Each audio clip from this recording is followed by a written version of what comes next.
The aloof school beauty is stealing things in the supermarket. But I caught her on camera as evidence with my phone. Seeing that the girl still wanted to escape, I directly grabbed the strap on her back. In the school beauty's astonished gaze, I pulled her into a secluded corner. Then, with a mischievous smile, I took out my phone and played the video from just now. Classmate, you wouldn't want this video to be known by the teachers and classmates, right? At this, the girl's cheeks turned even redder. Her big, wet eyes silently pleaded with me. I'm not falling for that. I directly opened my right hand. Just take out whatever you took. Are you waiting for me to search you? What a coincidence, classmate Chu. This supermarket is owned by my dad. Chu Weining looked up at me with tear-filled eyes. Then she silently unzipped her backpack. She took out the 3 loaves of bread she had stuffed inside. I couldn't help but curse inwardly.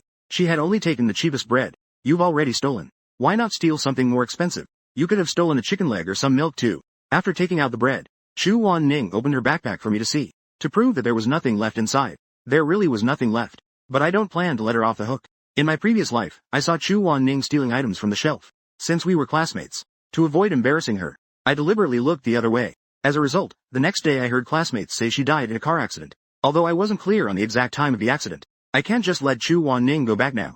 I had already thought it through. As long as she can stay safe today. As long as she stays safe. I could even let her stay here overnight today. Thinking of this, I dumped the contents of her backpack onto the table. Textbooks, stationery, and a damaged pencil case. And a white sanitary pad. Seeing this, Chu Wan Ning's face turned red. I immediately rushed forward to snatch the items back and quickly threw them into the backpack.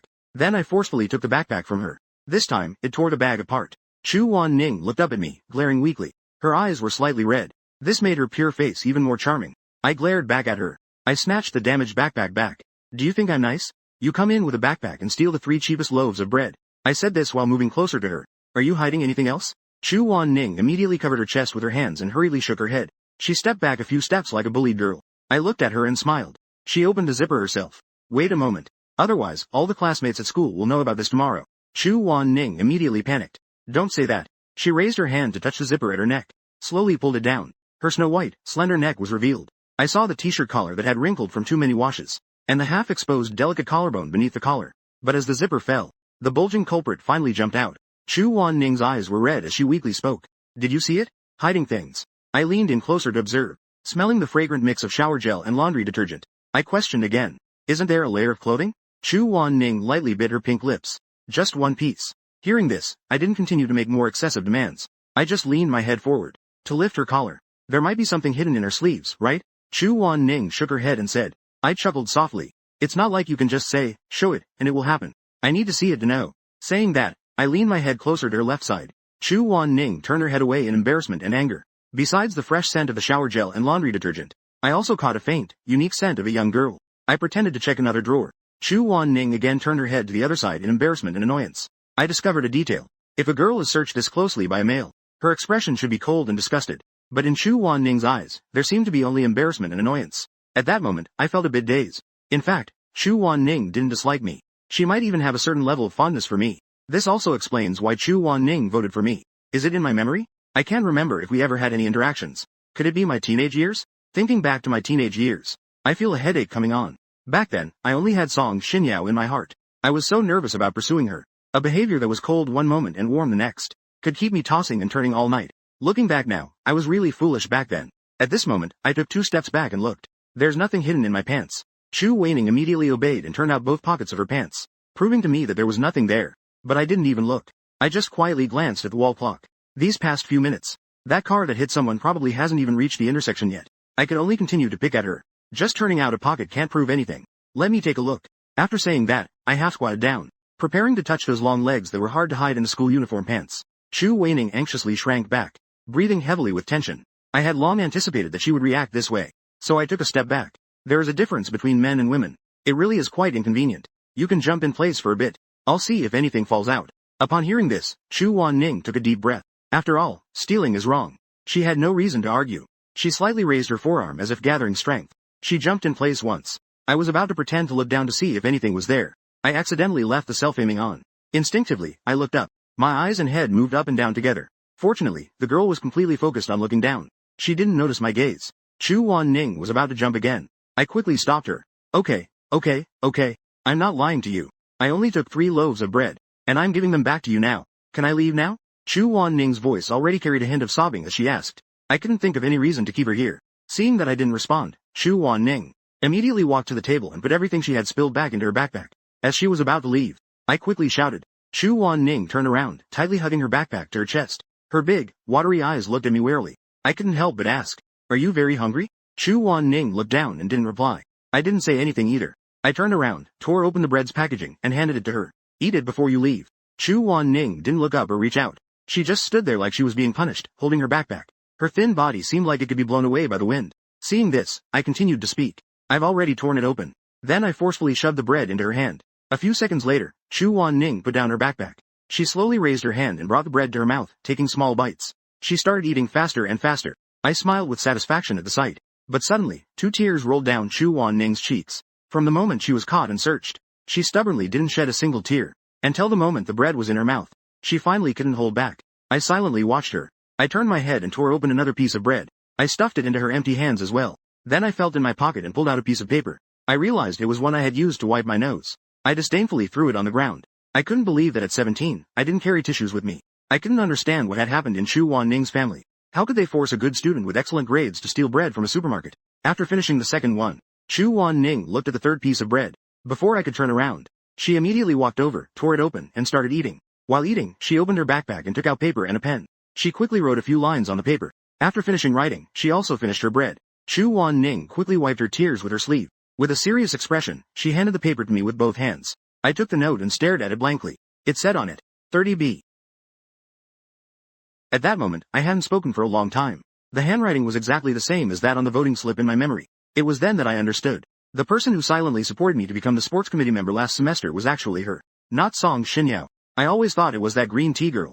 I was even more excited then. It just so happened that my family runs a supermarket.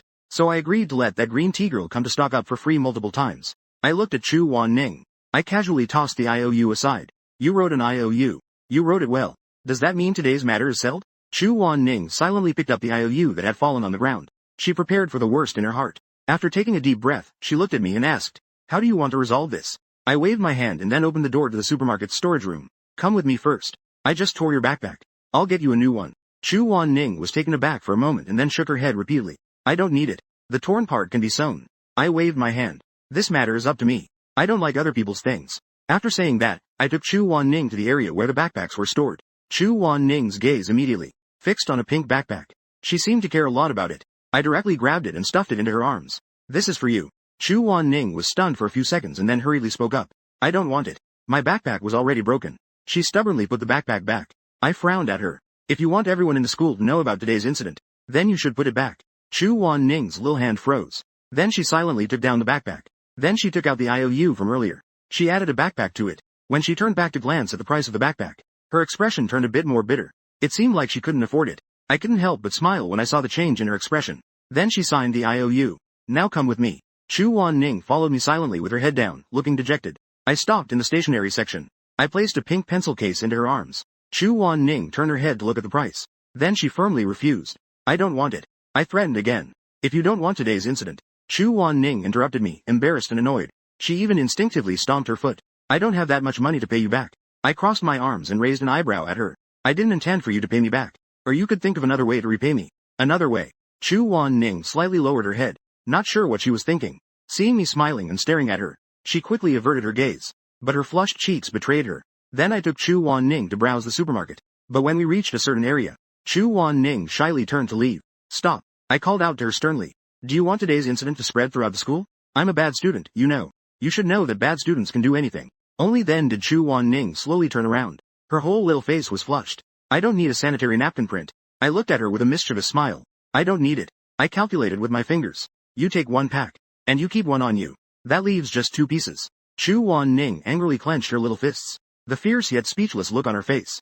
I picked up a pack from the shelf. The sanitary napkin was handed to her. "Catch it well." The girl quickly jumped slightly and raised her hand to take it. Then she quietly added the items owed on the IOU. She quietly brought the sanitary napkin to her nose and sniffed it. Her gaze held a hint of surprise and astonishment. "So this one really has a fragrance. The ones she used before were bulk and scentless. Sometimes you could even see little bugs inside. They needed to be thrown away one by one."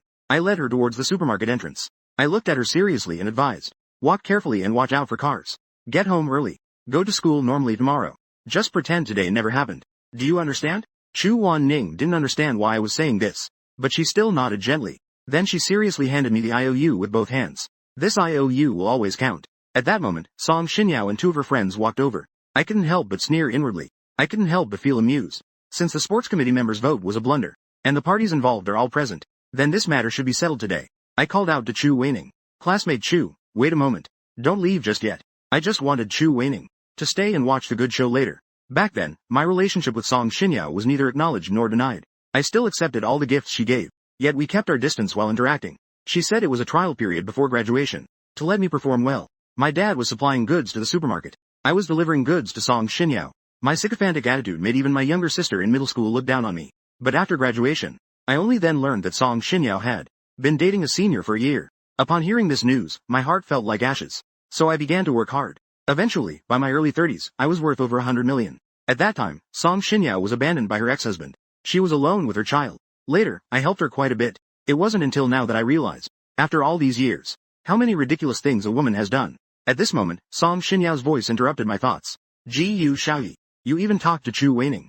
So, do you think Chu Weining is prettier or am I? Song Xinyao rested her hands on the counter. Her strange words carried a hint of bitterness. I replied coldly from my position as the cashier. She came to buy something. What does classmate Song want to buy today? The girl next to me exclaimed, covering her mouth in surprise. Yao, your classmate's family really runs a supermarket? This supermarket is so big. Song Xinyao waved her hand with a hint of pride. Yeah. Feel free to look around. Take whatever you like. Today, it's on me. The two girls showed envious expressions. They started picking things in the supermarket without hesitation.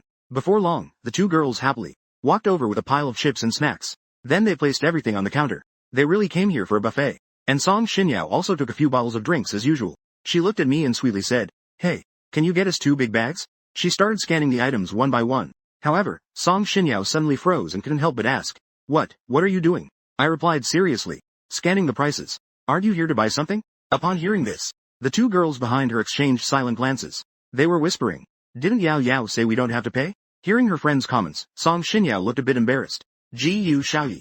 Why are you so stingy today? It's just some food, and it's not expensive. Hearing this, I laughed. Yeah, it's not expensive. You said you were treating us.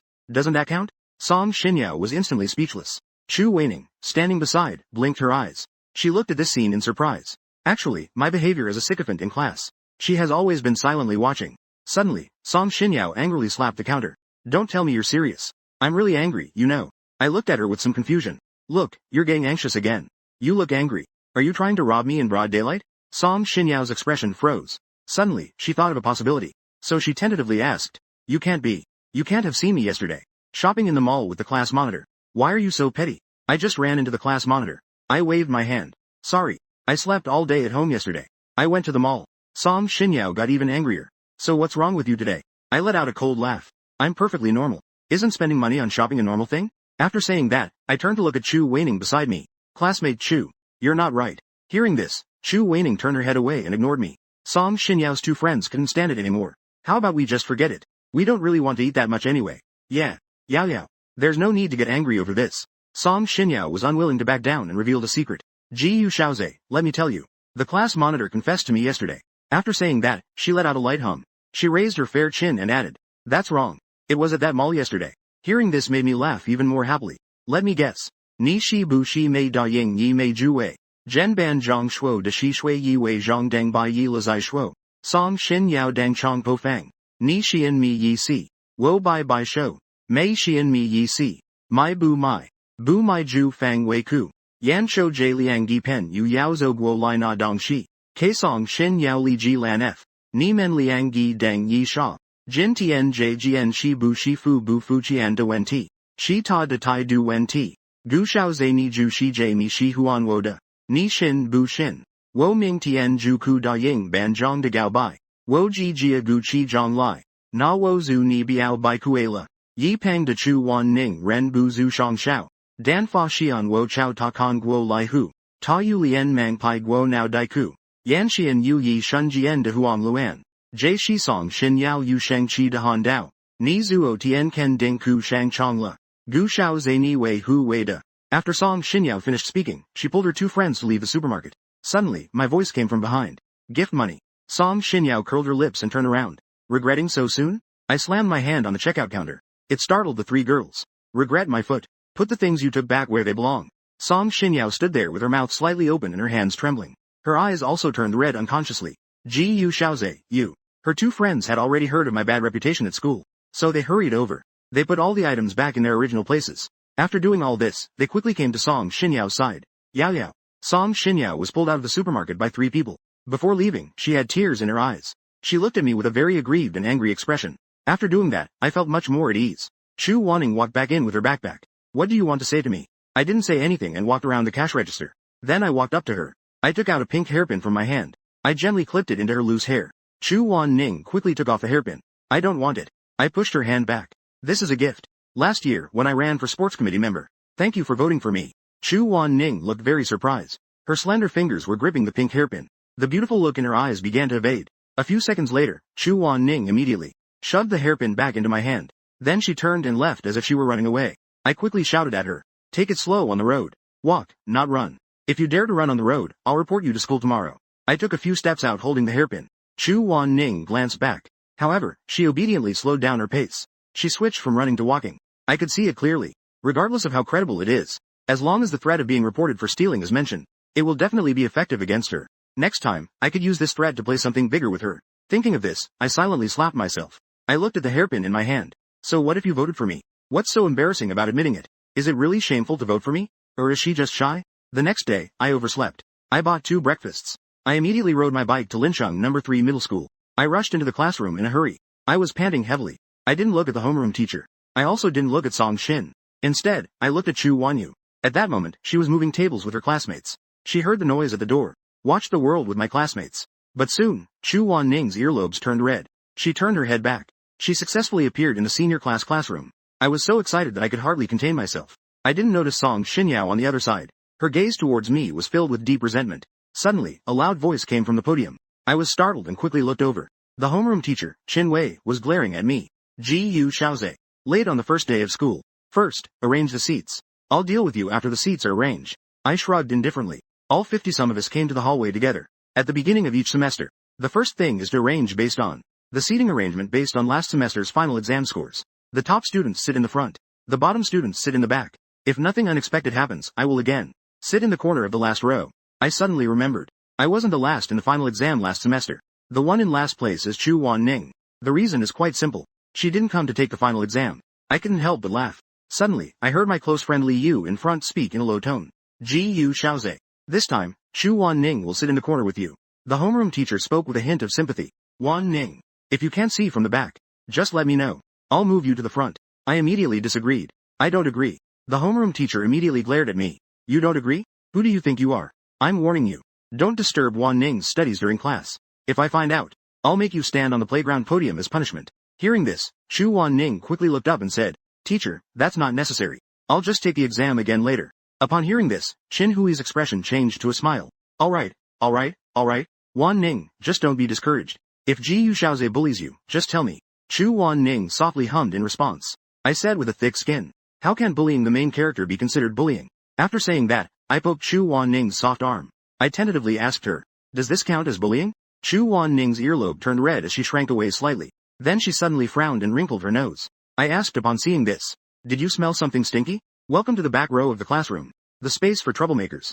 Seeing Chu Wanning looking confused, I pointed while explaining. Those 2 twins are named Zhang Neng and Zhang Xing, known as the biochemical brothers. If you take off your shoes, the whole Lincheng No. 3 high school would explode. Chu Wanning smiled with her lips pressed together. This smile completely surprised me. You actually smiled. Chu Wanning quickly stopped smiling. Her expression gradually returned to a cold demeanor. I continued to speak. Look over there. Chu Wanning looked up. Obediently, she followed my gaze. I introduced. The one on the right side of the twins is Zheng Feng. As soon as the class starts, he falls asleep instantly. Even a slap won't wake him up. He drinks so much water that he could draw a map on the table. Guess what kind of god he is? Chu Wanning shouldn't have answered. Yet she softly replied. The god of sleep. I smiled and nodded. The girl's brows and eyes curved gently for a moment. It seemed she was pleased to have matched my thoughts. I continued the introduction. Further to the right is our class representative, Yu. He is farsighted, so he requested to sit in the back row with the teacher's permission. Known as the god of guns. After waiting for a moment, I still hadn't explained. Ning looked at me. Her beautiful eyes quietly gazed at me. What exactly is it? I said with a strange smile. I can't go into detail about this with you. Steady God. Now, I officially welcome you to the back row of the classroom. Guess what kind of clock I am? I don't want to guess.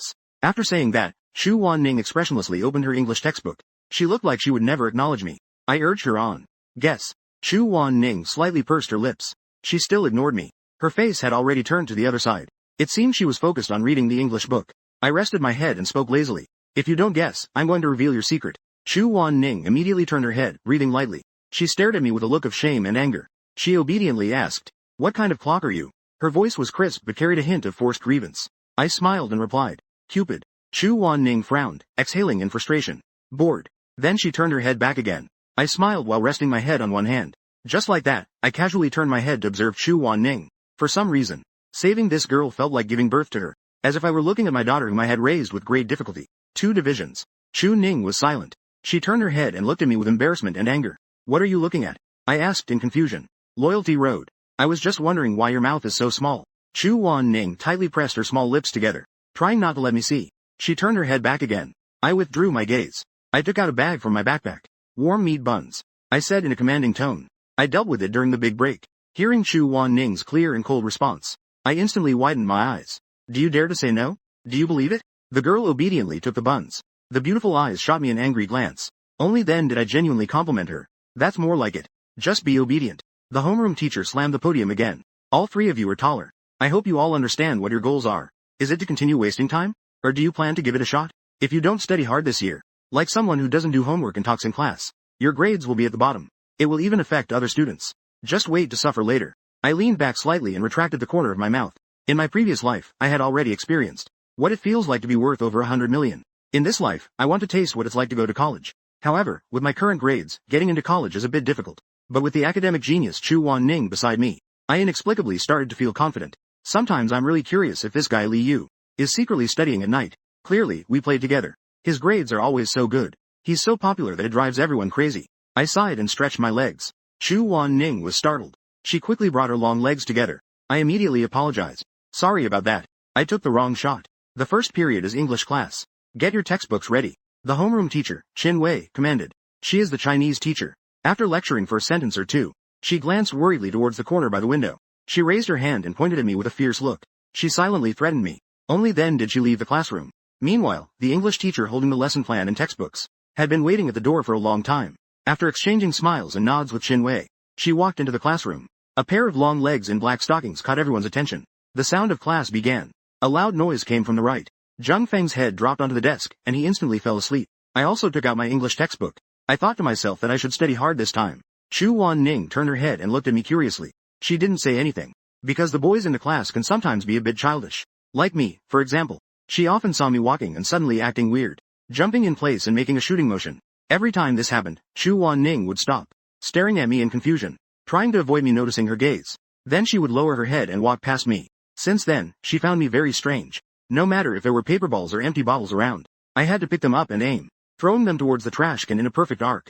One time, I threw one during the break but didn't make it in. Sitting in the classroom, Chu Wan Ning turned her head. Her beautiful eyes lit up, watching the busy boys in the hallway. I was engrossed for the entire break. At this moment, I was still pressing my right arm. I couldn't take it anymore. "What about your hand?" The 2 desks pushed together were shaking. I had a serious expression. There was a demon in my right hand. It was about to break the seal now. "Classmate Chu Wan Ning, could you help me hold it down?" The person next to me didn't respond. I turned my head. I found Chu Wan Ning looking at me with a look as if I were an idiot. "No way. Can you have a little childlike spirit? That's childish." After muttering something under her breath, Chu Wan Ning turned her head back. At the same time, she pulled the desk's dividing line into the Grand Canyon. I still wanted to talk to her, but suddenly I heard the English teacher, Shen Xingxing, call my name. "Gu Xiaoyi, please stand up and read the first paragraph for everyone." I stood up and opened the clean textbook. I naturally began to read the first paragraph. When the first word came out of my mouth, Shen Xingxing's expression changed instantly. She raised her gaze from the book in surprise. The whole class turned to look back. Chu Weining also looked at me in shock. Such a standard response. And it was even in British English. What happened to this guy? Shen Xingxing was very shocked. "You've been on break for a whole holiday. That shouldn't mean your spoken English is this good, right?" I admitted and spoke up. "Of course, I've been studying hard. After all, I want to go to college." Upon hearing this, Chu Weining's eyes showed a moment of surprise and joy.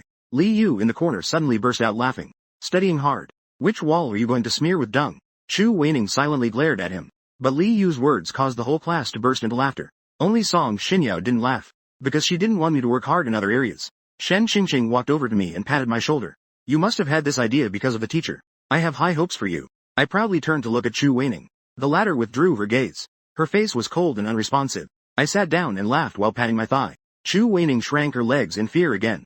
She shot me an angry glance. If you pat my leg again, I will tell the homeroom teacher. I explained. I really did pat the wrong one. I meant to pat my own. But Chu Weining no longer paid attention to me. I patted her arm and said, I will teach you to practice responses in the future. You help me with other subjects. Chu Weining turned her head, ready to respond. Suddenly, her expression froze. She quickly returned her gaze to her desk. I turned to look back. I saw outside the window to my side.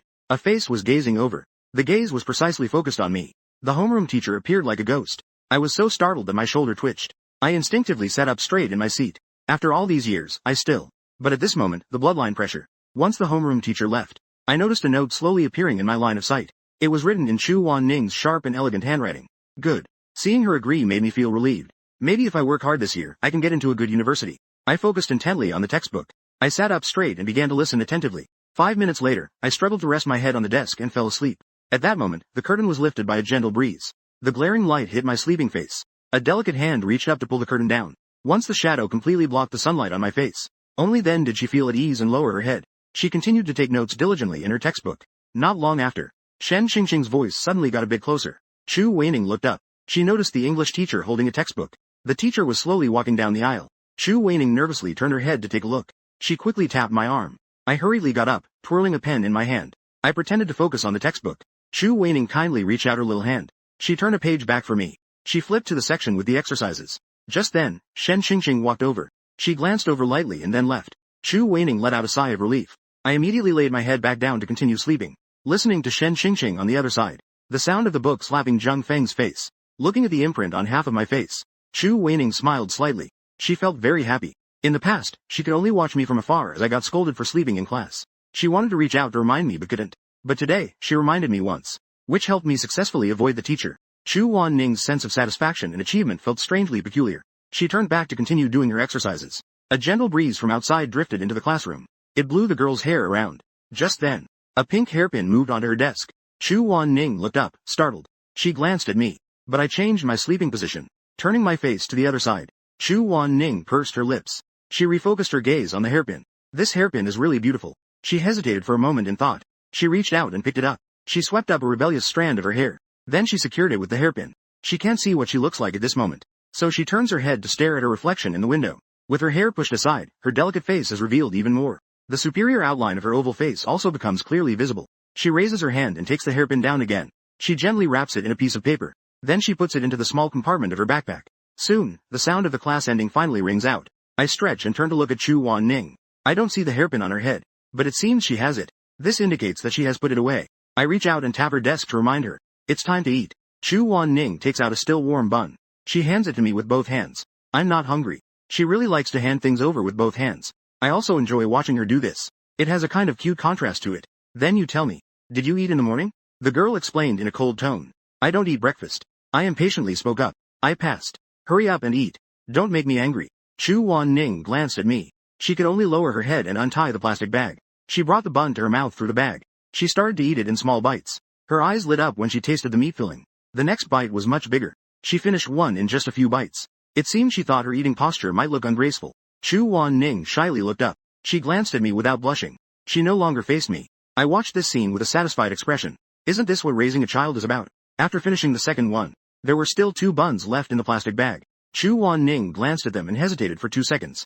She silently tied up the plastic bag. She carefully explained to me, I'm full. I'll eat the rest at noon. I slapped the table. Startled, Chu Wan Ning trembled her arms. I said in a serious tone, just eat. Don't give me any nonsense. Chu Wan Ning glared at me with a cold, resentful look. I leaned in and pointed at her. You dare to glare at me? Glare at me again. Do you believe it? Chu Wan Ning hurriedly opened the plastic bag. Obediently, she brought the 3rd bun to her mouth. But her eating speed slowed down a lot. Seeing her obedient, I nodded in satisfaction. The secret of stealing. I'll eat for a lifetime. At that moment, Song Xinyao walked in. Ji Yu Xiaoze, come out. I have something to tell you. I turned around and saw it was Song Xinyao, so I asked, what about your hand? When Song Xinyao turned and walked to the door, I thought I would follow, but found no one behind me. She angrily shouted at me, Yarn bucket. You're getting more and more excessive. The voice attracted quite a few people in the classroom to turn and look. Gossiping ears perked up. I impatiently looked at Song Xinyao by the door. If you have something to say it here. I couldn't be bothered to move, so Song Xinyao walked back over. She stood next to my desk. With so many people, she couldn't speak loudly. She could only grit her teeth and say, you better know your limits. I said agreeing to Wang Mingyu's confession was just to scare you. It was just a joke. I don't like him. I immediately laughed. Then do you like me? Song Xinyao's face turned red as she hurriedly said. I said, we're still young, we can't date. At this moment, Chu Wanning suddenly reminded coldly. The teacher is coming. Song Xinyao turned around. Sure enough, she saw the homeroom teacher, Qin Wei, walking into the classroom with a textbook. She always starts class early during breaks. Song Xinyao angrily stomped her foot again. She could only return to her seat. Gradually, it was noon. Students in the class either went home or to the cafeteria. Song Xinyao hadn't found a chance to talk to me all morning. Now that she found an opportunity, she ran over. Reduce the bucket. Accompany me to the cafeteria for a meal. I shook my head. Sorry. I need to study. Song Xinyao had no way to deal with me. In the end, she was pulled away by her meal buddy. Gradually, only Chu Weining and I were left in the class. I really want to see. The girl next to me goes to the cafeteria so late every time. What does she actually eat? Or does she not eat at all? Chu Weining was very quiet in her seat. She was seriously writing the homework assigned by the teacher in the morning. She seemed not to notice that only the two of us were left in the class. Since we agreed to study hard, I can't just sit by and wait. Other reincarnators either lived until just after graduating high school, or they lived until their kindergarten years. But I actually reincarnated to the ultimate purgatory of student life. The beginning of senior year in high school. If I've reincarnated twice and still haven't gone to college, that would be such a waste, right? This line seems incomplete or unclear. I must study hard. After all, there's still a year left. I immediately took out my textbook. I started reading it word by word from the beginning. 5 minutes later, my snoring echoed evenly in the classroom. Chu Wan Ning turned her head to look. She found that I was sleeping soundly. I wonder what I was dreaming about. She raised her hand and scratched her nose. Then she broke into a smile. Chu Wan Ning was a bit lost in thought as she watched. She realized that my drool was about to drip on the table when she finally reacted. She quickly took out a tissue from her pocket and folded it. She carefully handed it to the corner of my mouth. After placing the tissue down, Chu Wan Ning's hand didn't rush to pull back. She has a secret that no one knows. That is, she knew me since middle school. Her mind is filled with many memories of me. But she also knows that I don't remember any of it. Perhaps I never cared about it. But it's okay, she remembers. Chu Wan Ning thought of this. Unable to resist, she raised her slender fingertip and gently touched the tip of my nose. Seeing that my snoring had stopped, she quickly withdrew her hand. Sitting up straight, her heart raced. When my snoring resumed, Chu Wan Ning breathed a sigh of relief. She gently got up and walked towards the cafeteria with her backpack. This is her regular lunchtime. Upon arriving at the cafeteria, the students had already finished their lunch. The cafeteria was quite empty. The cleaning lady had already started cleaning up. The short-haired lady serving food greeted Chu Wan Ning warmly. It's you again. Little girl. How many times has Auntie told you? Come earlier next time. The food is always gone by this time. It's all gone. Chu Wan Ning smiled shyly. It's okay. I'll just have plain rice. A long-haired lady nearby recognized Chu Wan Ning and reminded her. She's the top of her grade. She's really impressive. You didn't know, did you? Coming late must mean she's been studying. The short-haired lady exclaimed. She quickly fixed her eager gaze on Chu Wan Ning. Just look at her, she looks like a fairy. And her grades are so good. If my son were half as good as you, that would be enough. Auntie, give her a little more rice. And pour some meat soup on it. After serving the rice, the short-haired lady said again. Just charge 50 cents. Chu Wan Ning said softly. Thank you. After finishing the city card, Chu Wan Ning noticed that there was only 5 yuan and 50 fen left on her meal card. Even a meal costing 50 cents is a bit of a luxury for her. But if she didn't eat, she wouldn't have the energy to study. Chu Wan Ning held her bowl of rice and found a corner seat. She slowly started eating, not wasting a single grain of rice. My body suddenly. Then I stretched lazily. Only then did I realize I had been asleep for almost half an hour. I immediately got up and rushed to the cafeteria. At that moment, even the cafeteria lady was cleaning up the plates used for serving food. I hurried over and shouted. Don't clean up, don't clean up. The short-haired lady was immediately puzzled. You've been studying until now. I shamelessly replied. About 4. Auntie, is there still a girl in front of me? A pretty girl coming over to eat? The short-haired lady nodded. Yeah. That little girl has always studied very late. Every time she comes, there's only a little rice left. I also swiped $2 for rice. Then I found a spot to sit down. I started shoveling rice into my mouth. It seems that Chu Wan Ning only had rice for lunch. Children at this age have a strong sense of pride. Chu Wan Ning is no exception. I am very clear about this. But what puzzles me is where she went after lunch. By 1 in the afternoon, students had already started to trickle into the classroom. Chu Wan Ning walked into the classroom with her backpack. Her gaze turned to the corner of the blackboard. That's usually where the attendance list is written. Wiping the blackboard and podium. Gu Wang Ba. Clearly, my name has been pranked by someone. Chu Wan Ning walked over and wiped off the 2 characters, Wang Ba. She rewrote it with chalk, leaving out 2 characters. Then, expressionless, she threw the chalk onto the podium. Just got off my seat. A voice came from the door. Chu Wan Ning. I just realized your new backpack is a couple style like mine. Chu Wan Ning turned around. She found that Song Xinyao was standing there. She coldly glanced at Song Xinyao. She ignored her. She walked straight to her seat and put down her backpack. Song Xinyao felt defeated but did not continue to provoke. She just cursed silently in her heart, calling her a freak. Who is she showing that cold face to every day? She actually didn't dare to provoke Chu Wanning. Because there's a rumor among the girls. A rumor about Chu Wanning. It is said that when they were divided into classes, Chu Wanning was envied by her classmates for being good-looking. Plus, her personality is very cold. A few girls blocked her after school at that time. Intentionally took scissors to cut her hair. But they didn't expect that Chu Wanning was a crazy person. Directly snatched the scissors. In front of those girls. She cut her long hair to the ear. And then threw the thick hair she cut towards those girls. From then on, Chu Wanning was known as the cold-faced school beauty. The girls didn't dare to provoke her. The boys also didn't want to mess with her. This line seems incomplete or out of context. Song Shin Yao angrily returned to her seat. 20 minutes later, the students arrived one after another. After running home for a nap, I also appeared back in the classroom. Returning to my seat, I wanted to bring up the lunch issue with Chu Wanning, but considering the girls' pride, I decided to give up on directly mentioning it. Just then, the homeroom teacher Chin Wei and class leader Wang Mingyu walked in together. Chin Wei explained that before the English class, she wanted to talk to everyone about this year's autumn sports meeting. The usual practice. Choose the class uniform for the parade. Upon hearing that we need to choose a class uniform, the previously dull class suddenly became lively. Kei Zhen excitedly exchanged glances with class leader Wang Mingyu. There was an unspoken understanding between them. Chin Wei took out two pictures. One was a cheerleading outfit. The other was a black suit. The homeroom teacher spoke up. The class leader has arranged two standard class uniforms for us. Which one do you want to wear for the parade? In the next moment, all the boys in the class shouted in unison in excitement. Cheerleading. The girls fell silent collectively, their cheeks slightly flushed. Only a few girls, including Song Shinyao, looked somewhat excited.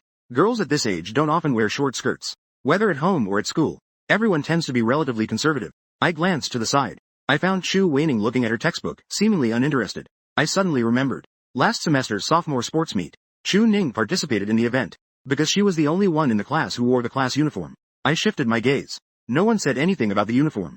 Quietly looking at the teacher and the restless students ahead. Of course, I wanted to see Chu Wanning in a beautiful cheerleader outfit. Of course, I could pay to help her. I even had enough money to buy dozens of sets. Giving money or clothes directly to someone is the least reliable solution.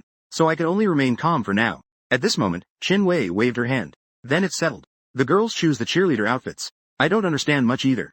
To quickly submit the money within a week. And their sizes to the class leader. Then the class leader will make a bulk purchase. Wang Mingyu clapped his hands and added, everyone, remember this.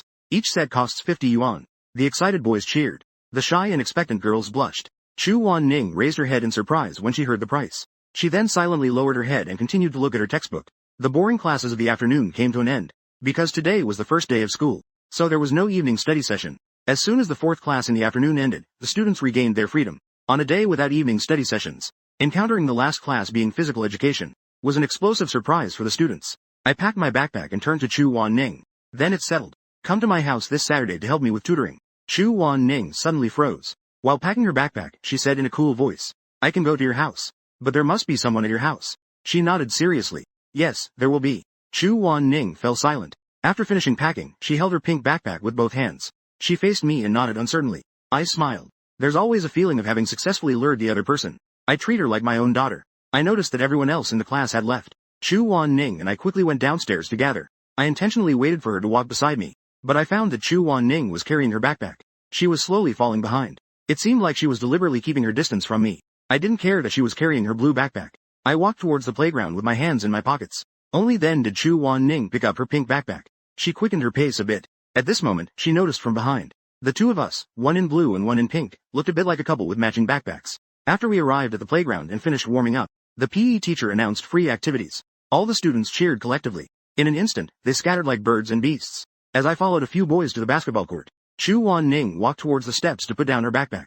After every physical education class during free activity, the time that should have been used for studying, she wasted her gaze on the basketball court.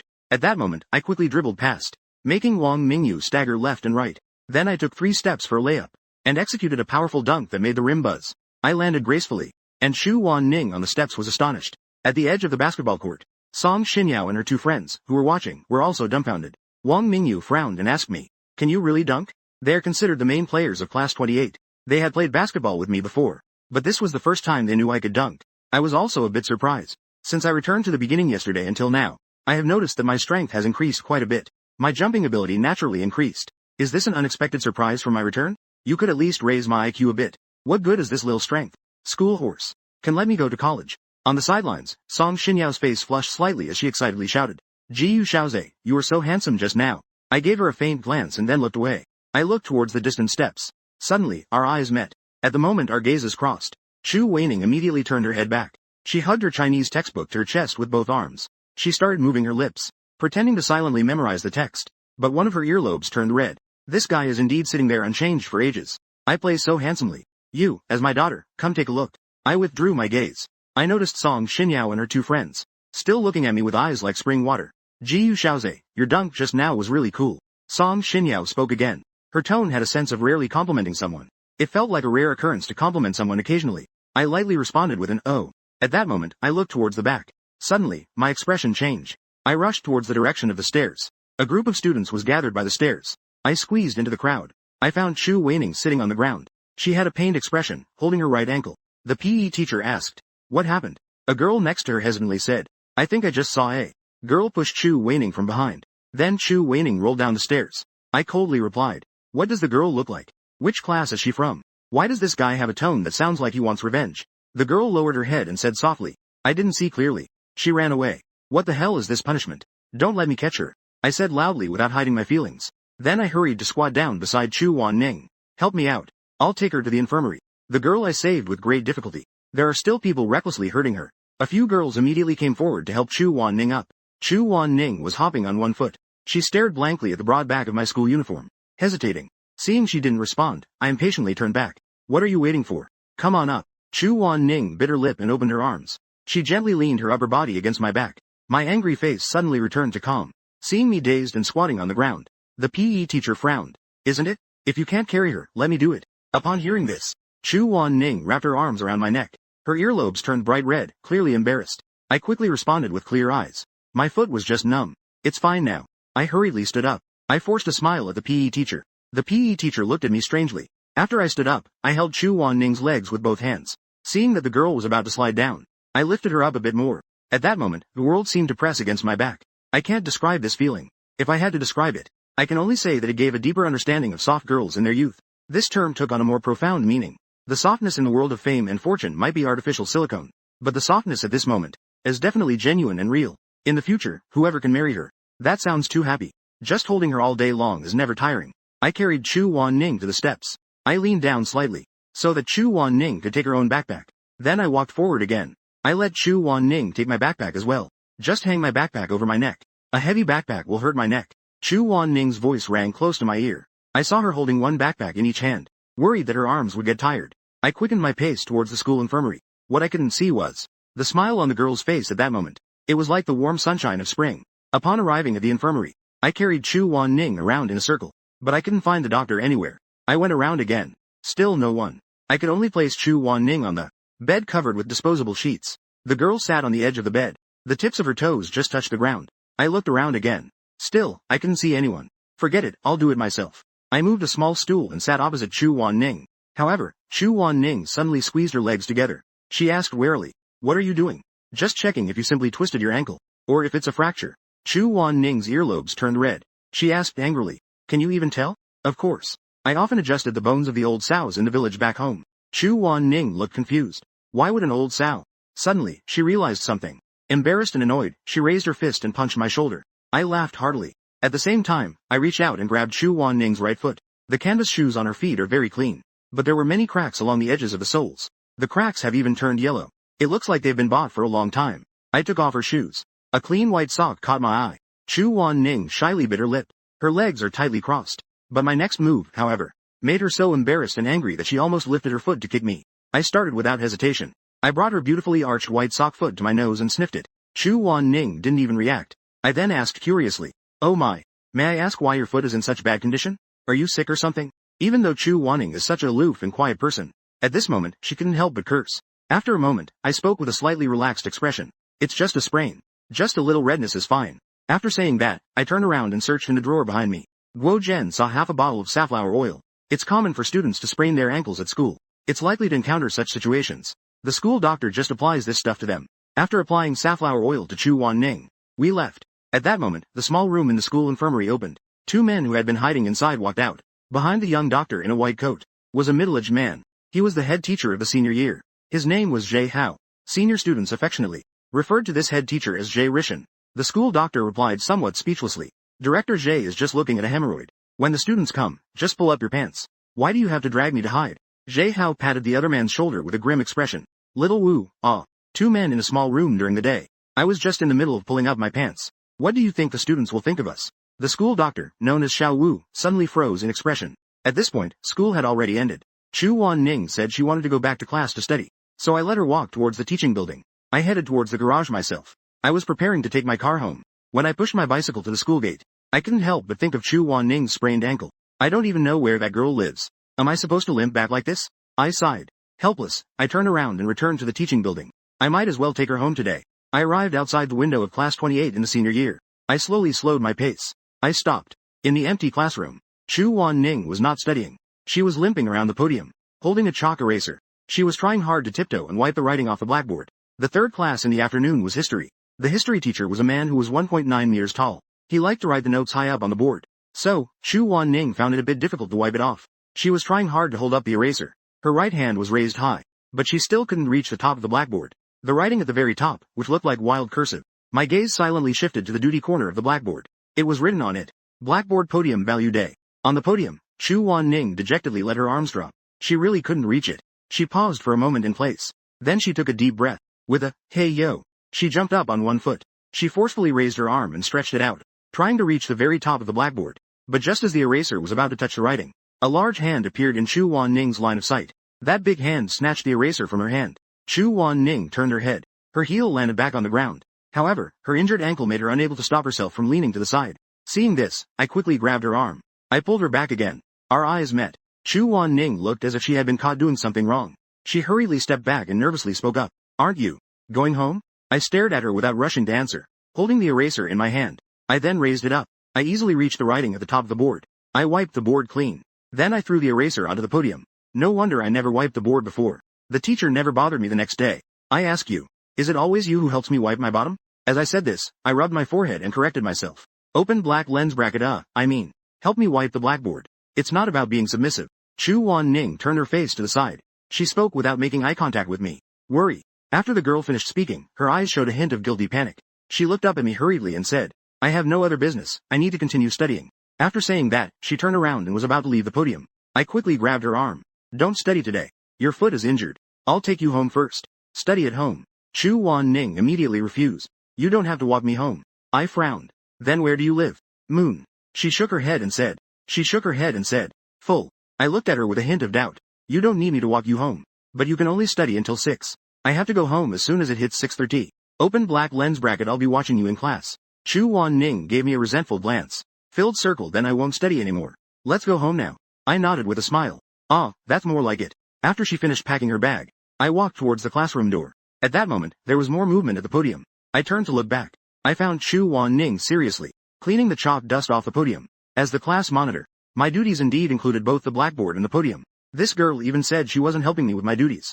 She's done the whole set of tasks. After she finished cleaning the podium, she finally shouldered her bag and walked away. She lowered her head. With an awkward expression, she quickly walked past me. I chuckled and followed behind her. The words, Ice Mountain, Dead Tsunere, suddenly became tangible. I pushed my bicycle and arrived at the school gate with the girl. I was ready to part ways. However, I still patted the back seat of the bicycle and said, how about I give you a ride? It's no trouble at all. Chu Wan-ning, gripping her sleeve, looked at me with a troubled expression. No need. If my dad sees a strange boy approaching me, I was taken aback. What would happen? Chu Wan-ning lowered her head and spoke softly. He would chase them with a stick and hit them. Hearing this, I raised my eyebrows in surprise. Your dad is that fierce? A momentary embarrassment flashed across Chu Wan-ning's face. She nodded gently. Then she turned and walked in the opposite direction. I called out. Chu Wan-ning turned around, looking at me in confusion. I said helplessly, do you understand manners? Don't you say goodbye when you go home after school? Upon hearing this, a rare smile appeared on Chu Wan-ning's cool face. I smiled in place. The smile was filled with a kind warmth. Looking at the girl, a bit unsteady, but her steps weren't too big of a problem. I turned around and confidently got on my bike, heading towards home. Hearing the noise behind me, Chu Wan-ning also turned back immediately. She stared at my back as I rode my bike, standing still for a long time, until I disappeared into the crowd on my bike. Chu Wan-ning turned back. After getting home, I pointed at the ceiling, towards my dad, mom, and sister, letting out a shout like a grand ambition. I will study hard. I will strive for success. I will get into a top university. Listening to my son's roar, Mom clapped along in support. Dad, sitting at the table, laughed out loud, casually cracking sunflower seeds. I proudly said, I was second to last in the grade in my last semester's final exam. Suddenly, the sunflower seeds in Dad's hand fell to the ground. He looked over in shock. Is that true? No way. No wonder he has that expression. Because I have been second to last in the grade for 2 consecutive years. Of course. Someone was absent from the exam. I naturally became second to last. Upon hearing this, my dad's smile froze. He casually tossed the sunflower seeds into the plate. Listening to this kid talk again made me waste a few seconds of my life. Back in the day, I could score 37 out of 100 on the exam. Truly, each generation is worse than the last. You haven't inherited any of my academic genius genes. I seem to have found the reason for my poor studying. After saying this, Dad waved his hand. Forget it. It's like playing music to a cow. I'm going to check the supermarket. Mom asked in confusion. Isn't Aunt Lou there? What are you going for? Dad waved his hand and said. She quit her job to go home and take care of her grandson. The supermarket is short-staffed now. Hearing this, I was moved and quickly spoke up. I have someone who can take Aunt Lou's job. Dad turned to look at me and said. Who? I continued. My classmate. Dad glanced at me. Students, huh? What a waste of time. I quickly grabbed him and pleaded. She can work at the supermarket after school. The pay is low. Hearing this, Dad fell silent and thought. That's true. It would delay her studies. You'd have one less competitor in the exam. All right. Bring her to me for an interview tomorrow. I went to the supermarket. I immediately turned back to my room. I pulled out a dusty box from under the bed. Inside were all the textbooks from freshman to sophomore year. After organizing the textbooks, I moved them all to the table. The courses from freshman to senior year are almost at a beginner level. This time, I focused on studying. But reading really makes me sleepy. Half an hour later, I fell asleep on the desk. The next morning, I arrived at the school gate early. At that moment, I suddenly saw Song Xinyao being stopped by a teacher. The teacher, wearing glasses, was sternly reprimanding her. Song Xinyao lowered her head as if she had made a mistake. I turned a blind eye. I pushed my bicycle through the school gate. Song Xinyao suddenly looked up. After seeing my back, she rubbed her eyes in disbelief. The sun seems to have risen in the west today. Ji Yu Xiaoze came so early. The sound of the first class began. I quietly took the buns I bought and stuffed them into Chu Weining's desk. Don't talk nonsense. If you want to eat, eat after class. At this moment, Chu Weining was staring at my neck, wanting to say something but hesitating. I waved my hand and explained. Don't worry. I studied too late yesterday. I intentionally tightened my neck to wake myself up a bit. Upon hearing this, Chu Weining looked at me in disbelief. Then, as if realizing something, she said coldly. Worried. I smiled with a smirk. I closed my eyes and lay on the desk. Listening to the class now is useless. The foundation hasn't been laid properly. Listening now is no different from listening to a foreign language. At this moment, I am lying on the desk. One reason is to rest. The second is to reinforce the knowledge I learned yesterday in my mind. Chu Wan Ning touched the warm buns and lightly licked her lips. Taking advantage of my sleep, she secretly took 2 of them and put them into her own plastic lunchbox. I actually noticed it. I just didn't expose it, just kept quiet. Just not to bother. About 10 minutes later, I lifted my head from the desk. Seeing me awake, Chu Wan Ning quickly turned around. With a very serious expression, she confessed. I just stole 2 buns. I turned my head to look at her and smiled. So what if you stole them? Why report it to me? Chu Wan Ning lowered her head, looking very embarrassed. Then quickly turned her body back. Her earlobes were bright red. It's clear that she is not good at lying.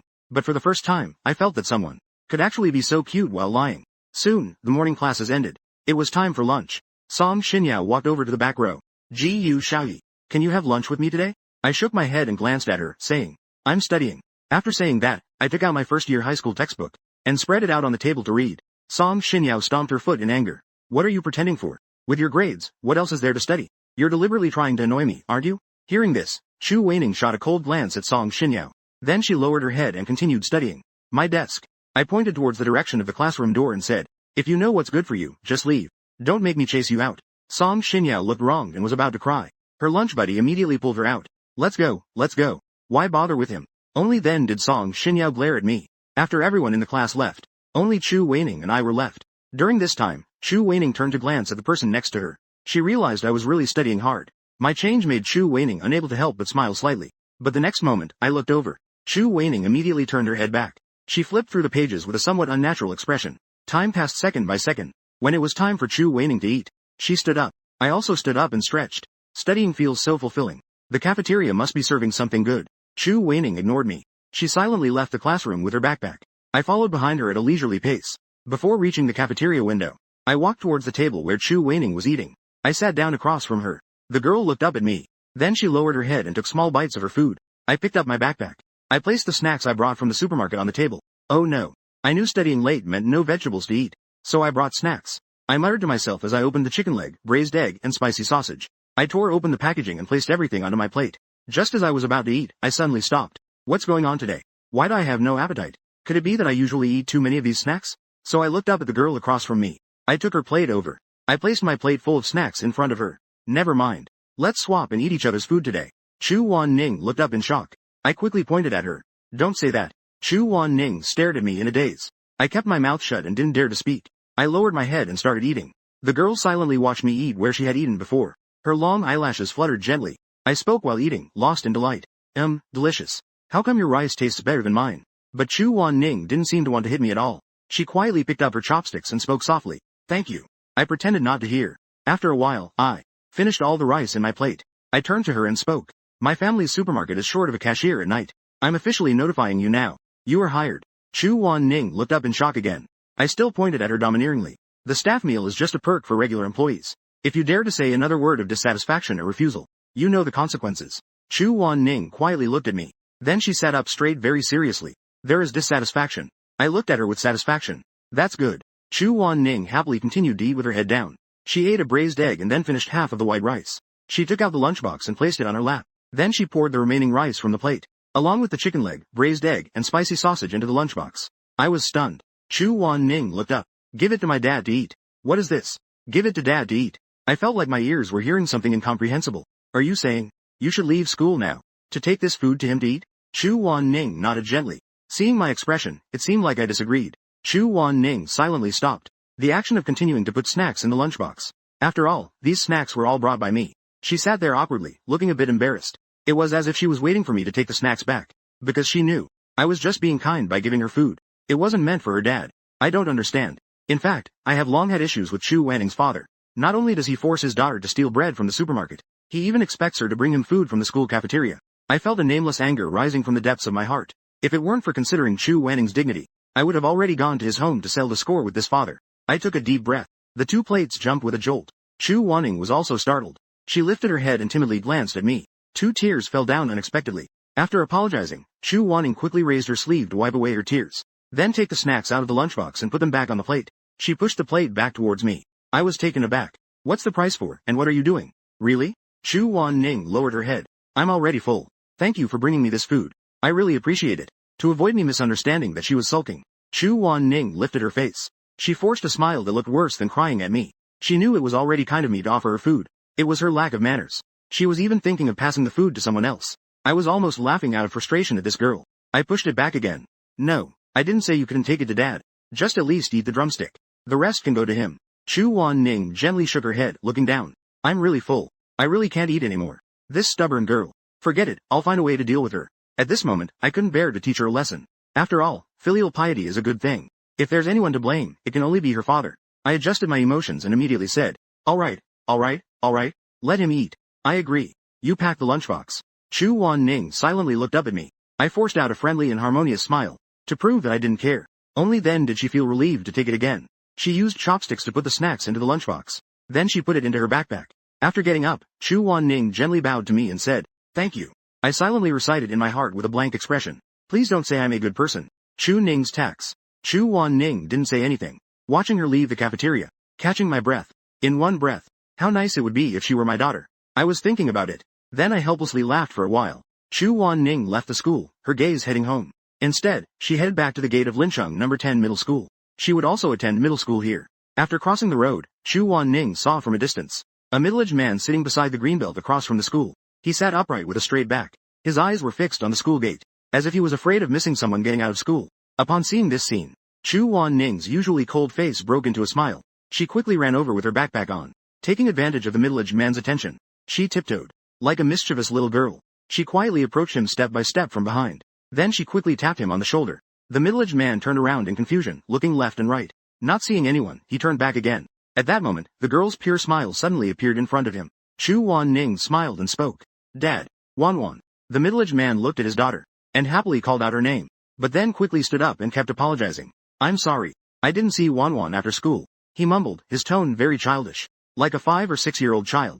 His 10 fingers were nervously fidgeting. Chu Wanning quickly helped him sit down and comforted him. Because I ran too fast. So dad didn't see. The middle-aged man repeated his daughter's words like a toddler. Chu Wanning looked at him gently. Then he took out a lunchbox and clean chopsticks from his school bag. It's time to eat.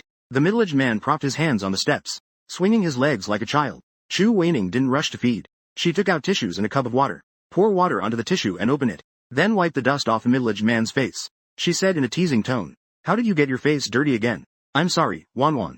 The man spoke with a sense of grievance. Chu Weining gently said while wiping. Wanwan isn't angry. After saying that, she opened the lunchbox. She wrapped the chicken leg in a clean tissue and handed it to her dad. Chicken leg, chicken leg. The man exclaimed excitedly. But he didn't reach out to take it. He anxiously looked at Chu Weining, urging her to speak. Wanwan, hurry and eat. The bad guys are coming. Chu Weining responded with a kiss and said, I ate. I ate too. Dad, hurry and eat. The people are coming. After saying that, she picked up some rice with chopsticks and brought it to the man's mouth. At that moment, the gate of Linan number 10 middle school opened. Ji-Yu Miaoyun bounced out happily. She was holding 2 freshly bought pineapple buns in her hands. Dad, do you think I can eat both of them? I won't save any. Ji-Yu Yuandong playfully scratched her nose. Then be careful if your brother finds out. He'll spank you, you know. Ji-Yu Miaoyun let out a cute hum. Miaofa hummed a little tune. Just as she was about to cross the street to the other side, she noticed that pretty sister again. She was sitting there feeding the uncle in suspenders. Miaofa stared for a while. A smile appeared on her face. She bounced over again with the pineapple bun in hand. Around 1 in the afternoon, Chu Weining returned to class with her backpack. She found that I was already sitting at my desk studying, which was quite rare. She smiled and proactively said, Good afternoon. I turned my head in terror, staring at her as if I had seen a ghost. Chu Wan-ning felt a bit uncomfortable being stared at. She avoided my gaze and asked softly, It's public now. I teased her back. The sun has risen in the west. The impolite, aloof girl actually took the initiative to greet me. Chu Wan-ning didn't say anything and awkwardly put down her backpack. She unzipped her backpack and took out the textbook for the first class. I casually asked, Did you enjoy the food? Chu Wan-ning spoke with a happy tone. I turned to look at her. Looking at the faint smile on the girl's lips, I asked, Is that the reason you're so happy this afternoon? Chu Wan-ning stared at me in a daze. She nodded blankly. Smile a bit. I really couldn't think of what to say.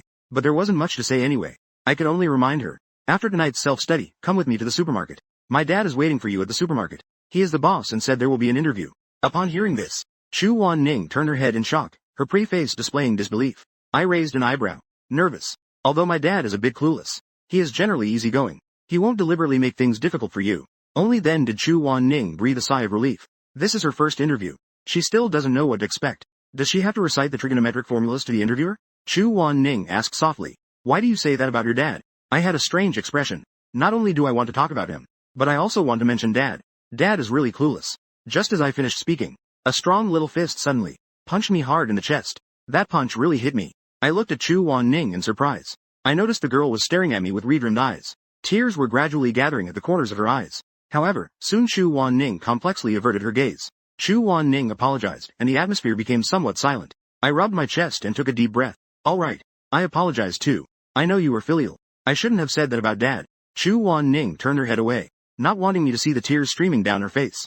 At that moment, her nose suddenly felt very sour and wrong. As if with my words, all her grievances over the years, the shadows of the past weighed down on her, making it hard to breathe. But Chu Wan-ning had never given up. She felt she was very strong. She also told herself to be strong. But when the boy beside her spoke words of comfort, Chu Wan-ning realized that she had always been pretending to be strong. At that moment, her facade of strength seemed to shatter instantly. I really don't know your family's situation. If Dad has special reasons that prevent him from... Chu Wan-ning immediately interrupted. My dad is perfectly fine. I wisely kept my mouth shut. It was clear that she didn't want to talk about it. But if Chu Wan-ning is so open about her dad, who knows, maybe her dad isn't even human. Maybe he has other reasons for being bedridden. But I can't understand. Today, during the 4 classes in the afternoon, Chu Wan-ning was very quiet. I wanted to talk to her. Seeing her face looked very cold, I decided to hold back my plans. During evening study time, because of the power outage, so today's evening study ended early. After Chu Wan-ning packed her bag, she followed me to the garage. It seemed like she noticed the girl's unnatural expression. I turned back and asked her if she had an interview. She got nervous. Chu Wan-ning looked at me and nodded immediately. I chuckled and said, What to send? Later, just treat my dad like a big carrot. No matter what he says. Just nod, smile, and say, UHHUH. Chu Wan-ning lowered her head. She slightly pursed her lips as if amused. I love to see her smile. Because this girl looks so beautiful when she smiles. It's a pity she has a cold face every day. I pushed the bike outside. I saw the girl silently walking with her backpack. I looked at her in surprise. Are you walking? After saying that, I patted the backseat of my bike. Watching the dense crowd at the school gate, Chu Wan-ning stood there in a daze. Her small hands nervously and awkwardly tugged at her uniform pants. She stubbornly shook her head. What does meeting up mean? Without waiting for me to ask, Chu Wan-ning shyly turned around. She held onto the straps of her backpack with both hands. She silently lowered her head and walked ahead. Watching the day students pass by one, I suddenly understood. This girl might be shy. After all, there are so many eyes at the school gate. And what if one of those pairs belongs to someone who knows Chu Wan-ning? They might notice the cold-faced school beauty sitting on the back of my bike. This matter will definitely spread around the campus tomorrow. Thinking back, there was a girl who secretly pushed Chu Wan Ning down the steps. I couldn't help but silently scold myself. I was too careless. Chu Wan Ning has a certain reputation at school. If someone bullies her, there will definitely be someone to gossip about her. I deliberately slowed my pace while pushing the bike. I created a significant distance behind Chu Wan Ning. After noticing the considerate gesture from the other side, Chu Wan Ning's nervous heart relaxed a little. We maintained a distance of about 20 meters like this. As we walked, one in front and one behind. Chu Wan Ning occasionally looked back. I checked to see if I was still behind her. I tilted my head and smiled at her. Soon, there were no students from the school on the road. I rode my bike up beside her. Get on. Now, no one will see us. Chu Wan Ning obediently circled around. She tiptoed and sat sideways on the backseat of the bike. I spoke with a hint of annoyance. If you don't hold on to me, you're definitely going to fall off. Upon hearing this, Chu Wan Ning's long eyelashes fluttered. She slowly extended her fair little hand. She gently pinched my school uniform jacket as if she were stealing. I was speechless and just started riding. But I also freed one hand, ready to catch the girl behind me at any moment. As the bike started, Chu Wan Ning's balance instantly wavered, with a sound of surprise escaping her lips. She quickly opened her arms and tightly hugged my waist. She didn't seem too stiff. I let out a light laugh. I then placed the hand that was ready to protect her back on the handlebars. I casually started talking in front. No one is watching us anyway. We don't have anything to worry about. So what if we're sitting close? Chu Wan Ning lowered her head, her ears flushed red. Her arms felt numb, and she didn't dare to exert any strength. She could only maintain the hugging position. If it were someone else riding the bike, Chu Wan Ning might not care so much. She wouldn't be so reserved. But the person in front of her is me. A rare smile of happiness appeared at the corners of the girl's mouth. How wonderful it would be to stop at this moment. She thought longingly in her heart. But Chu Wan Ning knew well. That happiness could belong to anyone. But it would never belong to her. She was chosen by misfortune. It had been this way since she was little. At this moment, I hummed a song lightly, riding my bike leisurely towards the big supermarket near my house. Chu Wan Ning looked up curiously. What song are you singing? No way. I nodded slightly. The action of pedaling slowed down. That's when I remembered. This song seems to have been released in 2017. But this year is 2015. I smiled wistfully. I almost forgot that I was reborn. My first wish in this new life is to attend a good university, to make up for the regret of not attending university in my past life. After being reborn, things are prioritized. After being reborn, you still spend all your energy on making money. I was a slave to money before being reborn. And now I have to do it all over again. What is the most important essence of being reborn? The first is to restore your youth. The second is to give you the opportunity to make money. My main purpose of being reborn is to enjoy my youth. Of course, I can't ignore making money either. But I have to wait until after the exams to talk about it. Besides, my dad is wealthy. This is also one of the reasons I'm not in a hurry. If I could get into the same university as Chu Wan Ning, that would indeed be a wonderful thing. But I think that should be a wishful thinking. Chu Wan Ning's goal is destined to be Tsinghua or Peking University. In terms of exams, the seating arrangement for the next monthly exam will probably be the only intersection between him and Chu Wan Ning. Once the exam is over, Chu Wan Ning will return to the first seat in the exam hall. And I suddenly came to a sudden stop. Chu Wan Ning was startled. Her body bumped into my back. The softness behind me felt nice for a moment. Then I gathered my thoughts. I looked seriously at the red light at the opposite intersection. I declared my ambitions to the girl. Chu Wan Ning. I don't want to be last. I want to study hard. I don't want to sit in the last exam hall anymore. I want to get into a good university. Passers-by by the crosswalk turned their heads. They looked over in surprise. The girl blushed, her earlobes red, and lowered her head. I'll do my best to help you with tutoring. No translation needed. Hurry up. Chu Wan Ning urged softly. I felt like I was falling apart. For the first time, she wanted to hit me because I was too socially awkward. After some detours, we finally arrived at the supermarket. The supermarket is called Four Seasons Fresh Market. It is one of the larger fresh markets in the Wangjiang Road area. It is quite a large fresh supermarket in the vicinity. After Chu Wan Ning got out of the car, I parked my bicycle at the door. I asked her to wait outside for a moment. I went in first to say a word. The girl stood in place, obediently nodding. But her fingers kept tugging at her sleeves. They betrayed her nervousness. Because this time, it was not just about meeting the boss. It was also about meeting my dad. Although I knew that meeting her dad didn't hold any significance for me. But she was still extremely nervous. I entered the supermarket. I saw my dad was holding a notebook, matching something with the items on the shelves. I shouted loudly. It startled my dad, making him jump. What should I say? I cleared my throat and pointed outside, saying, "They're here." Just briefly explain the situation to them. Don't ask too many questions, okay? My dad walked over, a bit excited at my words. "They're here. Let me see which unfortunate kids' studies are going to be delayed." Gu Yuandong came outside. Chu Weining at the door immediately turned her body around. Her long, curled eyelashes trembled slightly. She nervously greeted him. "Hello, uncle." My dad's smile froze. He forced out a hello. As soon as he finished speaking, my dad quickly grabbed my arm and pulled me back into the supermarket. "You little rascal. Where did you find such a lovely girl? I thought she was a boy. Aren't you afraid they'll fight you?" I smiled a little. "My deskmate, Yi." My dad tapped my head. "This girl looks like a refined young lady. How could she possibly be short on money? Did you trick her or something? After he finished speaking, he was about to take off his shoes and hit someone. My muscle memory kicked in. I quickly twisted my hips and dodged to the side, retorting, I didn't lie to you. She did it voluntarily. My dad rushed over angrily. That's not allowed either. She has to leave. You kid are making it impossible for the supermarket to operate. He kicked me out of the supermarket. I stood at the supermarket door, feeling awkward. I scratched my head awkwardly. Chu Wan Ning smiled shyly. Her two fair little hands were tangled in front of her. Classmate GU, I'm going home first. After saying that, she lowered her head. The corners of his mouth twitched unnaturally. Then she turned and walked into the darkness. I was surprised by her reaction. I quickly ran up and grabbed her arm. Wait a minute. The girl was forced to turn to the side. She hid her redrimmed eyes beneath her hair. Nevertheless, she still asked, albeit awkwardly. She forced a very unnatural smile. It's getting late. My dad will get worried if he can't see me. I'm going back first. She must have just heard the quarrel inside. But I guess she didn't hear it clearly. She only knew that the father and son were arguing. She came over feeling both nervous and expectant. But at the moment she heard the arguing inside, she couldn't help but attribute the conflict to herself. I turned my head to glance at the supermarket. I didn't let go of her arm and spoke up. In a moment. If you dare to leave, I won't be polite to you. I pointed at Chu Wan Ning, who was about to return to the supermarket. But Chu Wan Ning quickly grabbed my arm. With redrimmed eyes, she pleaded. Don't argue. Her voice trembled. After a moment of shock, I smiled and reassured her.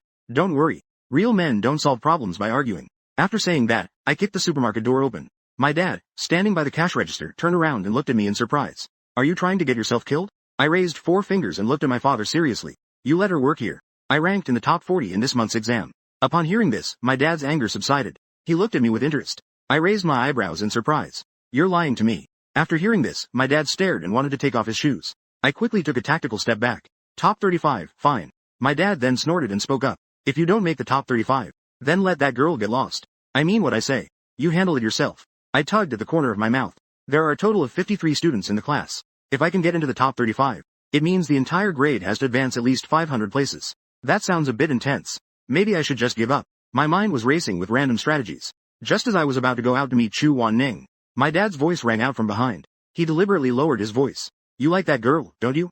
I turned around in surprise. My father, with a knowing glance, said to me, a girl like her wouldn't look at someone like you. Even if you do this much for her, she still won't give you a second glance in the future. Save your breath. She won't even acknowledge you. My feelings for Chu Wan Ning have always been pure. I treat her like a daughter. My dad sighed softly behind me, but there was a smile on his lips. If this opportunity can help this kid, it wouldn't be a bad thing if his grades improve, he thought to himself.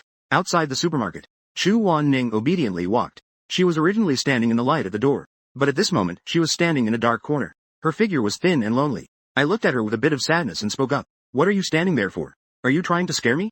Hearing this, Chu Wan Ning quickly stepped out. I was about to say something, but I saw the tear stains at the corner of her eyes that she hadn't wiped clean. She explained softly. There were just some customers earlier. I just went to the side.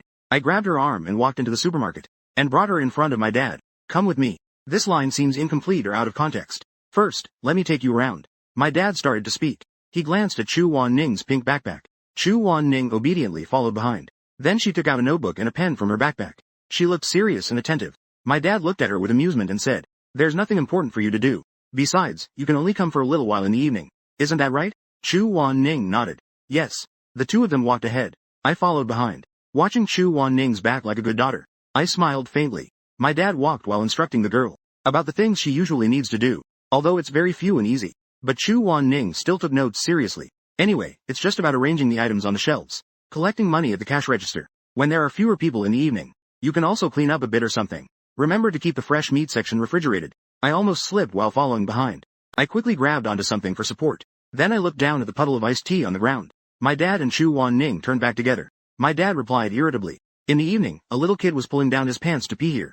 He turned to look at me as he said this. You need to clean up that mess later. I glared at him.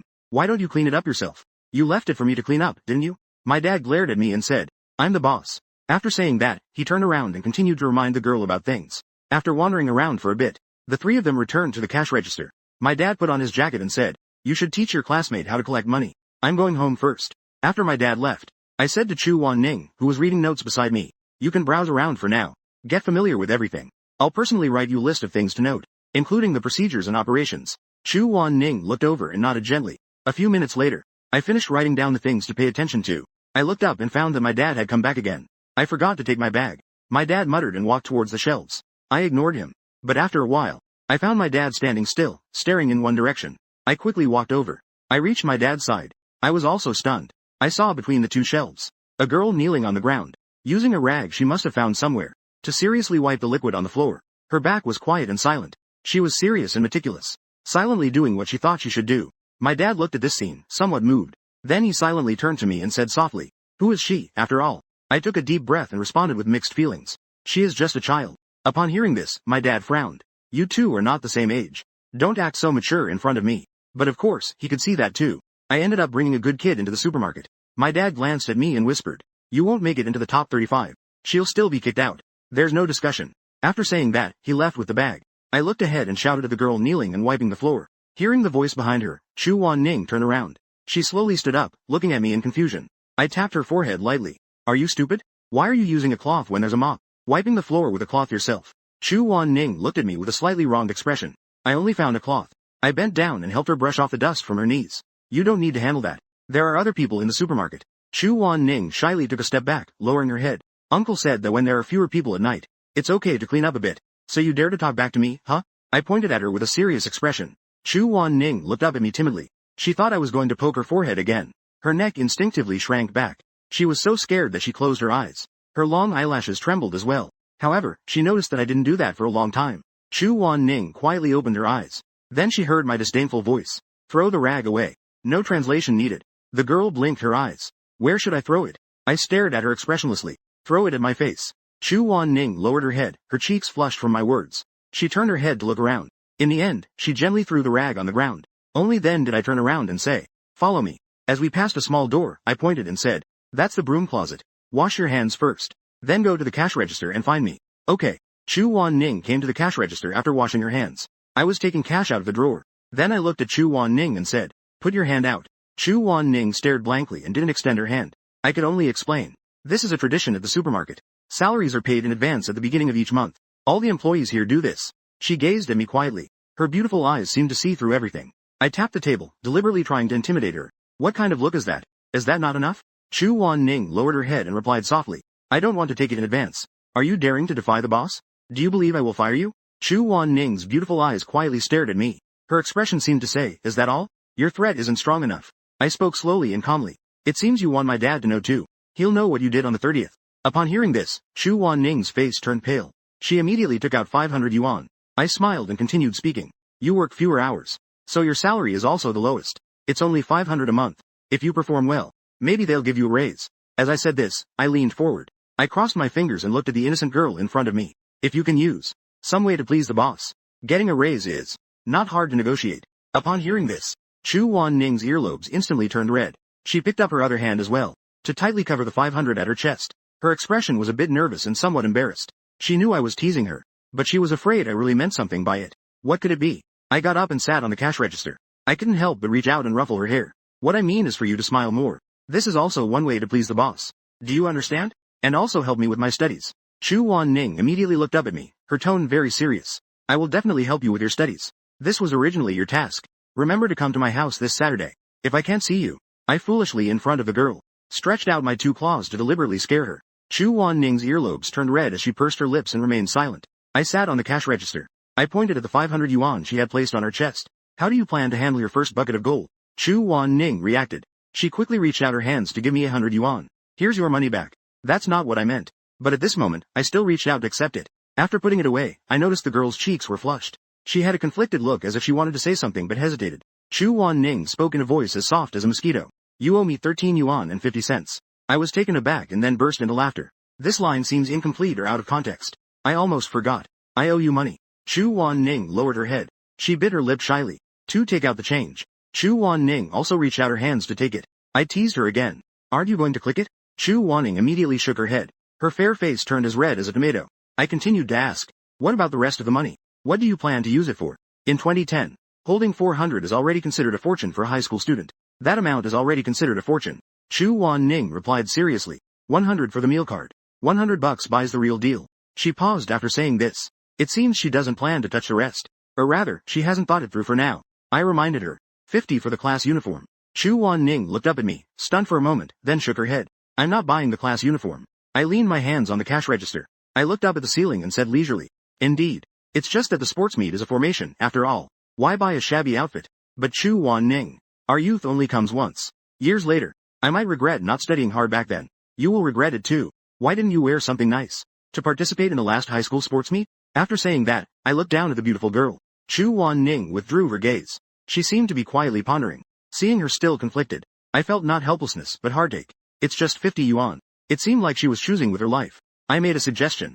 You should buy it quickly. After the sports meet is over, you can sell me the one you wore at a 20% discount. Chu Wan Ning looked at me in confusion. I replied with a serious expression.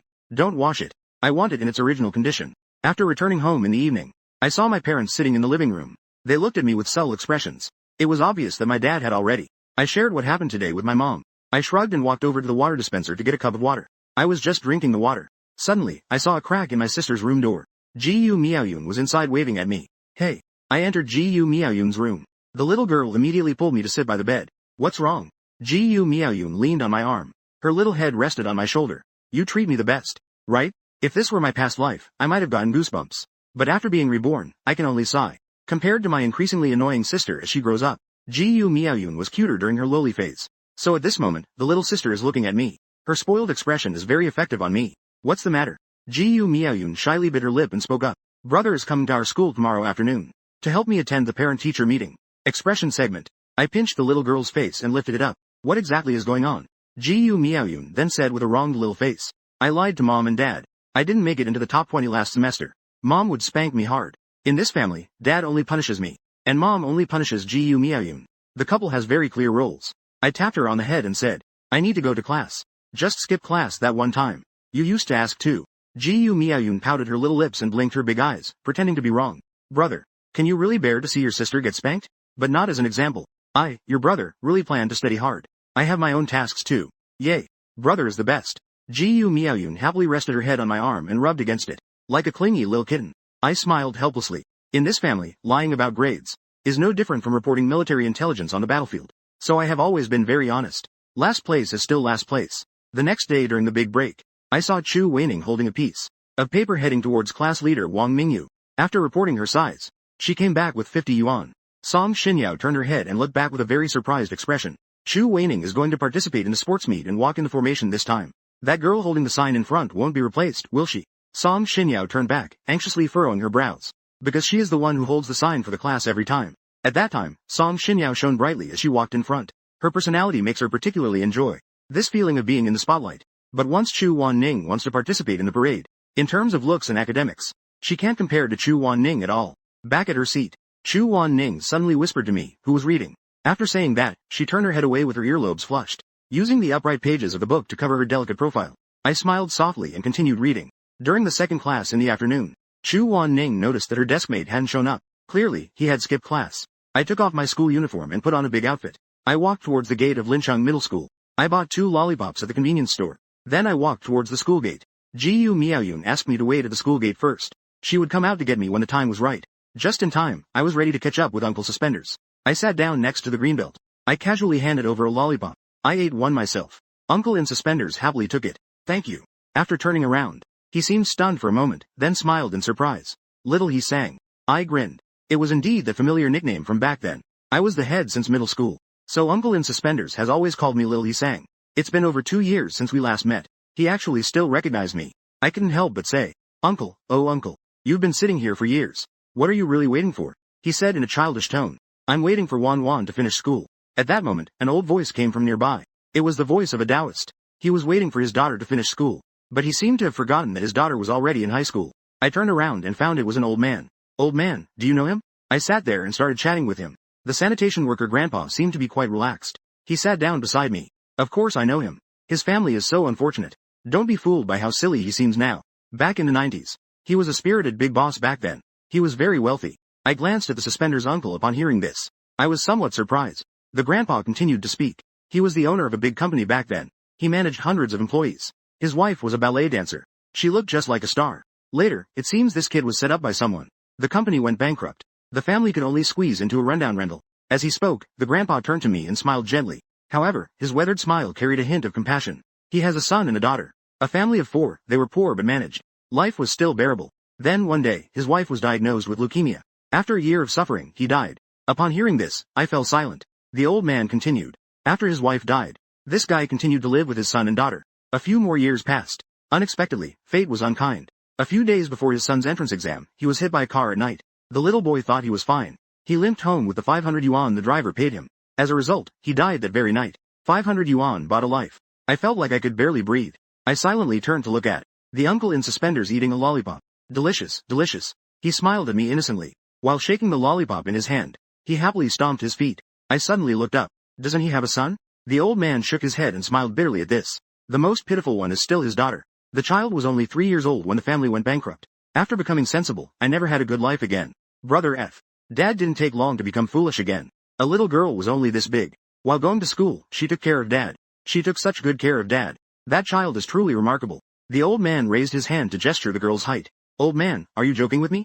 Who could be this unfortunate? The sanitation worker grandpa heard this and smiled at me. You think I'm joking? That just means you live quite a happy life. Young man. There's still a street left to sweep. Damn it. After talking for so long, I don't even have a cigarette. The sanitation worker grandpa muttered quietly as he left. I sat quietly in place. I looked again at the suspender-swearing uncle beside me. The handsome man shook his head like a child. Delicious, really delicious. The lollipop is really tasty. I sat for a while without saying anything. I walked to the convenience store and bought a big bag of bread. I placed it in the arms of the uncle in overalls. When I stood up, I noticed Gu Miaoyun had already exited the school gate and was waving at me. I took out a fake mustache. I stuck it on my chin in front of the phone screen. I only finished the parent-teacher meeting when I went to evening study. Fortunately, Gu Miaoyun's homeroom teacher didn't make things difficult for me. The parent-teacher meeting went quite well. However, the grade director for the second year almost recognized me. I recalled what my sister said about not making it into the top 20 of the class. It meant being in the bottom 10 of the class. No wonder I didn't tell my parents the truth. When I returned to the classroom door, I found Chu Weining just walking out of the office. What were you doing in the office? We looked at each other. We almost asked at the same time. The sudden understanding made Chu Weining lower her head a bit shyly. I smiled back at her. What about you? What were you doing in the office? Chu Wan Ning gently shook her head. After she finished speaking, she walked into the classroom. I didn't ask any more questions and followed her. During evening study time, others were doing their homework. I was just reading the theoretical knowledge in the book. Anyway, all the teachers had already given up on me. After I thoroughly read through the compulsory math course 1, I closed the textbook. My gaze simultaneously turned to the group of underperforming students in the back row. There are 53 students in total. All of them. This means he has to surpass 18 people to enter the top 35. But I know clearly, entering the top 35 of the class is far from my goal. I have absolute confidence in English. I even believe my English can stand out in the class. It's possible that Chu Wan can't even pass. But I can't guarantee the same for other subjects. Especially for math and physics, the two science subjects. I put down the book and walked out of the classroom to use the restroom. When I came back, I suddenly found that Chu Wan Ning was gone. My backpack is also missing. I pulled the person in front of me and asked, where did Chu Wan Ning go? I don't know. She left with her backpack. The homeroom teacher didn't care either. I looked up at the homeroom teacher, Xin Wei. I found Xin Wei staring at me from the podium.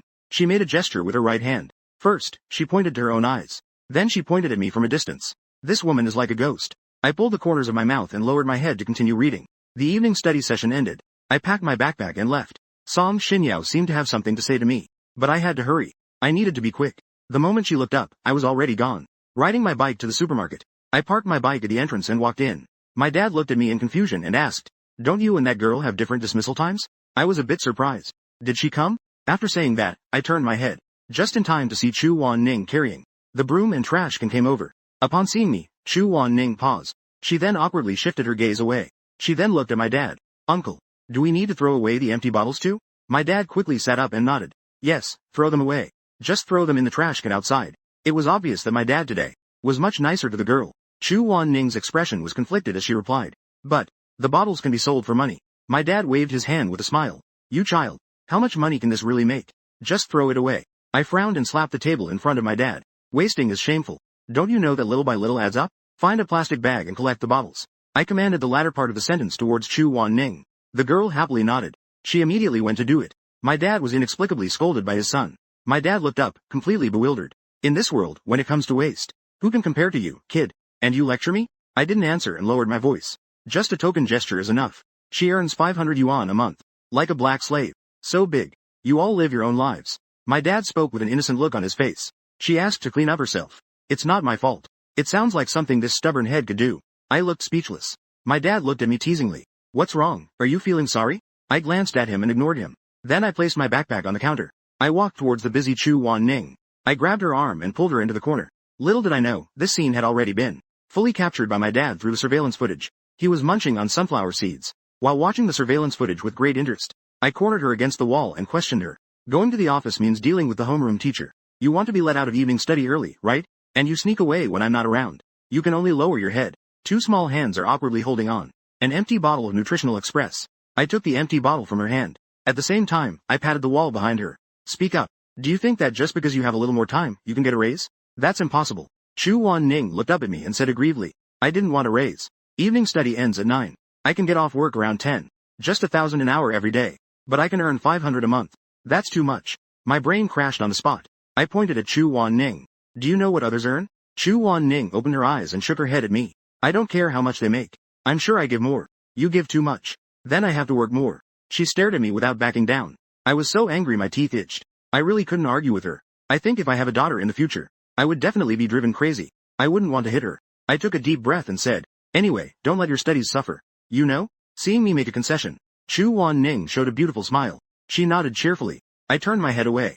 Go ahead. Chu Wan Ning immediately snatched the empty bottle from his hand. Her eyes sparkled with a mix of happiness and shyness as she jogged away. Watching her back, as helpless as I felt, I still smiled. Time gradually brought us to Friday. When the evening study session ended, Song Xinyao finally found a chance to stop me at the classroom door. The netting was slippery. Tomorrow is Saturday, and Wang Mingyu invited a few people to his house to hang out. I agreed. You should go too. I replied impatiently. Strong grandpa. Open. I have to study tomorrow. Song Xinyao, suddenly scolded, had red eyes. She cried loudly, watching my departing figure. Study, study. Now everyone uses studying as an excuse. Keep counting down, you bucket. You will never be able to sit in the front row. I carried my backpack and didn't look back. Wang Mingyu walked over to Song Xinyao and mocked her. Don't pay attention to him. Health preservation is for poor students. It's health preservation.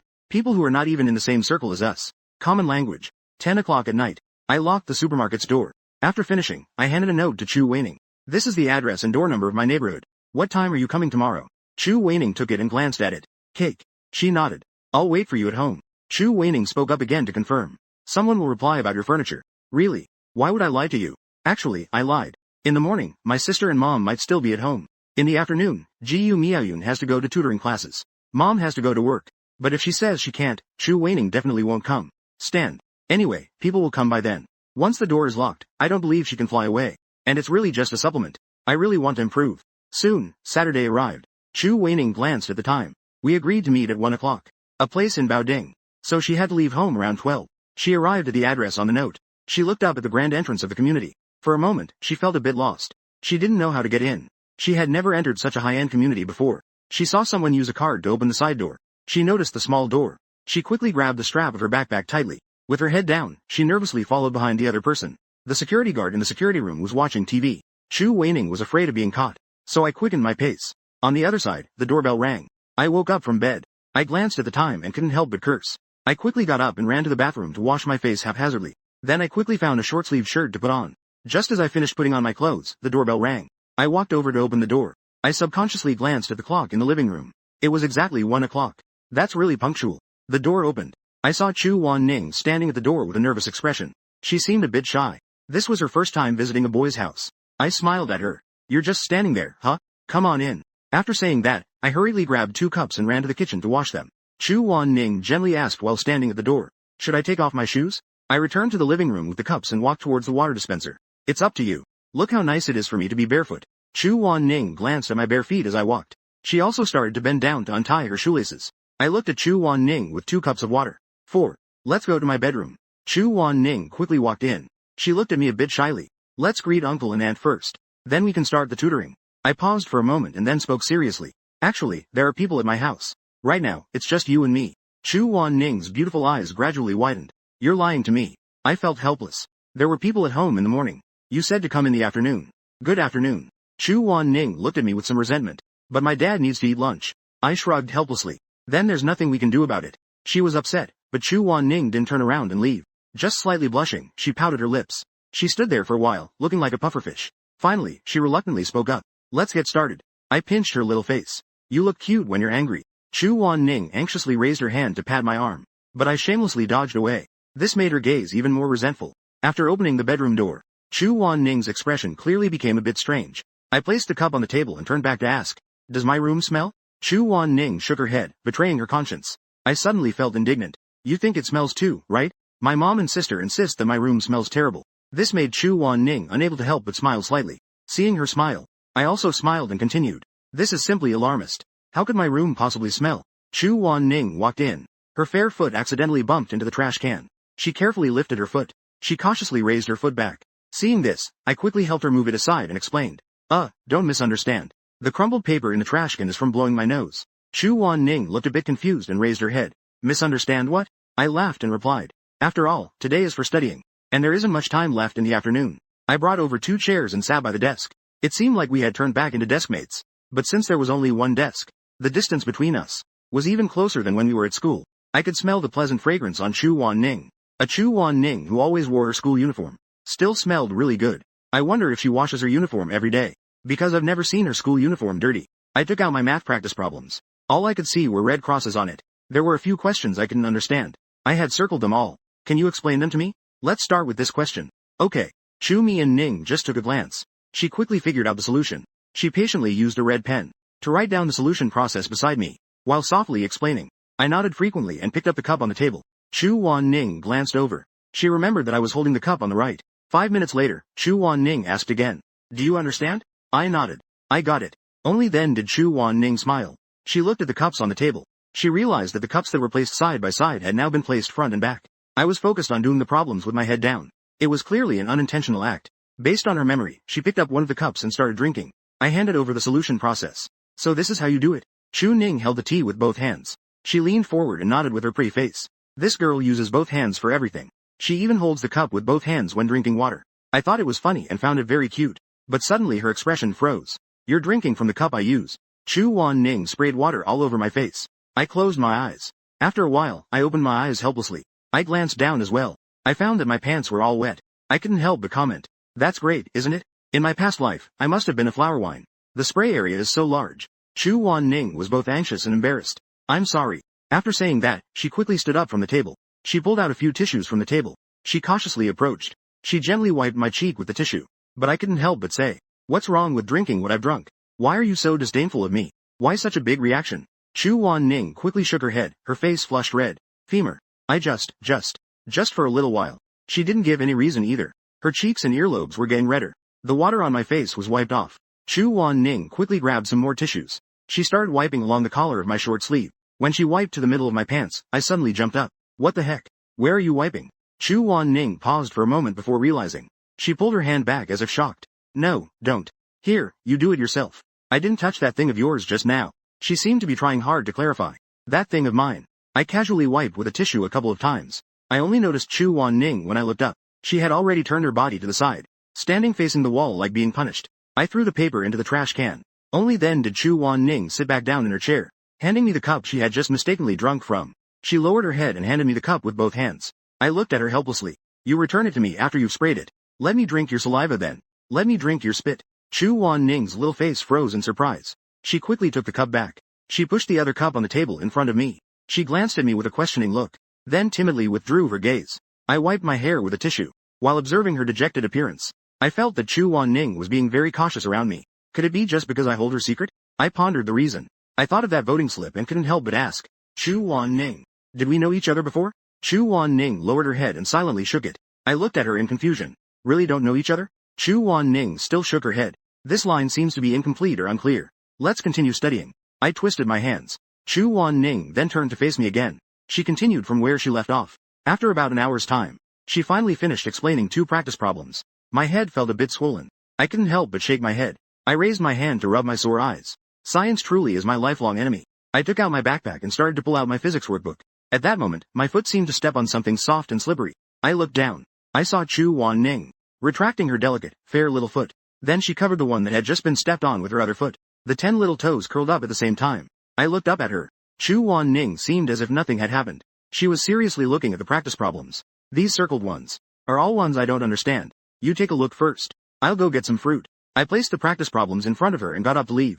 After a while, I came back holding a fruit platter. The platter had several types of fruit and snacks. You must love to eat. Chu Wan Ning shook her head. Then she sat up straight. I began to explain the problems. I took an orange and started peeling it, while listening to Chu Wan Ning explain the problems. After peeling a segment, I popped it into my mouth. I offered the next segment to Chu Wan Ning's mouth. Chu Wan Ning kept her mouth closed. The sound of her explanation abruptly stopped. I said in a commanding tone, seriously, eat. Chu Wan Ning lifted her eyes and glanced at me. She opened her small pink mouth and bit one end. Then she ate it. I couldn't help but laugh. I continued explaining. Chu Wanning's face turned red. Because here, the acceleration remains constant. I interrupted her.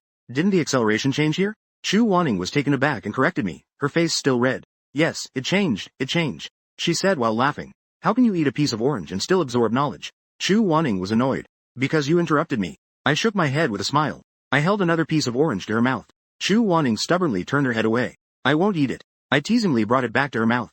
Chu Wanning still turned her head to the other side. I raised my voice a bit. So you're being disobedient, huh? You've gotten bold, haven't you? Do you believe it? Chu Wanning turned her head back. She shot me a glare. She opened her mouth and took a bite of the orange. She swallowed it. I couldn't help but laugh. This trick never fails. However, Chu Wanning quickly got up to pack her things. You're not studying properly. I'm going home. I hurriedly grabbed her. No. Don't go. As evening approached, the tutoring session ended. Chu Wanning walked to the door with her backpack. I called out to her again. Wait a moment. I took out a large shopping bag.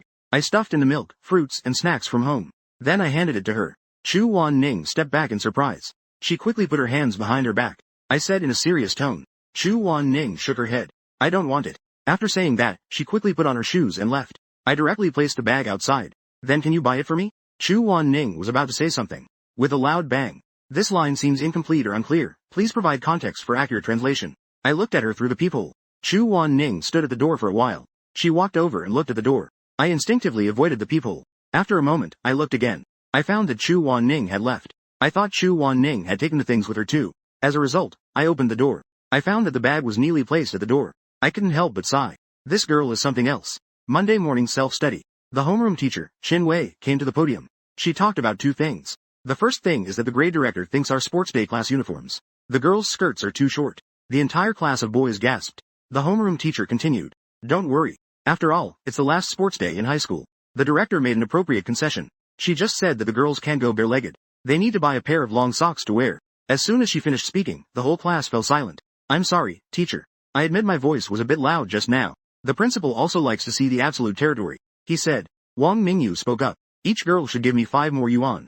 At this point, the homeroom teacher continued. I just glanced at the list of purchases for the class uniforms. This time, the one leading the formation with the class banner is. The girl chosen is Chu Wanning. Upon hearing this, Song Xinyao suddenly looked up. Hearing this, class leader Wang Mingyu made a suggestion.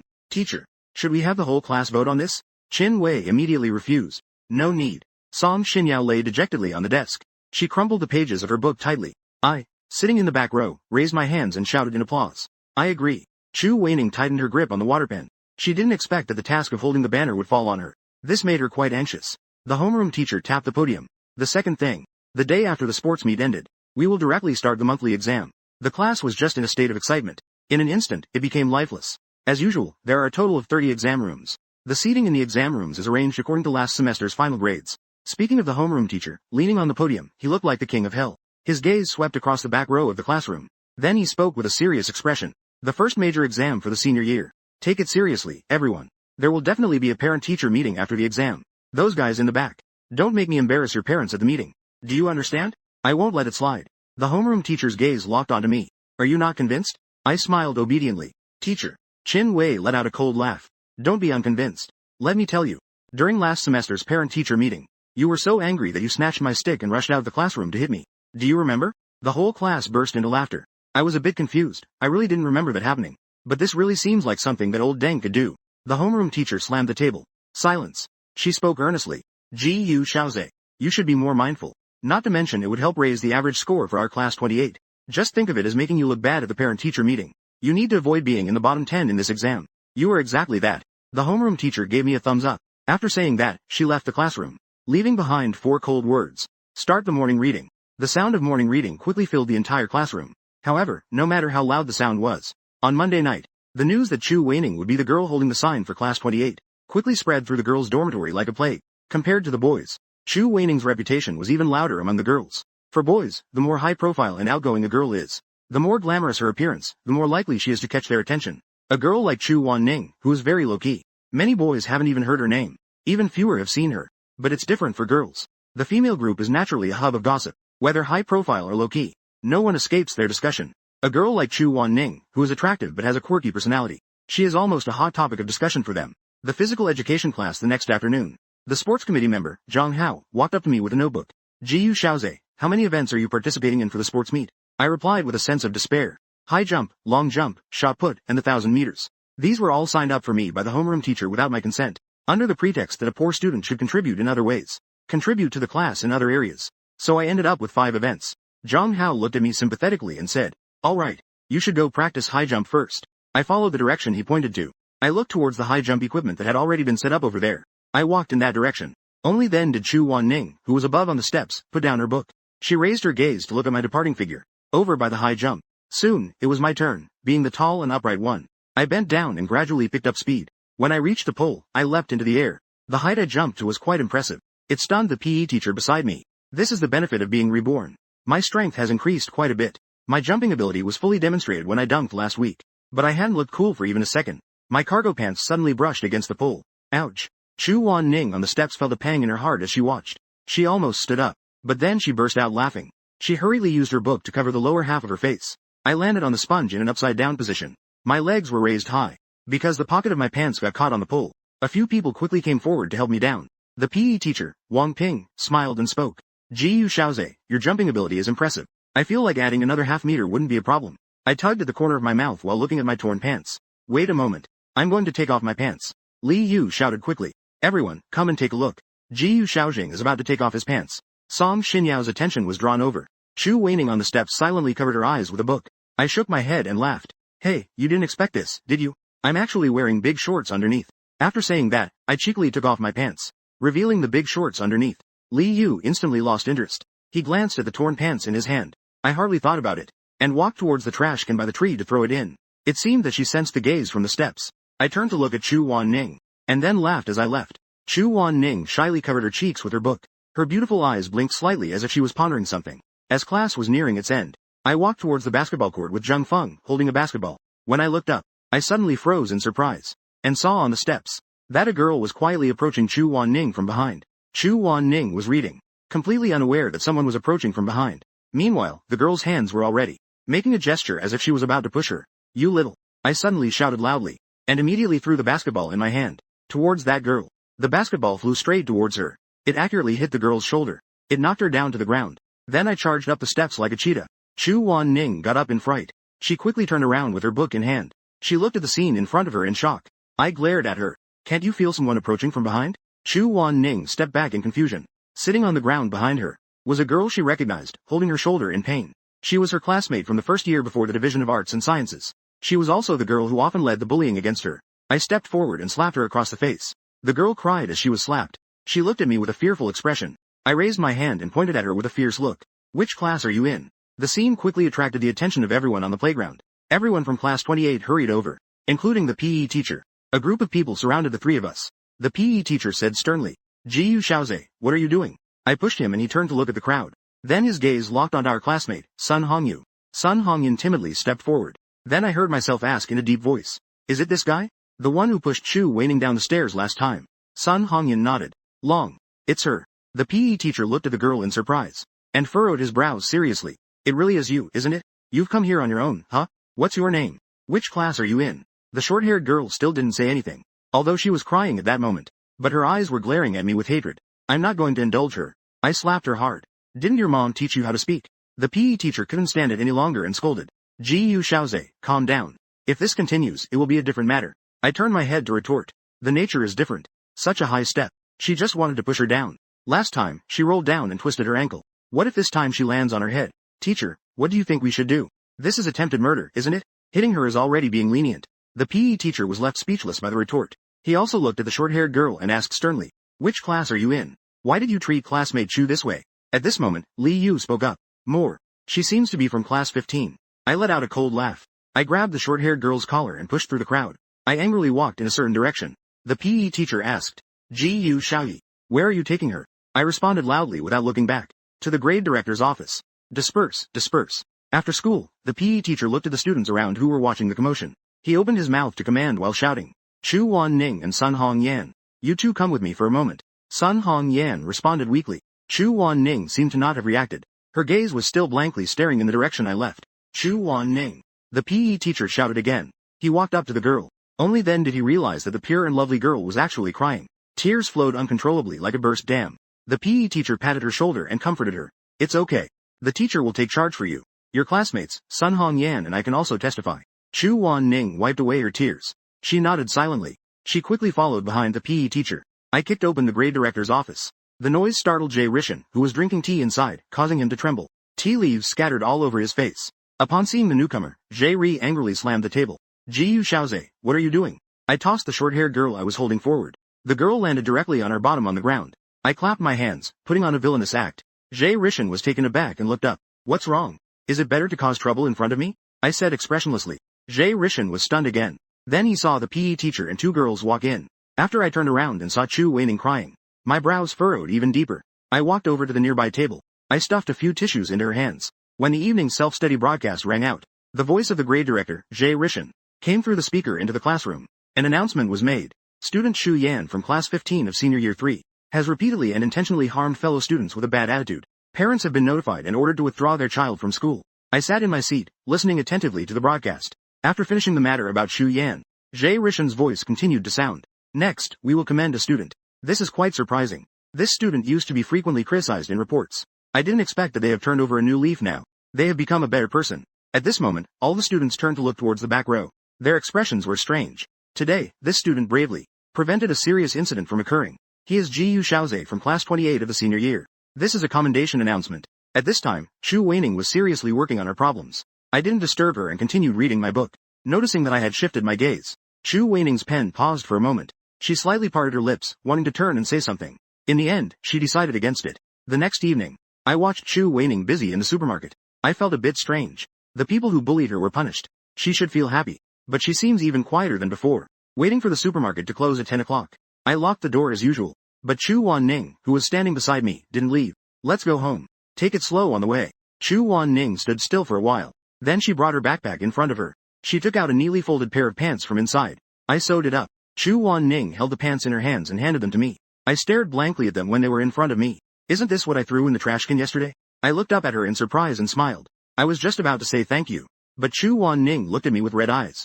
Jiyu Xiaoze, thank you. But I can't be happy. But don't let it get too serious. And don't let it be because of me. I almost got punished. After saying that, she held back her tears, quickly turned around and left. Her slender figure quickly blended into the thick night. I stood in place for a long time. Then I let out a long sigh. I lowered my head and gently sniffed the pants. I realized the pants had already been washed by Chu Wan Ning. They emitted a faint scent of laundry detergent. Chu Wan Ning. I wish I had met you earlier in my past life. I looked at the pants and whispered. A week later, during the morning break, the class monitor, Wang Mingyu, suddenly entered the classroom. He knocked on the door. A few boys came with the class uniforms. Go help move them. As soon as he finished speaking, the atmosphere froze. Then the whole class erupted in chaos. I withdrew my gaze and looked at my deskmate. Chu Wan Ning had just withdrawn her gaze as well. We unexpectedly locked eyes for a moment. Then we both looked away again. It felt as if a transparent barrier had appeared between us.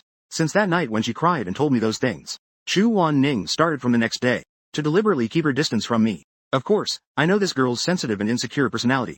She only sees herself as a burden to those who are good to her. She is also afraid of causing trouble for them. But how could I be afraid of that? A reborn person fears nothing. I took a deep breath and twirled the pen in my hand.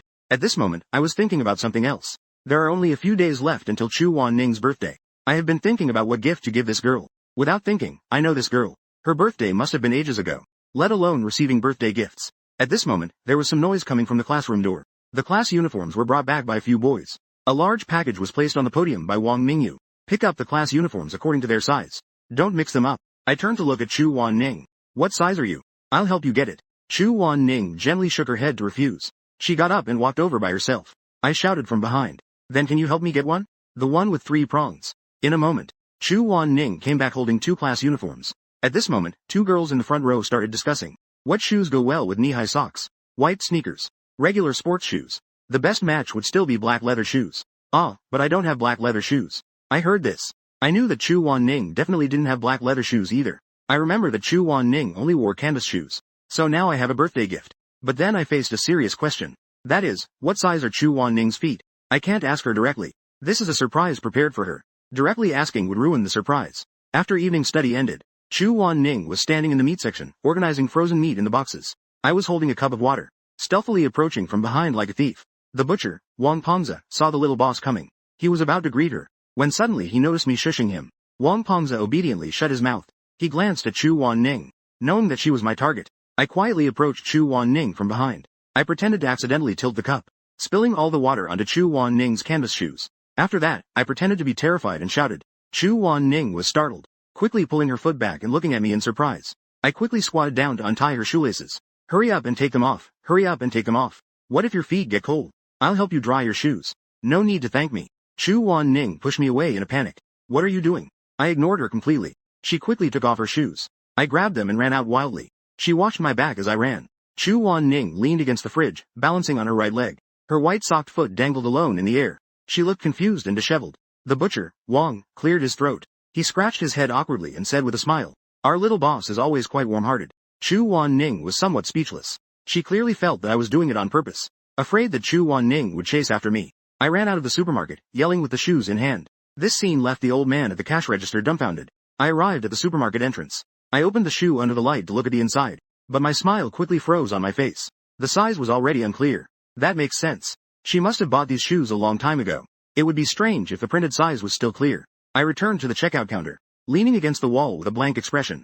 I picked up the hairdryer and started blowing on the shoe's surface. At that moment, I turned my head and found my dad staring at me. I casually asked, "Can you tell what size this shoe is?"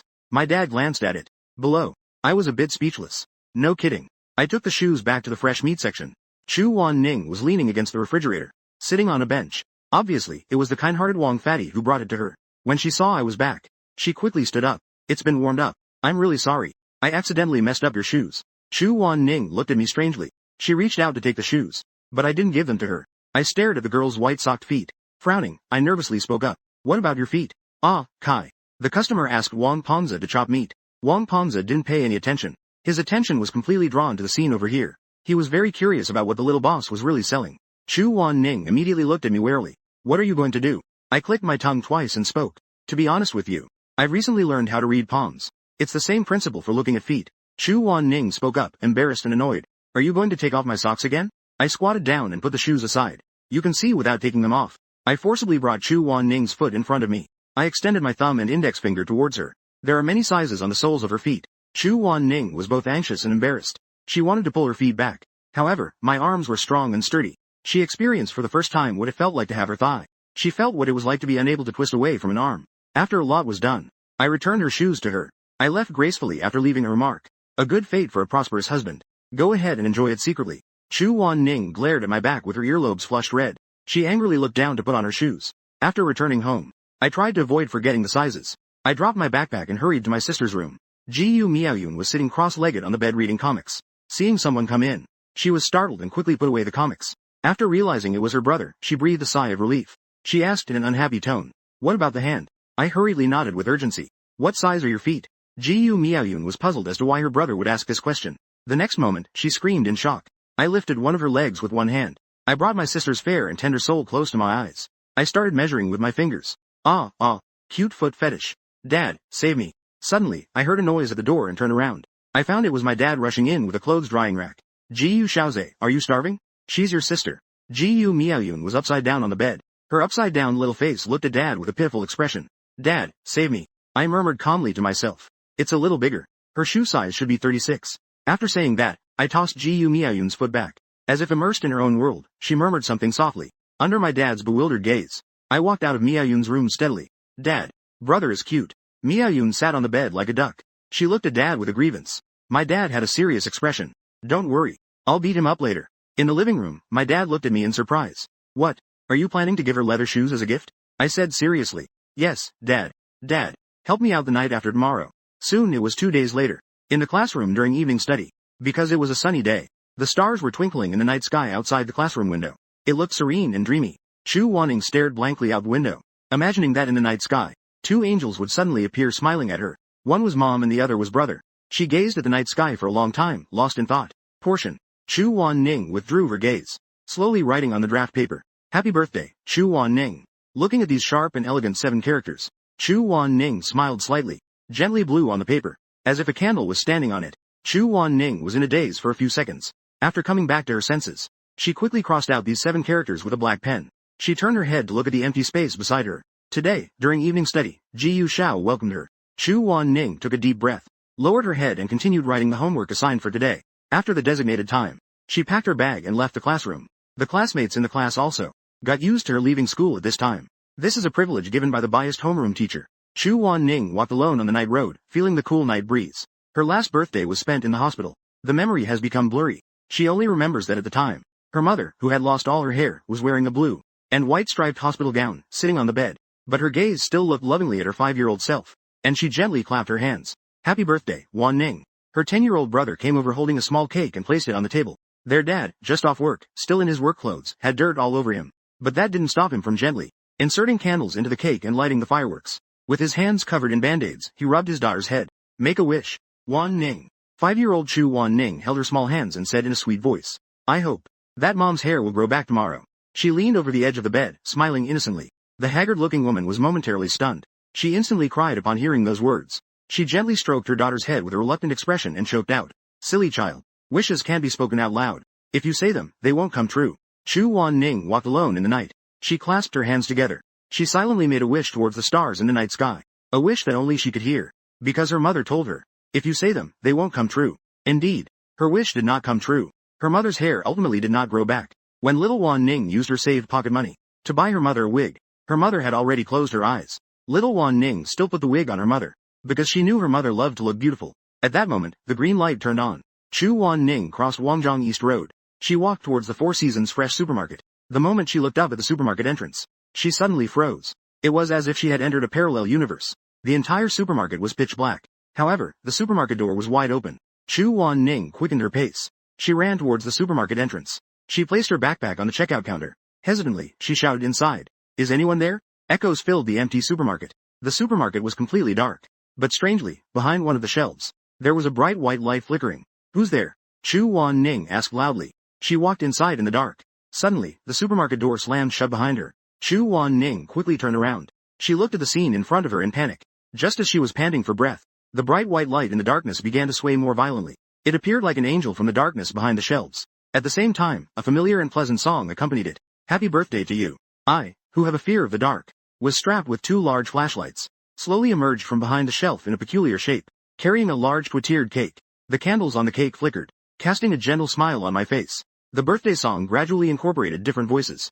Behind me was Wang, the chubby guy from the fresh meat section, Aunt Lee from the vegetable section weighing items, Sister Song from the snack section weighing items, and my dad, who was responsible for secretly closing the door, appeared at the supermarket entrance. He was clapping with a smile on his face, just like everyone else, together with a few uncles and aunts who were on the night shift, singing the slightly out-of-sync birthday song. Happy birthday to you. After finishing the song, I stopped in my tracks, gazing at Chu Wan Ning, who was standing at the supermarket entrance. Happy birthday, Chu Wan Ning. I tilted my head slightly, beaming with a smile. Chu Wan Ning stared blankly at me, smiling at her.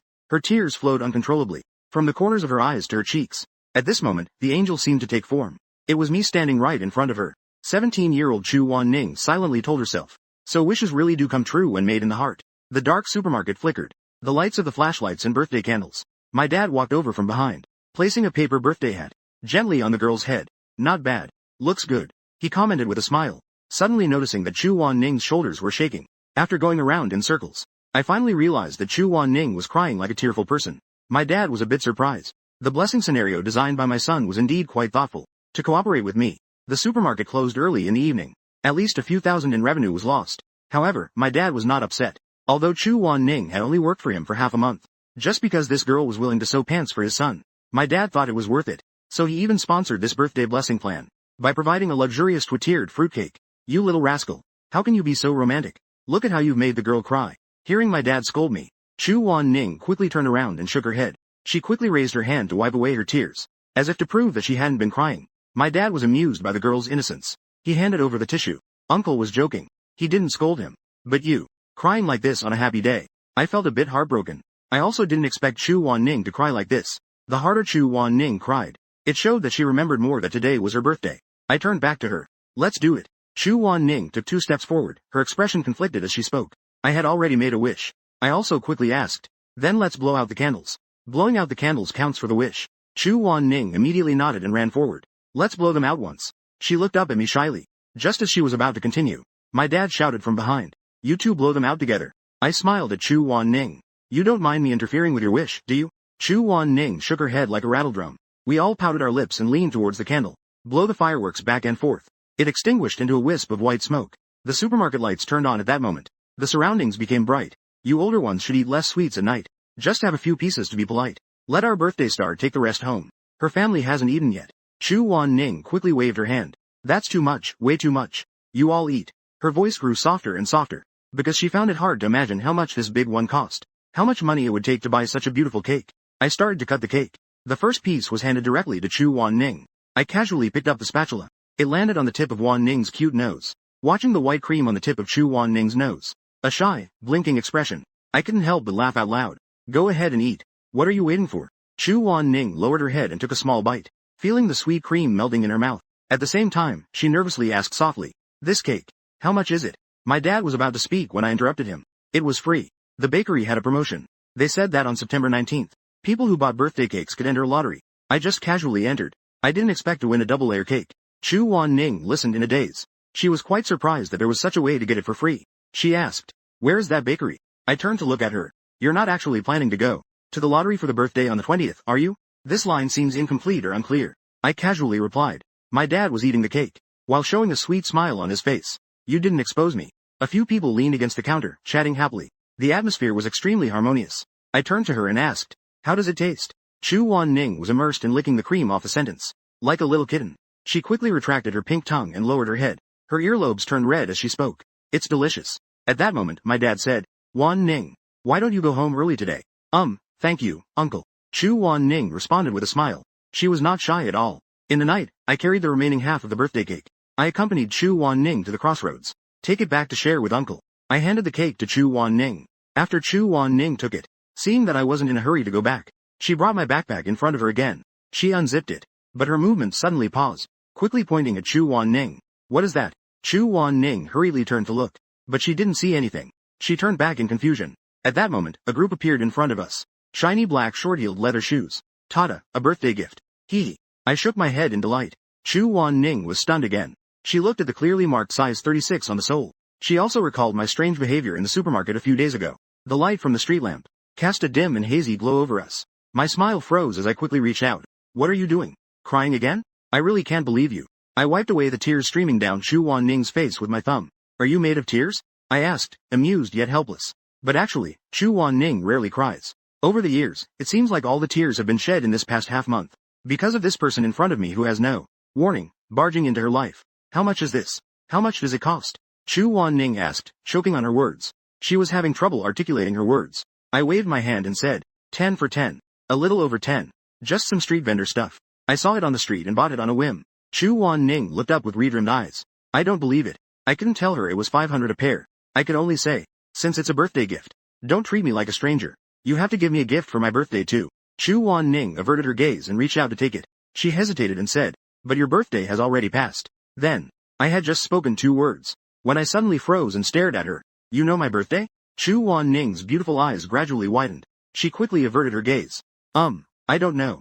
I have no idea how this girl in front of me knows my birthday. Anyway, you can just give me a gift next year on my birthday.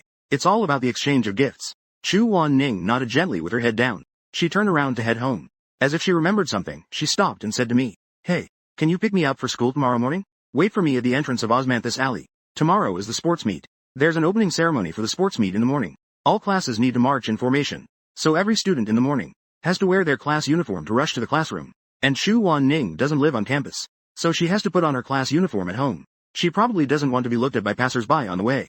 I instantly understood what she meant and smiled in agreement. "Sure." Chu Wan Ning also smiled. "Thank you. How about 7:30 tomorrow?" The next morning, I was woken up by the alarm clock at 7 a.m. After quickly washing up, I set off from home. I rode my bike to the agreed meeting point at Osmanthus Alley. I glanced at my watch. It was almost 7:30 now. How long? Chu Wan Ning arrived at the alley with her backpack. I looked at her curiously. "Where's your class uniform?" Chu Wan Ning said with an unnatural expression. "It's under my school uniform." I looked down for a moment. The thigh area of Chu Wan Ning's school uniform pants looked puffy. That part should be a skirt. However, she was still wearing canvas shoes. As soon as I asked her, she immediately explained. "The leather shoes are in my backpack." This girl is all wrapped up in her school uniform and still wants me to pick her up. Isn't that a bit unnecessary? I thought to myself, amused. We parted ways a few hundred meters from the school. I was the first to ride my bike into the campus. I walked into the classroom in my uniform. The girls gathered together discussing turned to look at me. They quickly glanced at me as if they were sneaking a look. Then they quickly huddled together. They began to discuss in low voices. I don't know what they were talking about. A few girls excitedly stomped their feet. I have thick skin, so I really didn't expect. Gu Xiaoze looks quite handsome in his uniform. He is relatively tall and strong. He looks good in clothes. He should be the most muscular guy in our class. At this moment, I spoke up. How good looking he is. The girls immediately turned around. Blushing, they pushed me away. What are you, a boy, eavesdropping on? Go away, go away, go away. At this moment, Chu Weining walked in. The girls turned their heads to look again. They looked at her in surprise. Why is she in uniform? Chu Weining ignored everyone. She silently walked to her seat. After placing her backpack down, she picked up the class sign placed next to her seat. She took some time to practice at the back of the classroom. The expression on her face was very serious. She didn't act unnatural just because I was watching her. She didn't act unnatural. I withdrew my gaze and quietly sat in my seat. The opening ceremony is at 9 o'clock in the morning. So the students came a bit late today. The boys who were excited before putting on their uniforms have become shy and aloof after wearing them today. Before long, more and more people arrived. The talking in the classroom finally grew louder. Song Xinyao walked into the classroom surrounded by several girls. This scene instantly attracted a lot of attention. As soon as she entered the classroom, Song Xinyao looked at me. Her eyes lit up instantly. However, she quickly averted her gaze on purpose. She casually tossed her hair in his direction. Song Xinyao thought I would definitely be secretly watching her. That's why she didn't take the initiative to greet me. Although she felt neglected, she had really wanted to talk to me for half a month.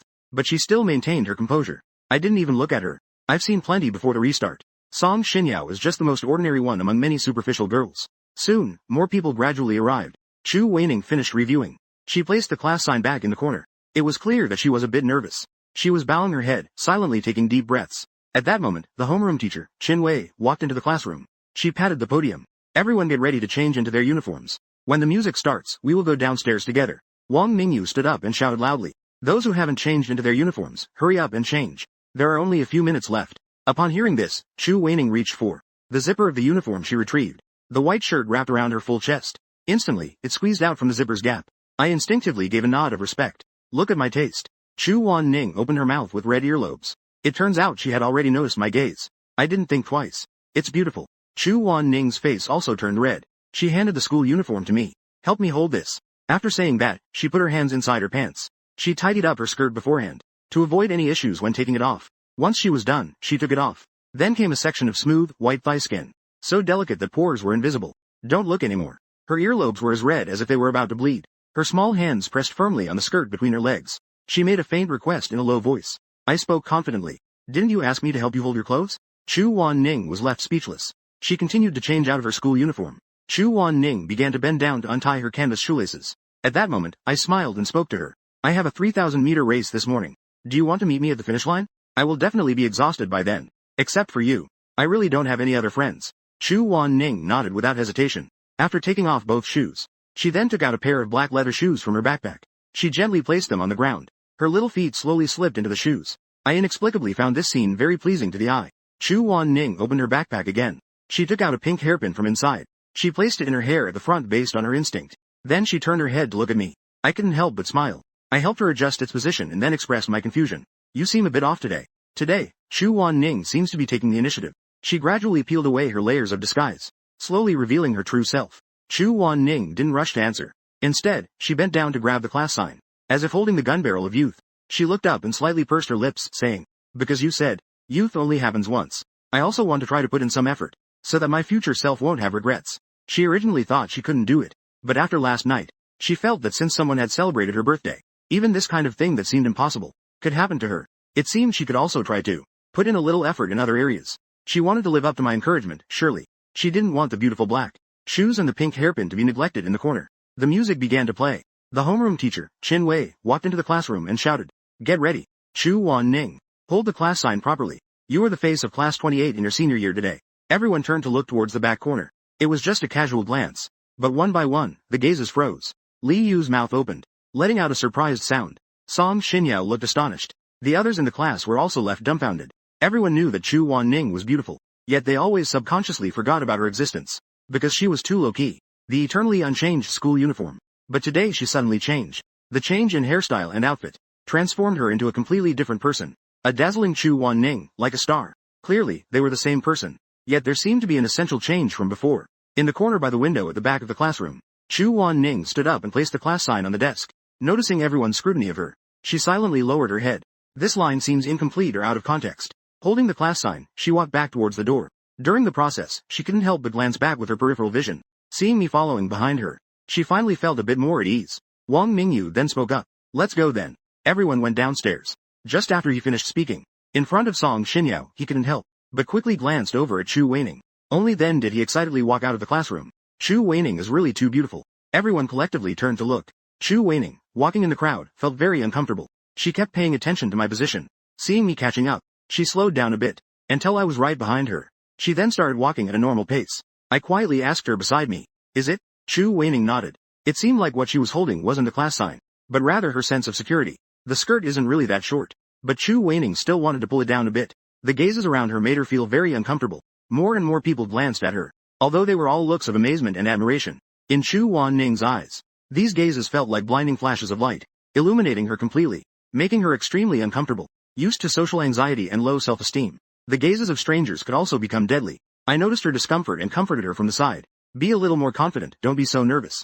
Chu Wanning nodded, but I knew she wasn't really listening. You and Garden Road, you always manage to perform well during exams. You can show your true level.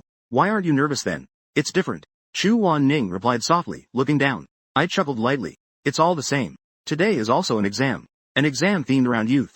If you walk 1 meter holding the sign, you can score 100 in your youth. Chu Wanning looked up in the direction I was pointing. That is the track below the podium on the playground. It is also the route that each formation needs to take. I looked down at her shoes and said, "You're stepping on the birthday gift I gave you.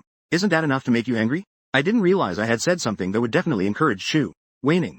Chu Wanning turned to look at me. A pair of beautiful eyes reflected my face. Her gaze gradually became more determined. I smiled at her. Just take a deep breath and go. Chu Wanning nodded. Obediently standing in place, she inhaled. Her full chest rose up. I looked down at her chest again and said, her full chest slowly lowered. I enjoyed the sight. Chu Wanning tightened her grip on the class sign. She walked towards the front of the class. The surrounding gazes continuously gathered towards her. In my eyes, Chu Wanning, holding the class sign, is stepping out of the shadows and into the sunlight. Standing in the previous formation, I surveyed the formations on the playground. At a glance, all sorts of strange characters appeared. There were white coats, patient outfits, and even Calabash brothers. Compared to that, our class uniforms are simply normal to the extreme. The one in front of us is wearing a Hogwarts cloak. I am relatively tall, so I stood at the back of the formation. I saw Chu Wanning standing with the homeroom teacher at the front of the class. Chu Wanning had her head down, lost in thought. At that moment, she glanced back, as if searching for something, until she spotted me in the back row. Before turning her head back, the march on the playground was still playing. The host's voice echoed throughout the playground through the microphone. They have already started over there. I was waiting in place, feeling bored. Suddenly, a sound came from the front. The people in the front row quickly moved aside. It was as if they were making way for someone. I turned my head to look. I then realized it was Chu Wanning squeezing into the crowd with the class sign. She was walking towards the back row. Chu Wanning had her head down, her earlobes red, under the watchful eyes of the entire class. She only stopped when she reached in front of me. Chu Wanning didn't say a word. She didn't even look up at me. She directly reached out her fair little hand and grabbed my wrist. Then she turned around, holding my hand, and squeezed back into the line. She brought me to the very front of the formation. Everyone was stunned. They couldn't understand what this usually aloof and silent girl was trying to do. What this beautiful girl really wanted. The front row was filled with pretty girls. I, a tall guy, stood there dumbfounded. It was like a crane standing among chickens. At that moment, I also felt a bit uncomfortable. So I quietly asked Chu Wanning. Chu Wanning held the class sign and remained silent. She kept her head down and stayed silent in front of me. The homeroom teacher, Chin Wei, awkwardly smiled and couldn't help but ask, Wanning, what do you mean by bringing this guy over? Chu Wanning still kept her head down and refused to speak. The homeroom teacher glanced at me with disdain. I raised an eyebrow. I looked indifferent, as if it had nothing to do with me. Why are you still standing here? Go back. It makes you look. The homeroom teacher rolled her eyes and ordered me. I casually raised my hand and turned to leave. But just as I took a step, the silent Chu Wanning quickly grabbed my arm. She wouldn't let me go. Song Xin Yao and a group of girls looked at this scene with curiosity. The homeroom teacher looked confused again. She really couldn't understand what this girl was trying to express. Seeing the homeroom teacher's expression, seeing her speechless, I smugly said with a grin, Look. It's not that I don't want to go back. It's that she won't let me go back. The homeroom teacher shot me a fierce glare. When facing Chu Wanning, her expression softened again as she smiled and asked, Wanning, do you want Ji Xiaoze to stand in front? Chu Wanning still wouldn't respond, but her little hand was still tightly gripping my wrist, as if she was unwilling to let go at all. The whole class knew she had a quirky personality. This strange behavior really matched her character. The homeroom teacher had no choice. She was also known for pampering Chu Wanning. The double-standard homeroom teacher immediately turned and ordered, Ji Xiaoze, move to the front row. I came to my senses, dumbfounded. The homeroom teacher adjusted her glasses and said sternly, Try saying that again. If I tell you to stand in, then stand in. Why are you talking so much nonsense? Seeing this, Chu Wanning quickly let go of my hand. The homeroom teacher was somewhat at a loss whether to laugh or cry. You want Gu Xiaoze to stand in. Just say something in the first row, and that's it. How could I possibly disagree? I smiled and squeezed into the first row, and stood right in the middle of the girls. There were girls all around me. I was the only guy standing tall there. It was like the whole formation was giving a middle finger forward. The boys in the back row were practically itching with envy. Just now, seeing Chu Wanning holding onto. When she was holding onto me, everyone was stunned. When did these two become so close? Song Xinyao was also in the first row. She expressed her dissatisfaction at this moment. Teacher, Chu Xiaojing is a guy. Why should he stand with us girls? Remembering Chu Wanning's earlier actions, a nameless anger rose in her heart.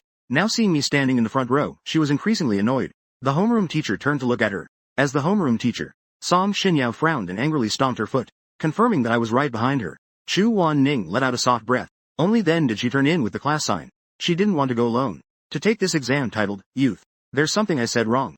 In her heart. Only I was by her side. This exam could only be titled, Youth. Years later, looking back, she wouldn't feel regret. Her hand tightly gripping mine without letting go. Representing her persistence. It seemed like we waited a whole hour. Finally, it was our class's turn in the formation. Chu Wanning picked up the class sign. Following behind the class in front. Stopped again at the starting line of the 100 meters. The entire class 27, dressed in Hogwarts uniforms. The students walked up to the podium and stopped. Without any warning, this group suddenly turned to face the playground. They pulled out a wand from their cloaks. Their movements were synchronized. They drew a circle at a 45-degree angle towards the sky. Then they put it back into their cloaks. The playground erupted in enthusiastic applause. The more lively the class was, the audience on site became more excited. The homeroom teacher didn't like to let their class be lively, so class 28's performance last year was quite ordinary. The next class coming towards us is the senior year class 28, led by the homeroom teacher. The senior year class 28 achieves every year. The host at the podium began to announce. The homeroom teacher softly reminded, 7 pounds 7. Everyone, be more spirited. Chu Wanning picked up the class sign. Her slender white arms crossed straight as she held the rod below. She stepped forward with her long legs wrapped in black stockings. Her shiny black shoes stepped on the ribbons that had fallen on the track. She walked out. In an instant, the 27 classes standing on the playground all focused their attention on the girl holding the sign. They neither cheered nor clapped. They just stared in awe at the stunning Chu Wanning. Everyone's gaze seemed to be in shock. Was class 28 invited from somewhere? Did they bring in a heavenly aide to hold the sign? Because she was so beautiful, it seemed like she was in a different dimension from everyone else. Many people began to turn and communicate with their classmates in confusion, asking about this girl who had never been seen in school, where this beautiful girl came from, what her name was. Most of the questions were from boys, because Chu Wanning was quite famous among the girls. The formation gradually approached the front. The sign holding Chu Wanning was the center of attention. Even the class sign for senior year 28 in her hand became more impressive. The class sign became more grand. More and more gazes were gathering. Chu Wanning's heart was racing. She had never been watched by so many people before, although I provided her with some comfort from behind. But ultimately, she couldn't withstand the pressure of so many gazes. I also saw that Chu Wanning was struggling to hold the class sign in her hand. As she walked to the podium, suddenly, my loud voice came from behind. Hello, classmates. Upon hearing this voice, Chu Wanning was taken aback, then smiled and exhaled, as if she came back to life again. Her arms were infused with strength. The class sign, which had been drooping, was raised straight again by her. My shout attracted all the gazes on the girl. The gazes on her shifted to me. The homeroom teacher turned her head. She saw me waving enthusiastically at the people on the playground. Her smile instantly froze on her face. But now I definitely can't act out. I can only watch helplessly as I cause trouble. And everyone has noticed this. The tall boy standing among the girls. They smiled in surprise. Many others responded loudly. Not hard at all. I questioned loudly. What do you mean it's not hard? Or is it that the homework assigned is less? Teachers, please take a look. Pay special attention to this class. On the podium, the senior year head, Jay Rishan, looked at me with a dark expression. He glanced at the principal's expression. Seeing the principal smiling, he inexplicably breathed a sigh of relief. The homeroom teacher covered her face with her hand. She was so embarrassed she wanted to find a crack in the ground to hide in. However, there was a bit of humor in the air. Plus, the tall boy among the girls. The formation of class 28 still received a warm round of applause. But this enthusiasm definitely included appreciation for the girl holding the sign. I'm just the trigger for the applause. Successfully finished the formation. Class 28 gathered at their positions on the playground. Chu Wanning stood at the front holding a sign. The boys and girls dispersed in 2 columns to the back. I was still the first person in the girls' line. The homeroom teacher's gritted voice came from beside me. I'll settle the score with you after it's over. But I just smiled and replied, Teacher, I have a 3,000-meter run this morning. Don't put pressure on me. My calm response left the homeroom teacher stunned. The woman in her 30s changed her expression like a Sichuan opera performer, instantly turning anger into a smile. She gently raised her hand, patted my shoulder, and encouraged me. Oh, really? You have an event this morning. Run well. The teacher was just joking with you. I couldn't help but nod with a smile, implicitly meaning to have tea after finishing the run. The homeroom teacher is a woman who wants to be first in everything. The reason she dotes on Chu Wanning so much, it's because Chu Wanning single-handedly raises the average score of class 28 by 7 or 8 points each time. I heard that Chu Wanning didn't come to take the exam at the end of last semester. As a result, class 28's average score dropped out of the top 3 in the grade. So since the beginning of this semester, Chin Wei has been enduring in the office until now. She hasn't spoken a word to any other teachers. She's just waiting for this monthly exam to show off. After the opening ceremony ended, I ran to the classroom to change into my sportswear, preparing to participate in the 3,000 meters in the morning. Chu Wanning walked towards the campus convenience store. The short 1-minute class formation showcase made her the absolute star of the entire school. This is no exaggeration. If it weren't for the fact that the internet wasn't that developed this year, at this moment, the video of Chu Wanning holding the sign would definitely have gone viral on the platforms. Walking on the way to the convenience store, Chu Wanning felt the gazes gathering on her more and more. There were even a few groups of 2 or 3 people quietly following behind her, discussing, like a fan following a celebrity. Chu Wanning did not respond to any of the gazes. She just walked with her head down, oblivious to her surroundings. There were even clear voices of conversation around her that reached her ears. Among the conversations, she heard her own name. It spread like a plague. Her name had quietly spread throughout the entire playground of the 7th middle school. Even those who were not interested in her learned what her name was. Senior, please wait a moment. Hearing a voice coming from the front, Chu Wanning paused her steps. She lifted her head. She found that in front of her was a clean-looking boy. Seeing Chu Wanning looking at him, the boy's face instantly turned red. Chu Wanning did not respond to him, but he didn't leave immediately. He was waiting for the other person to state the reason for stopping her. Senior, can I add you? The fair-skinned boy politely bent down and asked shyly. He spoke in what he thought was a charming voice. Chu Wanning shook her head. I don't have that. The fair-skinned boy was taken aback. He hadn't returned yet. The other person had already walked past him and continued to walk forward. The fair-skinned boy's expression. Is she really that high? Maybe she doesn't have QQ.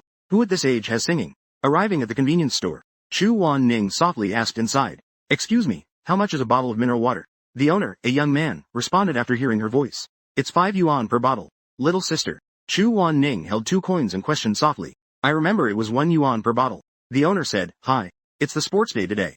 The price has gone up a bit. Seeing Chu Wanning's conflicted expression, he straightforwardly said, Then I'll sell it to you at the original price. 1 yuan per bottle. Only then did Chu Wanning hand him 2 coins. He took the 2 bottles of mineral water.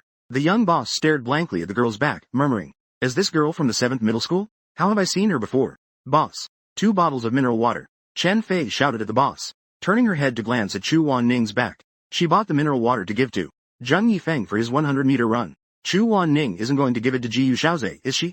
The convenience store owner glanced over and casually replied, 3 yuan per bottle. 6 yuan for 2 bottles. After saying that, he continued to lie down and watch TV. On the other side of the red track, I positioned myself in the middle of the track. 3,000-meter long run. The 400-meter track requires running a total of 7.5 laps. There are a total of 11 people in my group. This even includes Wang Mingyu, who is in the same class as me. Wang Mingyu confidently called out to the classmates from class 28 nearby. He shook his arm and spoke with full confidence. Everyone, don't worry. I've got the first place in this group secured. The homeroom teacher also gathered with the students nearby. She encouraged Wang Mingyu excitedly, but they seemed to overlook that I was also in this group. Wang Mingyu was doing warm-up exercises. While glancing at me, who was also warming up beside him, he said dismissively, Are you okay? Wearing shorts. You should have come in long pants. I scoffed. This line seems incomplete and may not require translation. I casually patted the side of my pants. The patchwork that Wan Ning sewed for me. This line seems incomplete and may not require translation. Wang Mingyu couldn't be bothered to pay attention to me. He originally had no feelings towards me. But seeing that Wan Ning suddenly became so close to me, unconsciously, he started to dislike me a bit. Why do Song Xinyao and Chu Weining have such a good relationship with him? The girls in the class keep cheering him on. This makes Wang Mingyu very satisfied. He saw the 2 bottles of screaming drink in Song Xinyao's hands. Wang Mingyu knows these must be for him later. At that moment, a voice suddenly came from beside him. He realized it was a guy with a face as dark as Judge Bao. Based on my impression, I tentatively spoke up. Tan Lei. Tan Lei smiled and clapped. You're here too. He is my classmate from freshman year. We haven't really been in touch since we were separated into different classes. But actually, the 2 of us have a good relationship. Because I am the second to last in the fixed grade. And he is the last in the fixed grade. Tan Lei suddenly lowered his voice and whispered to me sneakily. I saw you in the 28th class formation. That Chu Wanyan from your class. I had only heard of her before. I can't believe she looks this good. With the 2-dimensional girl. I wondered. Why have I never seen her before? I responded while warming up. She often studies in groups. Tan Lei said with a smile. Are you close with her? Can you give me her contact info? I touched the little flower on my pants and looked around. But I still hadn't seen Chu Wanning's figure. At that moment, the teacher with the starter pistol shouted loudly. Everyone, take your positions. With the sound of the gunshot, this group of 11 people started to run slowly. Wang Mingyu dashed straight to the front. Tan Lei and I were still chatting in the crowd. This guy seemed enchanted. She is truly the most beautiful girl I have ever seen. Bro, what have I ever asked you for in this life? Help me get her contact info. She's coming. Tan Lei suddenly exclaimed, seeing her outside the track holding 2 bottles of mineral water. Chu Wan Ning, running over like a fairy. This guy's eyes went wide. Then he was so shocked that he fell over on the spot. He rolled on the ground for a bit. I quickly went over to help him up. At the same time, I glanced up at Chu Wan Ning. Chu Wan Ning smiled at me. She stood shyly at the edge of the track, gently shaking the 2 bottles of mineral water in her hands, indicating that she bought them for me. I also smiled quietly. It felt like we had an unspoken understanding. We didn't say a word to each other. Then we both looked away at the same time. I really couldn't think of anyone besides Chu Wan Ning. Who else could cheer for me? The timely appearance of Chu Wan Ning and her smile made me feel at ease in an instant. Get up. You've really held me up. Look at where everyone else has gone. I pulled up Tan Lei and immediately chased after the group ahead with him. Wang Mingyu is still in the lead. He's running like his life depends on it. But his current performance is really appealing to the girls. The girls from class 28 in their JK uniforms. The girls are screaming and cheering for him like crazy. Mom, she's so beautiful. If I could just talk to her. Just one word and my life would be worth it. Tan Lei is running while hysterically expressing her feelings. I smiled. You're really obsessed, aren't you? Is it really that serious? Don't worry. She'll be in the same exam room as us for this monthly test. She's the last one. And then it's you. Tan Lei is happily enjoying herself all the way. Isn't she the top of her grade? Why isn't she here? I explained. She missed the last exam. The 2 people lagging far behind the group quickly caught the attention of the homeroom teacher. The woman in her 30s adjusted her glasses in anger. She shouted at me. Are you chatting? Jiu Shaoze, if you fall behind, just wait and see how I deal with you. I looked at my homeroom teacher like a fierce tiger. I couldn't help but swallow. I could only speak to Tan Lei beside me. Bro, I'll chat with you after my next lap. I'll run a lap first. La felt like he wasn't listening to Chinese. I took a step and started to speed up. This scene immediately attracted everyone's attention, including the PE teacher. What is this guy doing? Sprinting at this moment. The PE teacher murmured. The physical endurance and strength brought by heavy work. The benefits of various physical qualities are of no other use. It's more than enough for the sports meet. I sprinted very fast for this lap. When I rushed to Wang Mingyu's side, he widened his eyes in surprise. It's not you. Wait a minute. Wait a moment. Wang Mingyu, feeling unconvinced, wanted to catch up with me. But the huge physical exhaustion from sprinting at the start was overwhelming. No matter what, he can't catch up to me. Instead, my speed is getting slower.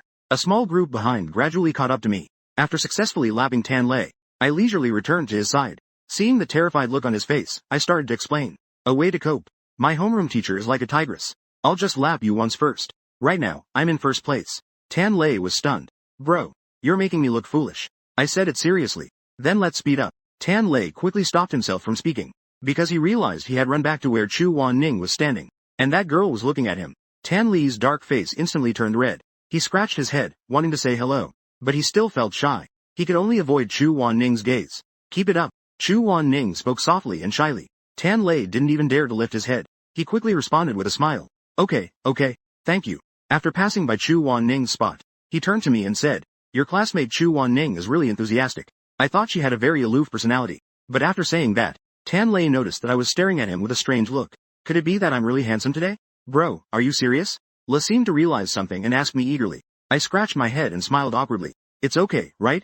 Good. I didn't want to discourage him, especially since we had a good relationship. After all, their relationship was quite good. But just now, the way Chu Wan Ning looked at Tan Lei was bewildered. It almost made me burst out laughing. Because Chu Wan Ning was clearly cheering for me. When I reached the 5th lap, I noticed that the small group behind me started to speed up, and he was still in the same position. But the first place was precarious. The homeroom teacher stood up frantically and shouted, Jiu Shaoze, what are you waiting for? The ones behind have caught up. The classmates in the class clearly didn't expect this group would actually rely on me, and the Wang they initially expected. Mingyu has already fallen to the 3rd tier. At this moment, I was panting like a bull. I seemed to be unaware of fatigue. I took another step forward. The PE teacher stared blankly at this scene. You kid can still push forward. It's not you. You need to push for 2 laps. After all, it's the class 1 lead. The PE teacher couldn't help but shout with concern. But I seemed not to hear it. I just kept taking big strides. I doubled my speed. The small group behind looked on in despair. At the front, a man was galloping ahead. His expression was both astonished and bewildered. Is this even human? He charged ahead for a lap. Now I can still sprint. Is there an engine in his lungs or what? I had only heard that Jiu Shaoze was good at basketball before. I heard he is so good at long-distance running. I sprinted to the last lap. I saw the finish line right ahead. He actually slowed down. Because he had left the second group behind by a whole lap. He stopped in the last 20 meters. He, drenched in sweat, stretched out his arm and smiled. He comically mimicked an ostrich as he moved forward. His steps slowly advanced toward the finish line bit by bit. Class 28 immediately burst into laughter. But my gaze was only on Chu Wanning. Seeing her standing there all alone, Chu Wanning was amused by herself. He suddenly became even more reckless and turned around. He continued to backpedal with his ostrich-like steps. Step by step, he retreated toward the finish line. Some of the other classes watching on the playground were laughing heartily. Some had dark expressions. My recent antics were off the charts in terms of sarcasm. The usually serious homeroom teacher surprisingly did not stop my silly behavior this time, because in this group of long-distance runners, there were also students from her arch-rival. She smugly turned to Xiao Yan standing nearby and mocked. That Lu Wenchang from your class. I remember he was quite good at running, right? At this moment, Lu Wenchang was desperately watching me step on the finish line. His heart shattered. Xiao Yan snorted coldly. After winning the group championship, I straightened up. Taking a long breath, he opened his arms facing the playground. Class 28 erupted in cheers and excitement. Wang Mingyu and Tan Lei also rushed to the finish line one after another. Wang Mingyu, exhausted, looked at Song Xinyao. A smile just barely formed on his face. But Song Xinyao didn't look at him at all.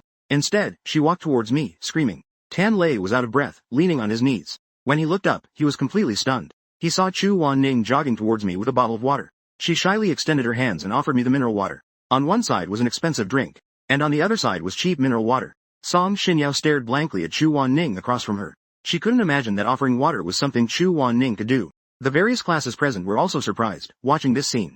I had just become the center of attention. At this moment, because of Chu Wanning's appearance, I became the true center of attention.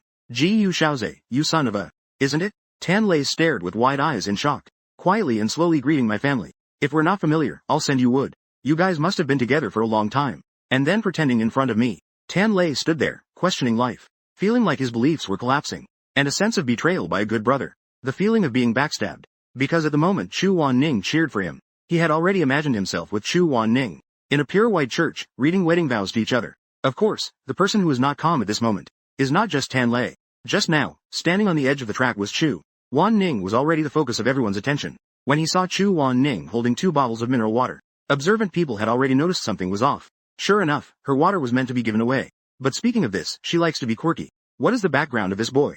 What is his relationship with Chu Wanning? Are they just good friends? Or something more? Or is it that Chu Wanning is simply doing it for the honor of the class by bringing water as a reward? Of course, there is another possibility. It silently appears in their hearts. If this possibility is true, then thousands of innocent boys in the school, who are caught up in the scene of the swan holding a sign, will collectively be shrouded in the gloom of heartbreak. It almost makes others automatically ignore that there is still someone handing me a drink. I glanced at Song Xinyao and said lightly, I don't drink beverages. Thank you. After saying that, I turned and smiled at Chu Wanning. I asked Chu Wanning in surprise, are both bottles mine? Chu Wanning nodded cheerfully. 2 slender white arms straightened to pick them up. The mineral water was handed over with a shyness like a love letter. She was looking forward to me accepting it. I took it in my hand without hesitation and smiled. It's great. Song Xinyao silently clenched her fist. She gritted her teeth in her heart.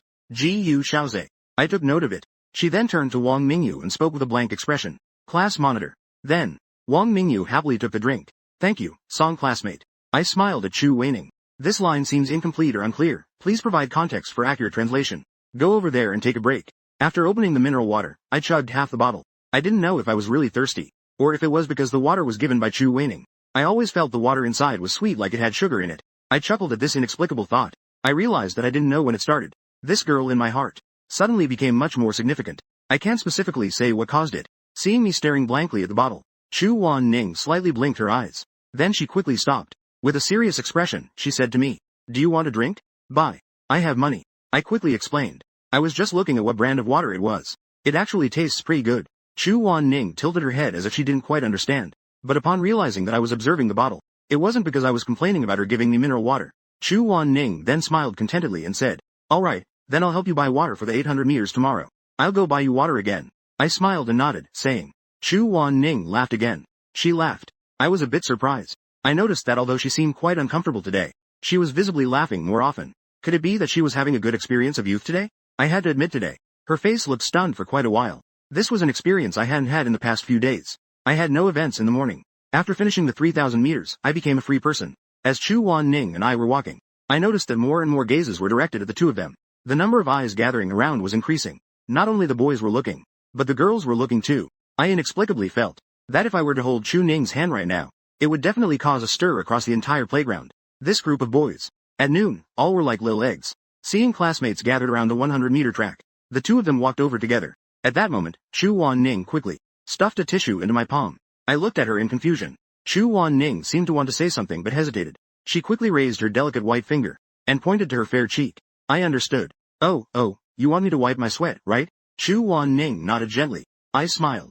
Just help me wipe it directly. I can't form a net with my hand. Chu Wan Ning instinctively reached out her hand. Seeing that there were too many people around, she lowered her head shyly and quickened her pace to walk forward. She chose to ignore my request. We arrived at the side of the 100-meter track. Zheng Feng was standing at the starting line at that moment, with a number tag hanging on his chest. He looked drowsy. Chen Fei stood shyly among the crowd, holding a bottle of mineral water. Everyone was already lacking expectation before the race even started. The homeroom teacher shouted from the side, Zheng Feng, open your eyes. Look at the track. Zheng Feng obediently raised one hand to hold his eyelid open to look at the track. As soon as the starting gun fired, the people around surged forward like cannonballs. Zheng Feng, however, looked like an old man going for a morning jog, slowly trailing behind. The homeroom teacher's pace was almost parallel to his. A woman in her 30s was striding alongside. My temples throbbed with anger. Zheng Feng. Just taking a walk? Zheng Feng. Are you listening to me? Zheng Feng omitted. Omitted again. The latter finally spoke lazily. Teacher. Anyway, I can't outrun them. Might as well save some energy. The 100 meters ended. Zheng Feng's time was 1 minute. He ran slower than a walk. The homeroom teacher even reached the finish line before him. His deskmate Chen Fei ran to the finish line with a smile. You must be exhausted, Zheng Feng. Hurry up and drink some water to moisten your throat. The homeroom teacher looked at Chen Fei beside him in shock. No wonder you're such an overachiever as a deskmate. I withdrew my gaze from the starting line and spoke to Chu Wan Ning. Let's go, since you offered to buy me water. I'll treat you to lunch. Chu Wan Ning took a deep breath and was about to refuse. I waved my hand and said, it's just a meal. In the end, Chu Wan Ning didn't hold back too much and lightly nodded. I'll go to the restroom first. Then I'll come find you. I waved my hand. Sure. After Chu Wan Ning left, I continued to stand by the 100-meter track watching the subsequent races. After watching several rounds of races, almost everyone in the class had gone to the cafeteria to eat, but I still hadn't seen Chu Wan Ning return. She could have gone to any of the buildings. I glanced at my watch, feeling puzzled. I waited another 15 minutes. I still didn't wait for her. Without hesitation, I immediately ran towards the teaching building. Something must have gone wrong.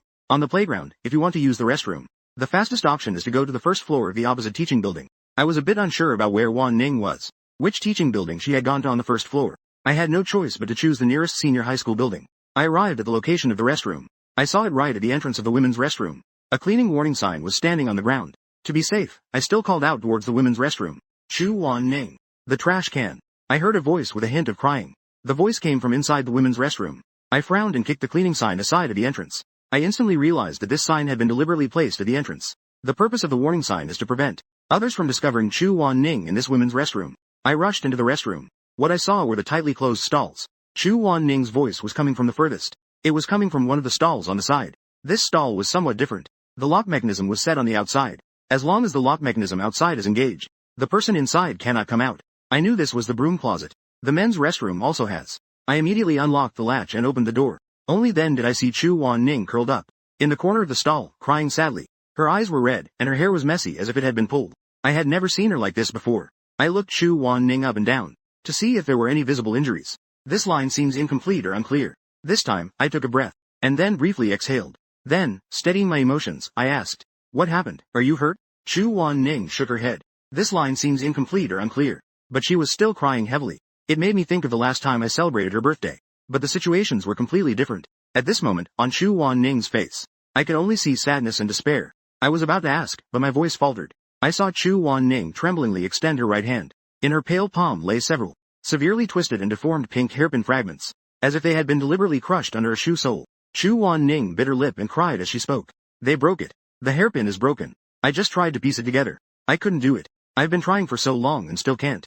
Ji Yu Xiao Yi. I can't piece it together. She choked on her words, repeatedly saying she couldn't piece it together, while carefully using her fingertips to touch the pink fragments in her palm, as if she had lost something she cherished the most and found meaningful. Something that, once damaged, could never be possessed again. This made even her stubborn personality unable to bear the collapse and despair of this moment. But I didn't quite understand that it was just a hairpin and not expensive. Why was she so upset? Was it really that important? Yet I furrowed my brows and quickly grabbed her arm. Wo men ku.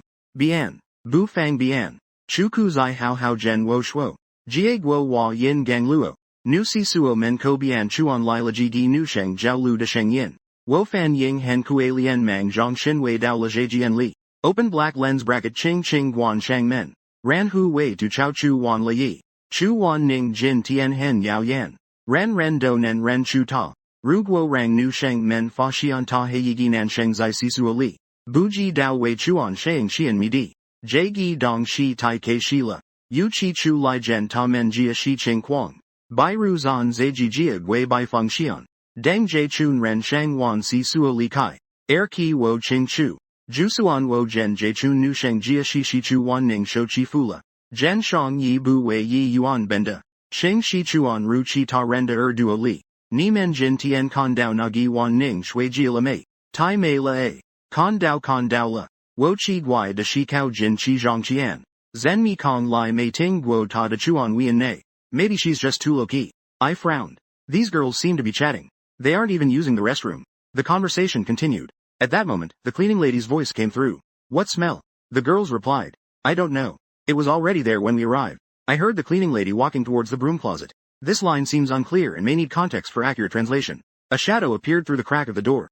Just as the cleaning lady was about to open the broom closet. The lock outside only made a sound. I remember I locked it. The cleaning lady mumbled and left. Then she turned to the girls. You few. Don't do anything bad here if you're not using the restroom. We didn't do anything. The girls murmured as they left the restroom. The cleaning lady's voice gradually faded away. I froze in place in the stall, staring blankly at the door of the stall. I raised my hand and gently pushed the door. It wouldn't budge, so I added some strength, but it was still the same. That ant locked the door from the outside. I pushed hard twice again, but still couldn't open it. In the end, I turned around. I said to Chu Wan Ning with some helplessness. Chu Wan Ning, standing in the corner, did not respond. The girl seemed to not care at all whether it was locked or not. She just lowered her head, fully focused, piecing together a few fragments in her palm. It seemed she was thinking that if she pieced it together, maybe she could use 502 glue, even if it couldn't be used normally. That hairpin was still there. As long as it was still there and intact, that was enough. I stared for a while before speaking up. It seems like a piece is missing. Chu Wan Ning looked up with an incredibly aggrieved tone.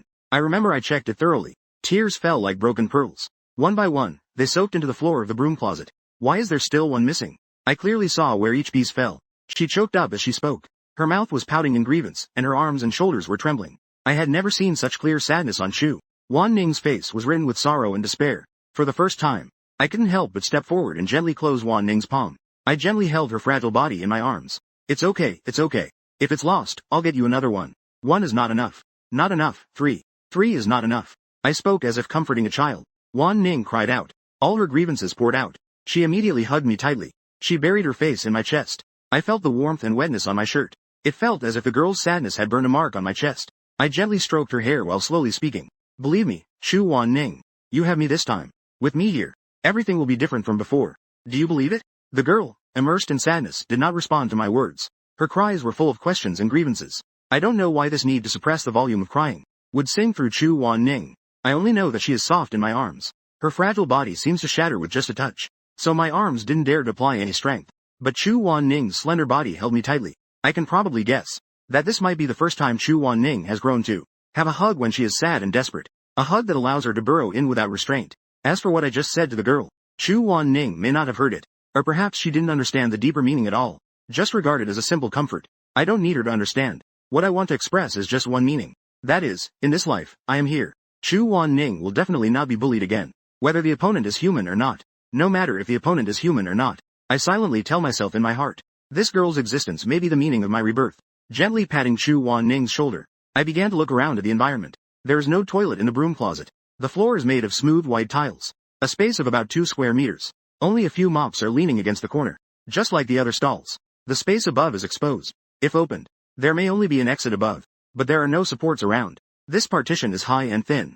It's not easy to flip over. If there were a toilet inside, it could be stepped on. Unfortunately, there isn't. I was thinking about a strategy. A fuzzy sensation came from my chin. It turned out that Chu Wan Ning had already lifted her head. Her crying had weakened a lot. Her nose was red as she relaxed her arms. She sniffled and shrank back into the corner. She lowered her head and quietly glanced at the hairpin fragments in her palm. She carefully clutched them tightly and hugged her forearm. Her slightly messy hair partially covered her fair face. Chu Wan Ning probably calmed down a bit. But her first reaction after calming down was to shrink into the corner. Like a small animal instinctively seeking a hiding place after being hurt. Just like a small animal hiding in a place. I'm sorry. She spoke to me softly from the corner. I looked at her in surprise. Ah, what do you mean? What kind of meaning is this? Meaning? Is it because of the way you hugged me just now? I realized and said with a mix of laughter and tears. There's nothing to apologize for. I also hug the people around me when I'm sad. Besides, it was me who hugged you first just now. Chu Wan Ning remained silent. I looked at her and asked. After asking, I wanted to slap myself in the face. Asking this question in the bathroom is quite ridiculous. Chu Wan Ning gently shook her head. She then lifted her face. Her red eyes looked towards the door. Aren't we going? I shrugged helplessly. It's locked outside. I don't know if you realize the urgency.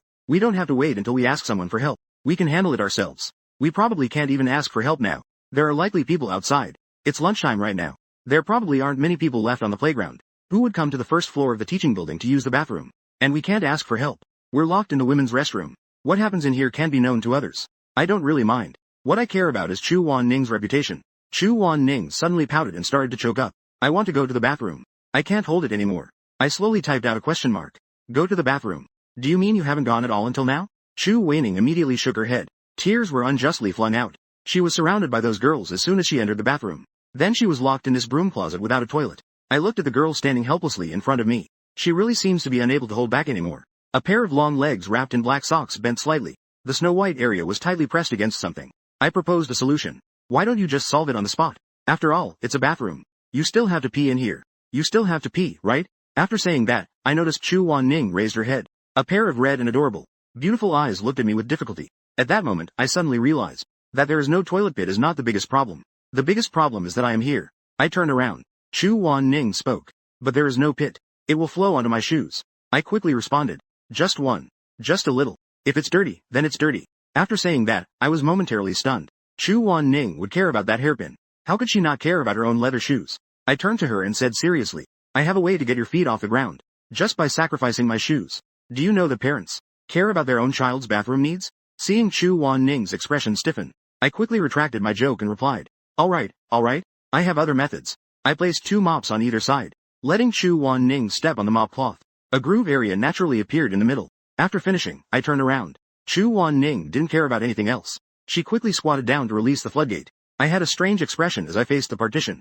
I awkwardly rubbed my eyes while holding my arms and looking down.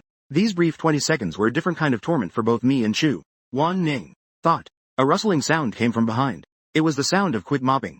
After the sound stopped, I turned my body. I had a hint of an uncontrollable smile on my face. However, it wasn't appropriate to laugh in this situation. I could only force myself to pretend nothing was wrong and look around. There are 3 rentals. I climbed up to the first one. It might be a bit difficult without something to step on for support. The partition might come down directly. Not very strong. You don't have to worry about me getting hurt. Second, you step on me to climb up. Following my previous actions. The third section breaks the door. The third door. Chu Wan-ning immediately said. I'll step on you. I smiled and quickly pulled her back. It's inconvenient for you to wear a skirt. Although I really wanted Chu Wan-ning to step on me. Even if it was a failed attempt. It's better not to waste time in this situation. As a girl, Chu Wan-ning doesn't have that much core strength. Climbing would be pointless. After I said that, I acted. I stepped against the wall and jumped up for leverage. A fitness move landed me right on top of the partition.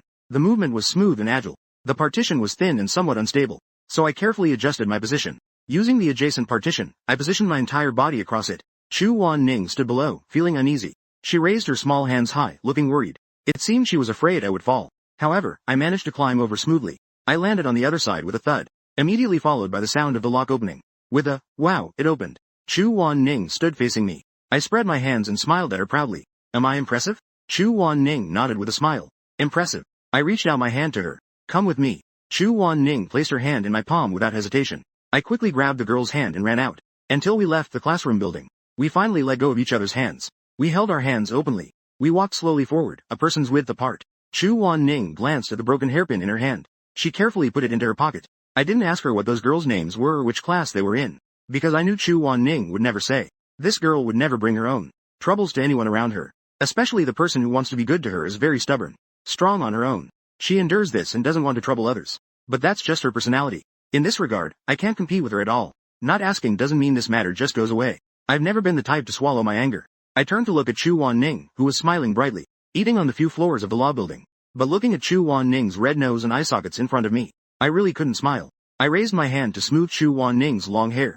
At that moment, a student passed by. Chu Wan-ning quickly dodged my hand. Then she turned to the side. She raised her small hand to tidy up that spot. All right. I turned to look at her and took a deep breath. I raised my gaze to look down the road ahead. This time, I must take a stab at it. After we had lunch at noon, Chu Wan-ning packed up the leftover food and went home. Ask more. I also have many questions. It should still be for her dad. Because I have an 800-meter event in the afternoon. Chu Wan-ning thought about bringing me 2 bottles of water. Passing by the campus convenience store, she glanced at the young boss inside. The boss kept grinning at her foolishly.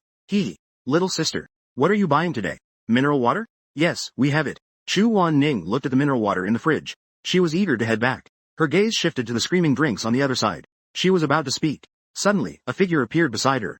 Chu Wan-ning turned her head and found it was her classmate Chen Fei. Chen Fei stood beside her with her arms crossed. She glared at the boss with a face full of resentment, and she turned her head towards Chu Wan-ning.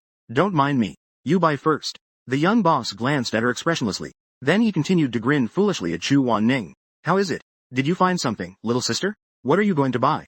Chu Wan-ning wanted to buy me a drink, although I said mineral water is good. But Chu Wan-ning understood that mineral water is definitely not as good as drinks. How much is this? Chu Wan-ning cautiously pointed at the screaming drink and asked shyly. After saying that, she took out a 5 yuan bill from her pocket. She quietly glanced at the bill clenched in her palm.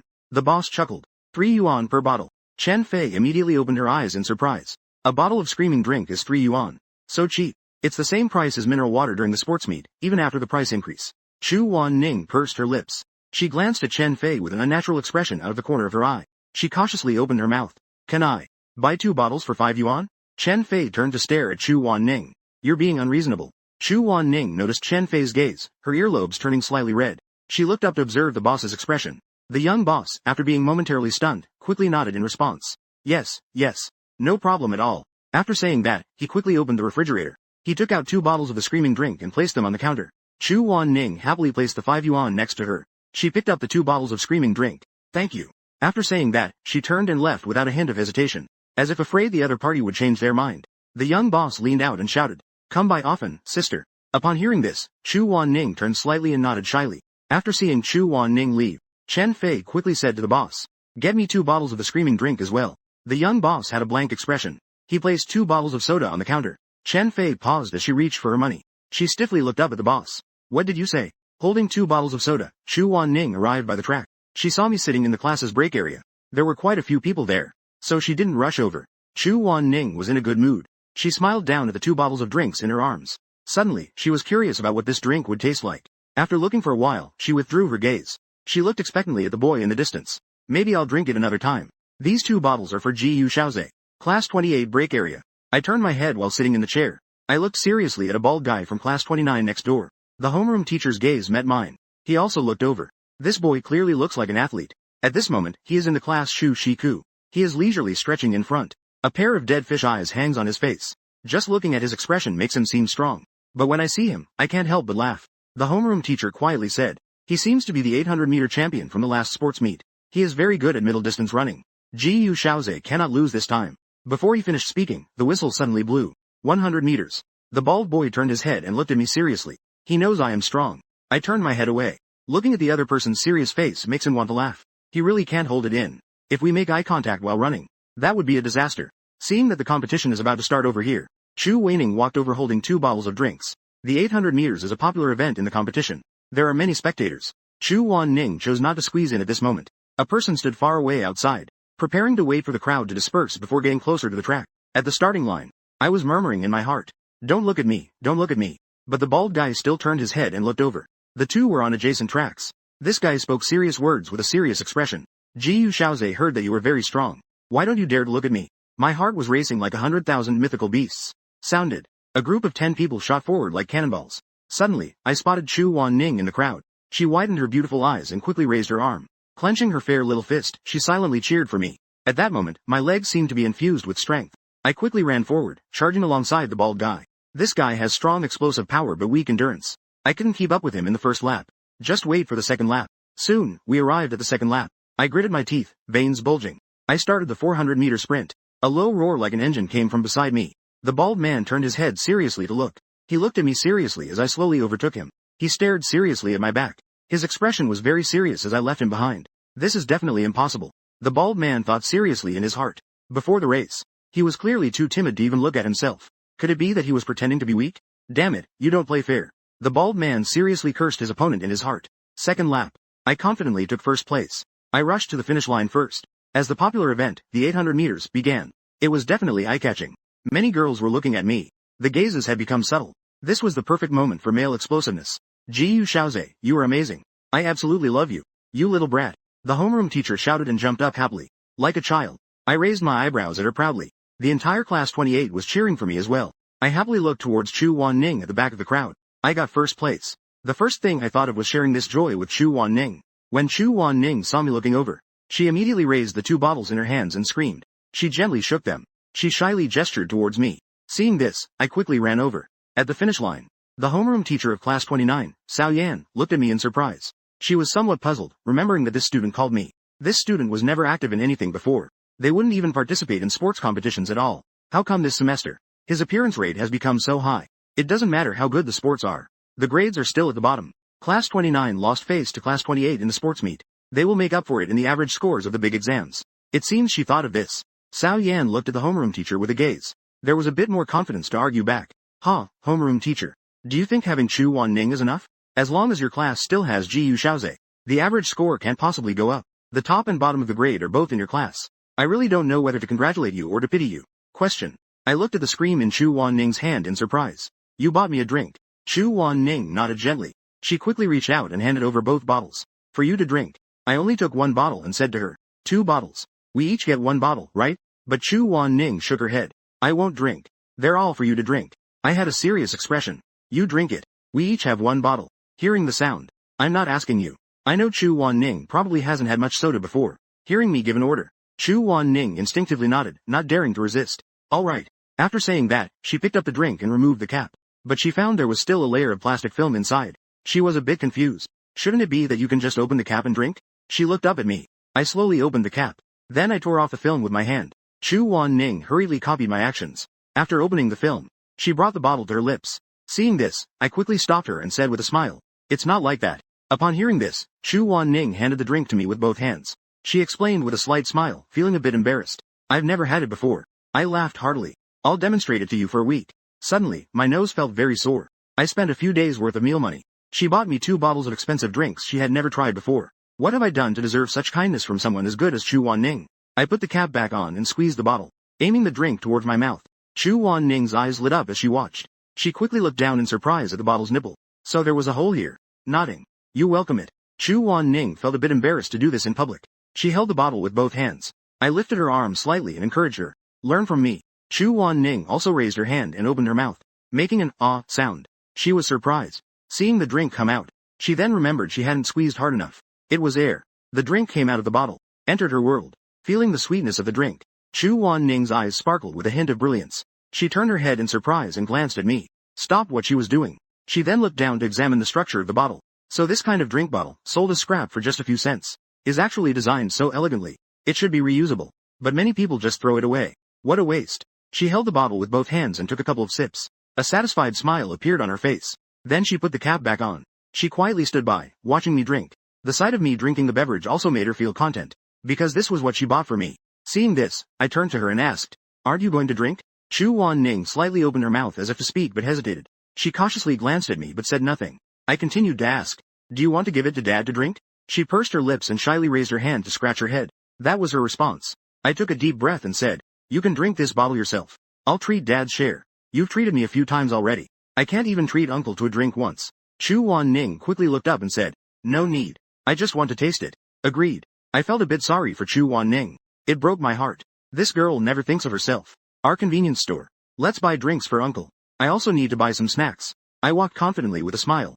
Holding Chu Wan Ning's soft little hand, I walked towards the campus convenience store. Luckily, there was another 800-meter race happening on the playground. Others didn't notice this. The act of the two walking hand in hand. For a moment, Chu Wan Ning also forgot to let go of my hand. She was surprised by the change happening to herself. But she was also very happy to have this change. Walking together with Jiu Shaoze in public. Such a simple thing. Yet she had hoped for it for 3 or 4 years. The sports meet completely ended in the evening. The high jump competition in the afternoon. I also effortlessly won the gold medal. The homeroom teacher adjusted his glasses. His expression was completely shocked. I kept my achievements and fame hidden. After enjoying a wave of praise from the homeroom teacher, I then threw all thoughts of the sports meet out of my mind. What I wanted is the most important. The learning during this period has produced a preliminary result. A few days ago, I received another call, inquiring about my study situation.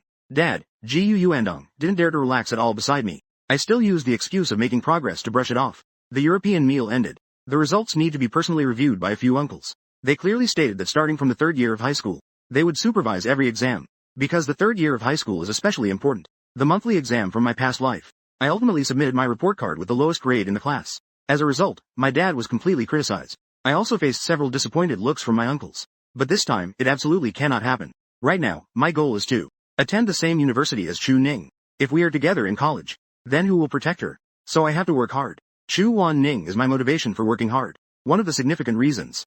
Chu Wan Ning doesn't have to work these 3 nights. This is the privilege given by Gu Yuandong, and the exam room is set up.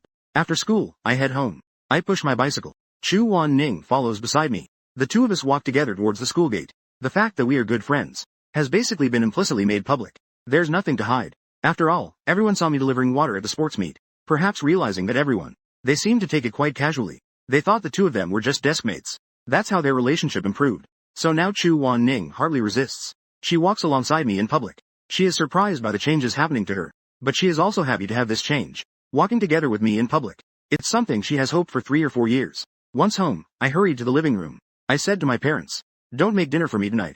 I need to study." Upon hearing this, my parents were slightly taken aback. Gu Yuandong couldn't help but comment, "There's only 1 night left," cramming at the last minute. I shot him a glance and said, "I'm not a foot fetishist." After saying that, I closed the door to my bedroom. I am indeed a bit anxious, because I'm not very familiar with the classical Chinese text, and the first exam tomorrow morning is Chinese. I started memorizing the material. Until 9 o'clock in the evening, I felt a bit dizzy and overwhelmed, but I still wasn't familiar with it. When I went out to get some water, I suddenly heard some strange noises coming from my sister's bedroom. There were several neurotic-sounding voices. I peeked through the crack in the door. I found Ji Miaoyun had spread her books out on the table. Her forehead was resting on the book. Her little hands were placed beside her head, constantly waving upwards. She was still mumbling something. "Suck it in for me, suck it in." I pushed the door open and asked in shock, "What are you doing?" Ji Miaoyun turned to look at me. "Reviewing. I have an exam tomorrow too." Seeing my shocked expression, the little girl explained again. "You mean just now? This is a method my deskmate taught me. It's called the knowledge transfer method. You press your forehead against the book. Then you wave your hands upwards. And you can transfer the knowledge from the book into your brain." She said she had tried it. "It's quite useful." My brain crashed. This is what you call choosing a method between doing the questions and cheating. It's already 2010 and this is still popular. I pulled at the corners of my mouth. "This is useful. Is there something wrong with your brains?" Ji Miaoyun snorted and said with a pout, "If you want to know, just try it yourself. Don't disturb me while I'm transferring. Close the door for me." I closed the door in speechlessness. Back in the bedroom, I immediately placed the Chinese textbook on the table. Then I pressed my forehead against the book. I closed my eyes. I raised my hands up to the sides. "Give me a pull, give me a pull, give me a pull. Transfer it to me." I kept mumbling in my mouth. My expression was very serious. The next morning, Ji Yuandong untied his apron. He came out of the kitchen carrying 2 plates. He shouted a couple of times towards the room. "The kids all have exams at school today. So Ji Yuandong decided to let us have breakfast at home." Ji Miaoyun finished brushing her teeth. She came to the dining room in her nightgown. She sat down in a daze. As a result, PG hadn't even settled in. When my mom yanked her ear and pulled her up, Ji Miaoyun, "How many times have I told you not to sit in your brother's spot?"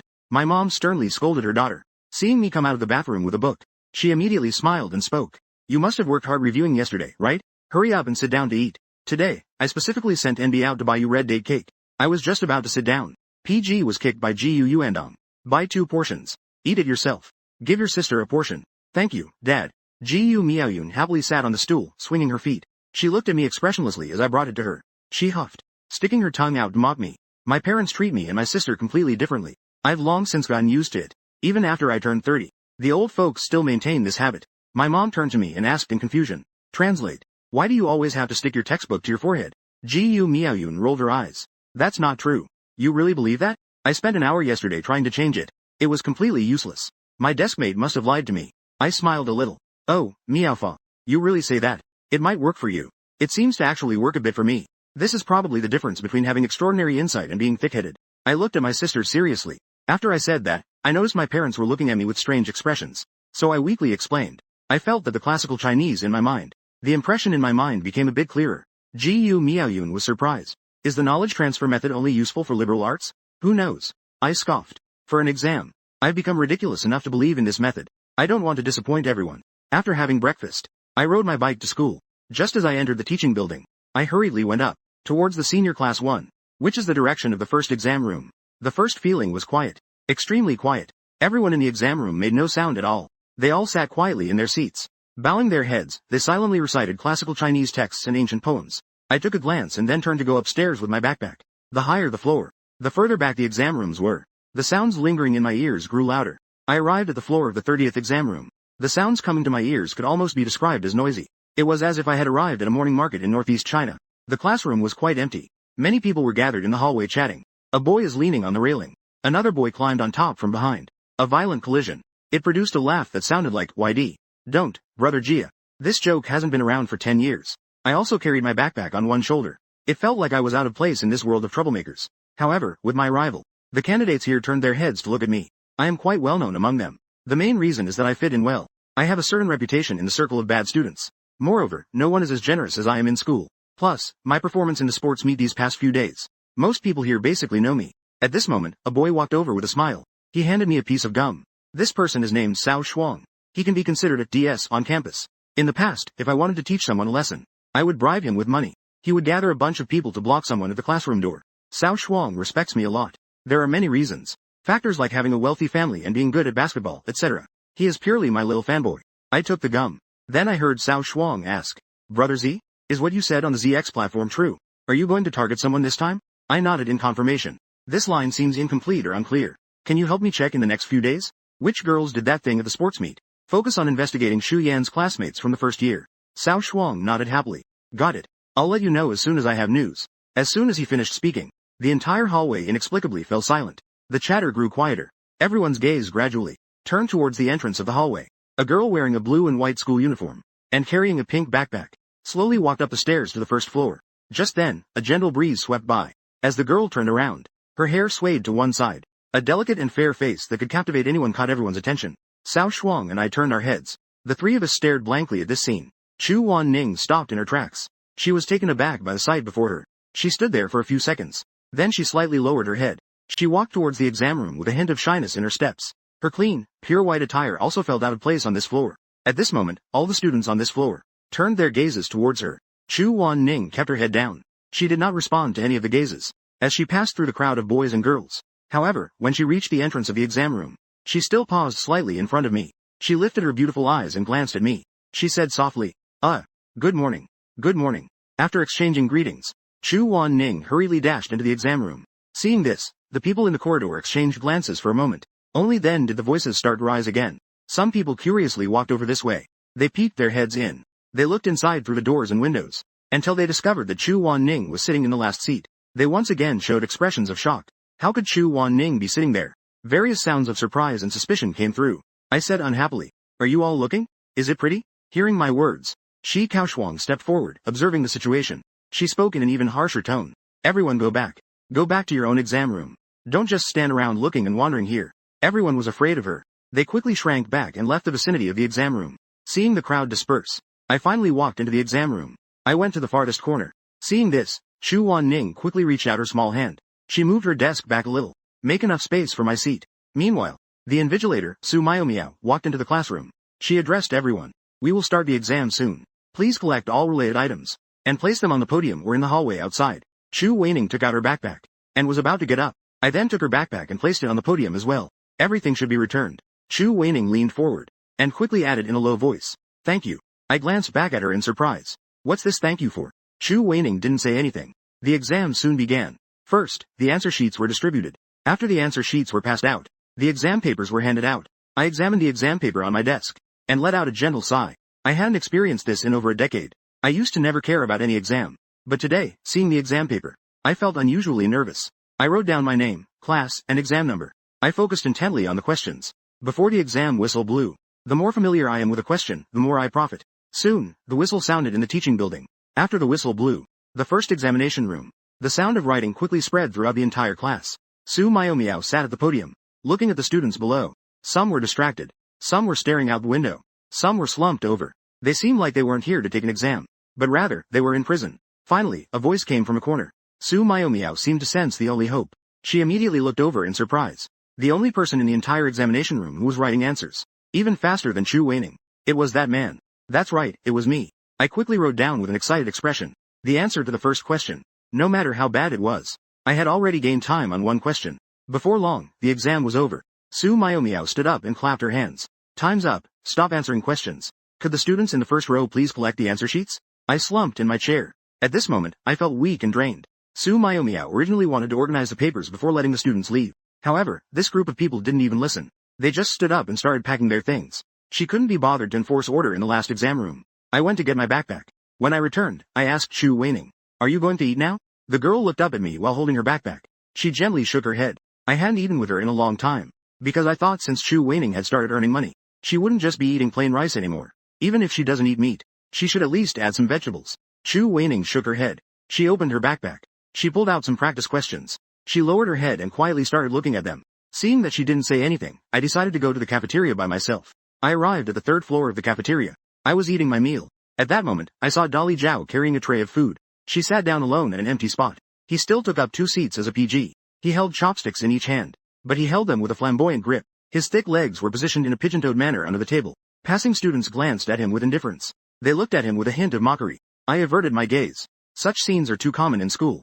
Appearance, voice, clothing, behavior, habits, and other factors can all become reasons for a student to be isolated by other students in school. They might not be bullied, but they will definitely be isolated. In other words, Chu Wan-ning is also someone who is isolated. However, her situation is somewhat different. She first actively isolated everyone. Then she was isolated by everyone. After finishing the meal, I picked up my backpack and was about to go home. It was only when I touched my backpack that I remembered. There was an old Nokia phone in my backpack. This was what I intended to give to Chu Wan-ning. From the second floor of the cafeteria to the first floor, I was looking for Chu Wan-ning's figure in the cafeteria on the first floor. Logically, there was an exam today. She shouldn't be in the exam room for that long. I quickly spotted her in a very corner. I found the girl's figure in that spot. Although mealtime had passed for quite a while now, it wasn't too late. So there were still quite a few people in the cafeteria at that moment. I guess this was probably why Chu Wan-ning chose to sit in such a corner position. I walked over there with my backpack. Just as I was about to greet the girl from behind, I suddenly froze. Chu Wan-ning wasn't eating. She was intently fiddling with something, her head lowered. I stepped aside a bit. I saw the scene on her dining table. A meal tray. The tray still had a plate of plain white rice. There were no vegetables or meat. However, next to it was a transparent plastic container. The container had green vegetables in it, and a small portion of meat. It seems she bought both meat and vegetable dishes. But she didn't intend to serve herself. I couldn't help but raise my eyebrows. During the process of fiddling with it, Chu Wan-ning picked up her chopsticks and took a bite of the cold rice. Then she sipped the free soup. After that, she continued to focus on what she was fiddling with. It seemed she was deeply immersed in the things in front of her. I observed for a moment. There was a moment of silence. She was using 502 glue to stick the pieces of her broken hairpin together. Carefully, she was bringing the pieces together. This seemed to be a delicate task, so she was fully focused on this task at the moment. I looked down silently at the hairpin that had already become unrecognizable. The pink surface on it has even become blurred. The outer layer has become indistinct. Or rather, it can no longer be recognized as a hairpin. However, Chu Wan-ning seems indifferent. She just wants to piece this thing back together. Sticking it together. She continued to eat the plain rice. Drank the free sausage again. As if doing so could save some time. I saw something placed beside the table. It seemed to be a recently opened package of 502 glue. She had just bought the 502 glue from the convenience store at noon. Suddenly, I felt that this world is so unfair. The girl is eating rice that costs 50 cents. She bought glue that costs $2.50. Sticking it to a hairpin that has become worthless. She seems to be doing a futile task. In her heart, what is truly the most important thing? Herself, her father, or this hairpin? Perhaps the girl collects things, so she treasures it very much. Is this her first hairpin? But I clearly said that it was a token of gratitude, not a gift. I could give her many more hairpins. I stood by for a long time, remaining silent for a long time.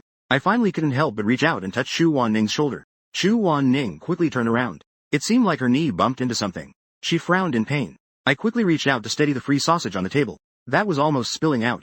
Is it sitting here? It took me a long time to find it. It was a complaint. I spoke half-heartedly, feeling a bit bitter. Chu Wan-ning stared at me blankly. After realizing, she quickly raised her hand to grab the hairpin on the table. She let her arm drop to the other side of her body. The work she had just glued was disrupted by her grab. It became more complicated. But I just looked at it too. That thing doesn't stick at all. She wasted her money on it. I sat down next to her. I forcibly took her hand. I pried her fingers apart. A mangled hairpin lay in her clean, pale palm. The skin on her palm was still affected by the glue. It had hardened in several spots from the burn. I rubbed my thumb across it. Her soft palm had become rough. I looked up and glared at Chu Wan-ning. The girl dared not look at me. I let go of her hand and sighed. I took out my Nokia phone from my backpack. Chu Wan-ning looked at me in surprise. She quickly put her hands behind her back. She responded to my kind gesture with a stubborn and decisive action. I brought it back. It's not a gift for you. It's for you to borrow. As a supermarket employee, you need a way to contact. And I might also occasionally call you to ask about questions. Upon hearing me say this, Chu Wan-ning finally looked down at the phone.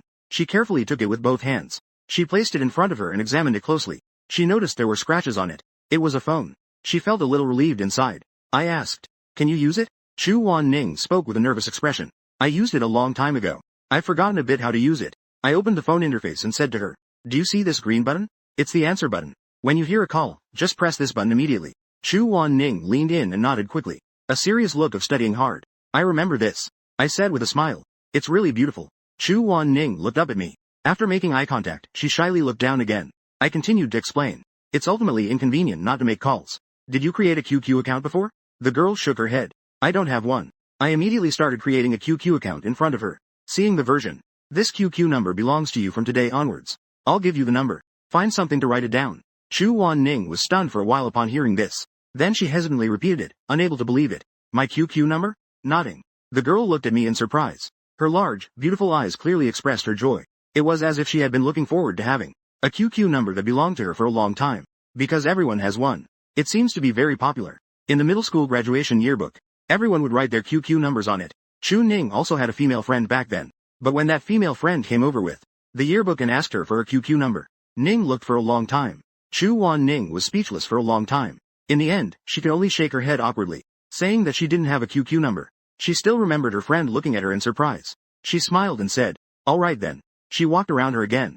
Continuing to hold the yearbook, she looked for other classmates. Chu Wan-ning quietly returned to her seat. She listened quietly as other classmates talked. They spoke of keeping in touch after graduation. At that moment, she quickly opened her backpack and took out paper and a pen.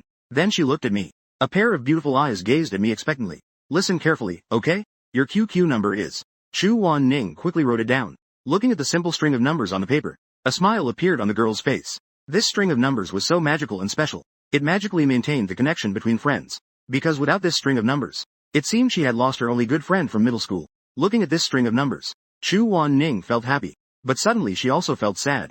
She quietly folded the paper neatly, carefully placed it in her pencil case, looking at her phone, while saying, I just added my account using your QQ number. I'm now your only friend, haha. Let's give your QQ number a nickname. What do you want to name it?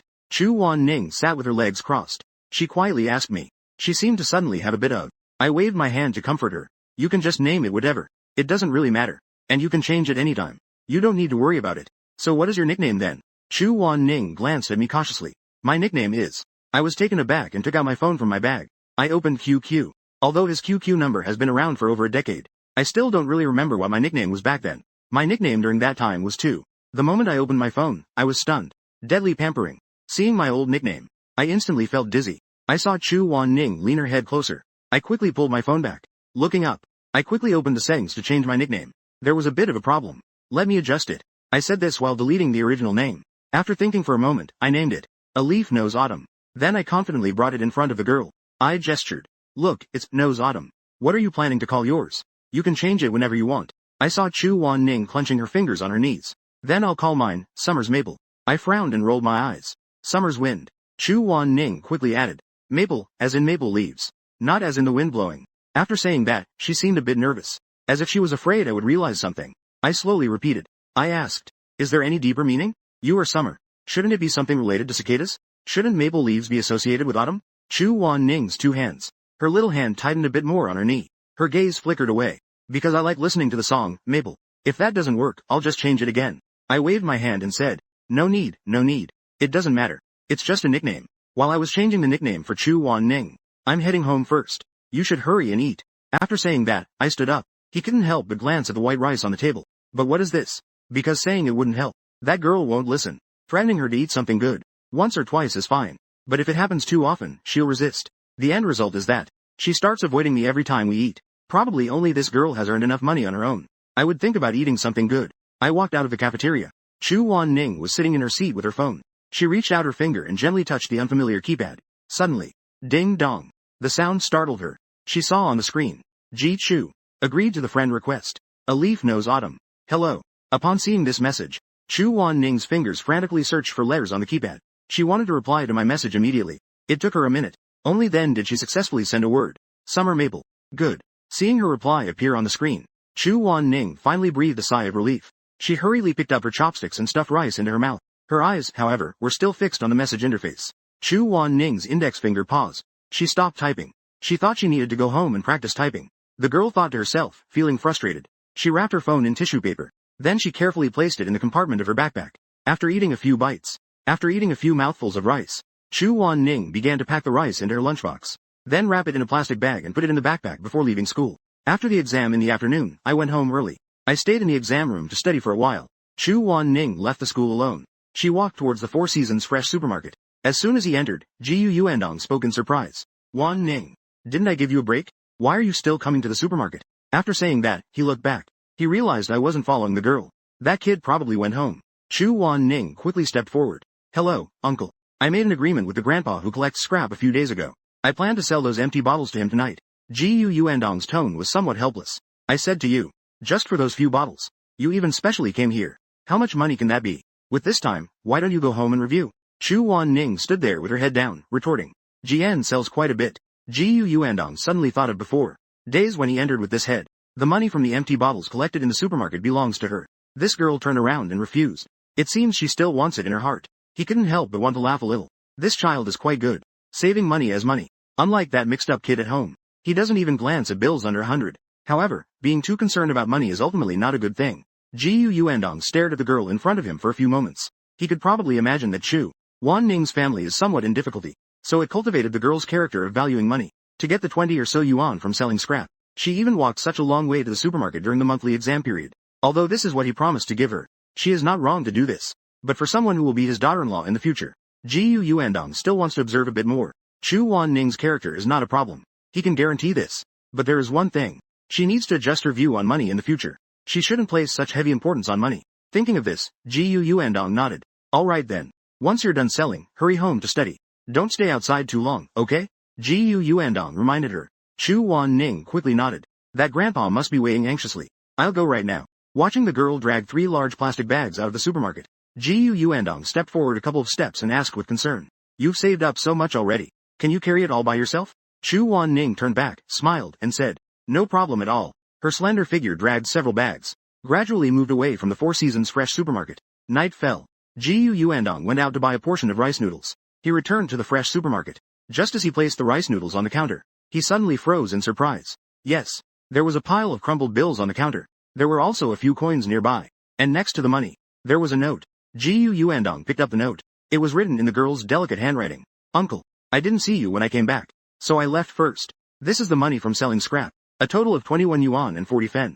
It's all here. I promised that grandpa I would sell today. And I really can't take this money. Uncle, please keep it. Gu Yuandong suddenly stared in shock. It took him a while to react. He silently put down the note. He glanced at the money beside him. He picked it up and counted it. It was indeed 21 yuan and 40 fen.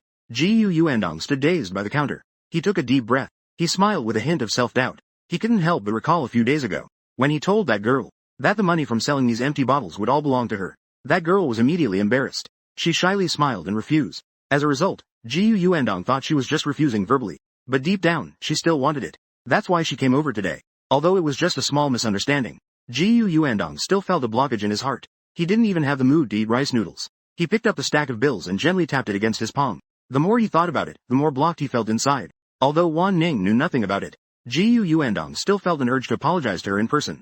This child is really good.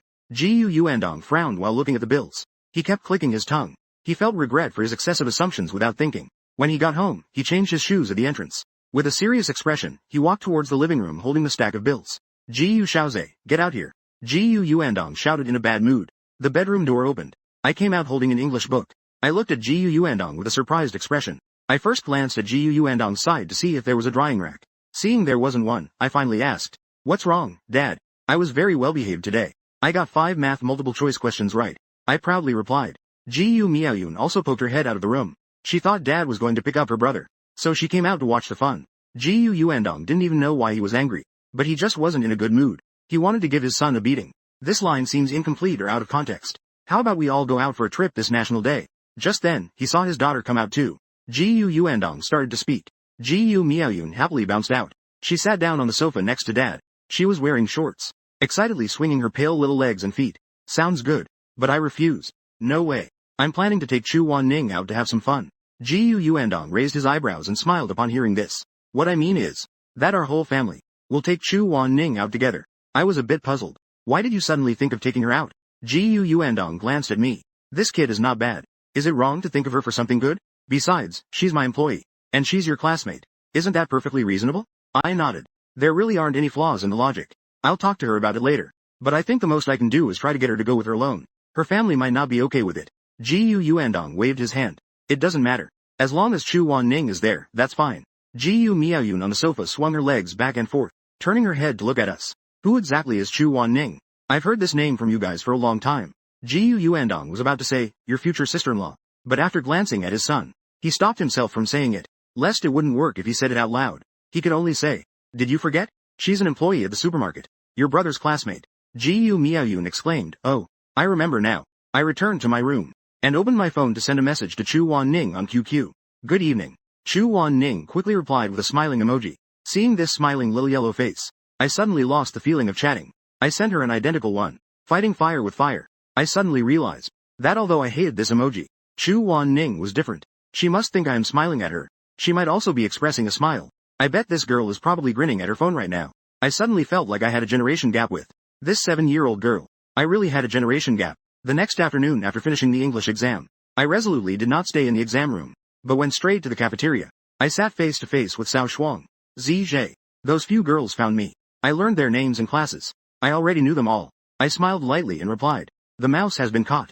Cao Shuang responded. One is named Lu Jia from class 2, senior year. One is named Li Yanping from class 10, senior year. The last one is named Sun Ruofei from class 11, senior year. All three of them were in the same class in their first year of high school. Oh right. That Chu Wan-ning from your class was also in that class during her first year of high school. Cao Shuang added at the end. I tentatively asked, when you checked, did you find out who they locked in the bathroom? Cao Shuang shook her head. Cao Shuang shook her head.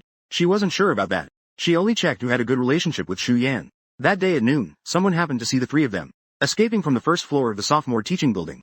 Zej. Should I ask again? I immediately shook my head. No need. Don't ask either. Cao Shuang obediently nodded. I have no impression of these three girls. She continued to ask. Their family backgrounds are quite ordinary. The conditions are very average. Just regular families. Zej. It's just a matter of your words. When shall we do it? I wasn't in a hurry to speak. I was eager to respond. I picked up my chopsticks to eat. Seeing me eat, Cao Shuang also started eating the food on her plate. After a moment, she heard me respond. After a moment, I replied. Cao Shuang is not a bad person. Very loyal and manly. I say this to you because I consider you a brother. I hope you will disband that group of brothers at school. Completely. Upon hearing this, Cao Shuang unexpectedly put down her chopsticks. He stared at me in a daze. But he noticed that I seemed to have a different aura about me. The orangered sunset outside the window behind me seemed to drape over my shoulders like a cloak. In Cao Shuang's eyes, I, at that moment, resembled the Monkey King from the TV. Cao Shuang came back to his senses and asked, Zhe, what happened to you all of a sudden? I reached out and playfully patted Cao Shuang's shoulder with a smile. And what about your messy hair? It's getting late. Cao Shuang scratched his head awkwardly. Just trying to look cool. I said seriously, when you graduate, I'll have my uncle arrange a job for you, with a stable salary, so your mom's medical expenses will be taken care of too. Cao Shuang was taken aback and sat up straight. He shook his bangs in disbelief, revealing his clear eyes. Zhe, is there really a place for someone like me? Is there really a job for someone without a degree? I smiled and said, do you understand? But you have to start from the grassroots. Alright, sounds good. Just listen to Zej. Cao Shuang nodded excitedly. He sat up straight. He quickly pushed the chicken pieces in front of me. Zej, eat. I vaguely remember it was in 2013. He was in the same situation for 3 years. Cao Shuang got involved in society and followed an older brother. As a result, he was deceived. He confusedly did something illegal. He took the blame and went in. He comes from a single-parent family. His sick mother at home had no one to care for her. In the end, he died in depression. I lowered my head to eat. Since I have lived again, I already know these things. If I can help, I will. After all, this guy Cao Shuang never charges me for his help. He calls me translator brother with every bite. You can't block those 3 girls at school. Observe their route home after school carefully. Once confirmed, come find me in class 28. Cao Shuang quickly nodded and said, I understand. The day after the monthly exam during the big break. Ji-yu Xiaoze, you got a 4 on your essay. Li Yu looked at my English essay on the exam paper in disbelief. I glanced at him. I can even predict the English essay topic in advance. Back row of the classroom. Li Yu stared at me intently, then looked down and flipped through other things. Looking at the marks corrected with red pen. I got all the English listening questions right. Are you kidding me? I messed up 2 of them. The last class was English. Su Miao has already compared answers with everyone. I crossed my arms proudly. Aren't I impressive? Li Yu continued to look through other things. The second in the grade expressed shock. He was quite unconvinced. Chu Weining, sitting in her seat, smiled while looking at this 5. My grades are good. In this world, there will be a happy. There will also be a girl with the surname Chu. I only got 1 wrong in reading comprehension. You stepped on it. Luckily, I got more wrong in the word choice fill in the blank section. More than me. Li Yu said while looking back. In the end, the scores were calculated. The smile on his face gradually froze. If my English essay gets full marks, his score would be 140. And if Li Yu's English essay gets full marks, his score would also be 140. Li Yu knows. His English essay cannot possibly get full marks. But mine is very likely to be considered full marks. It's boring and not fun. The commotion here attracted attention from the front of the classroom. Li Yu forcefully shoved the exam paper back into my arms. He walked away without looking back, as if he had made some kind of resolution. The commotion here attracted the front of the classroom. Song Xinyao turned around and looked over, asking. A classmate beside her introduced. It seems that Ji Yu Xiaoze got all the English listening correct. Song Xinyao was taken aback, her mouth twitching. Can. Just him. I took the exam paper and sat back down in my seat. I shook my legs proudly, smiling like a blooming flower. Two girls in the front row turned around, opened her mouth in surprise. Ji Yu Xiaoyi, can I take a look at your paper? I went straight to the point. Feel free to look. The two girls exchanged surprised glances. It's hard to believe this is actually my English paper. However, my English responses have indeed changed. This seems to be a typo or an incomplete thought, no translation available. Did you do well in your other subjects too? I cleared my throat. This seems to be a typo or an incomplete thought, no translation available. I've been working hard on my tutoring lately. If I had studied well before, it would have been great if I had taken all the class notes. Now looking at a blank textbook, I can't even understand it. Chu Weining listened quietly beside me. I silently murmured these two words. And then I secretly remembered them. One of the girls in the front row said, but you've already made a lot of progress. It's quite surprising. I smiled proudly and said, who am I? After the girl in the front row turned back, I placed the English paper on Chu Weining's desk, asking her, am I impressive? Chu Weining nodded with a smile. Impressive. I leaned in playfully. Then you say, Ji Yu Xiaoze is so impressive. She glanced at me with raised eyes. She slightly pursed her lips. Her earlobes turned red as she quietly repeated, Ji Yu Xiaoze is so impressive. I raised my head, my gaze dreamy. This sweet, soft voice. I pressed on for more. Say it again. Ji Yu Xiaoze is so impressive. I'm your little fan. Chu Weining held her pen tightly with both hands, looking down. She bit her lip tightly. She turned her body away, resolutely ignoring me. I tugged at her soft arm. What's there to be embarrassed about? You just said it. But she just shrugged one shoulder, blushing and ignoring me. Just then, the homeroom teacher knocked on the door, staring at me from the classroom door. I immediately put on a serious face. Stop harassing Chu Wanning. Sat back in my seat, stared seriously at my English paper. The homeroom teacher walked into the classroom and spoke. I have something to say. This Friday afternoon, there will be a parent-teacher meeting after school, regarding the results of this month's exam. The exam scores and rankings will be given to each parent at the meeting. They will be distributed to each parent in the form of score slips. The whole class fell silent. The students looked lifeless and vacant, because this isn't exactly good news. Except for me, who was clapping. Hearing the noise, others turned to look at me. The homeroom teacher also looked over in surprise. I stood up from my seat. We need to have parent-teacher meetings regularly. This way, we can continue to improve through encouragement, so we can share with the parents. Learning should be accompanied by joy. The homeroom teacher was stunned. Ji Yu Xiaodong, did you take the wrong medicine? Aren't you the one who fears parent-teacher meetings the most? I frowned and said earnestly, nonsense. I, Ji Yu, have always been in favor of parent-teacher meetings. As soon as the words were spoken, the whole class looked at me with stiff expressions. They all thought I had already given up. It was only the morning of the second day after the monthly exam. Everyone still didn't know my score, including the homeroom teacher. Only Chu Wanning was quietly laughing to herself. She certainly knew why I was looking forward to the parent-teacher meeting. But speaking of the parent-teacher meeting, I had been the top student in the grade multiple times. Chu Wanning, like everyone else, did not look forward to the arrival of the parent-teacher meeting. Thinking of this, her smile slowly faded from her face. She silently exhaled. She turned her head and quietly gazed out at the blue sky and white clouds. Although it was very sad, it wasn't that sad either. Perhaps the fact that I had made progress was worth her speaking up. Around noon, Chu Wanning, carrying a pink bag, had just returned from school. She didn't go to the teaching building. Instead, she went to the campus convenience store.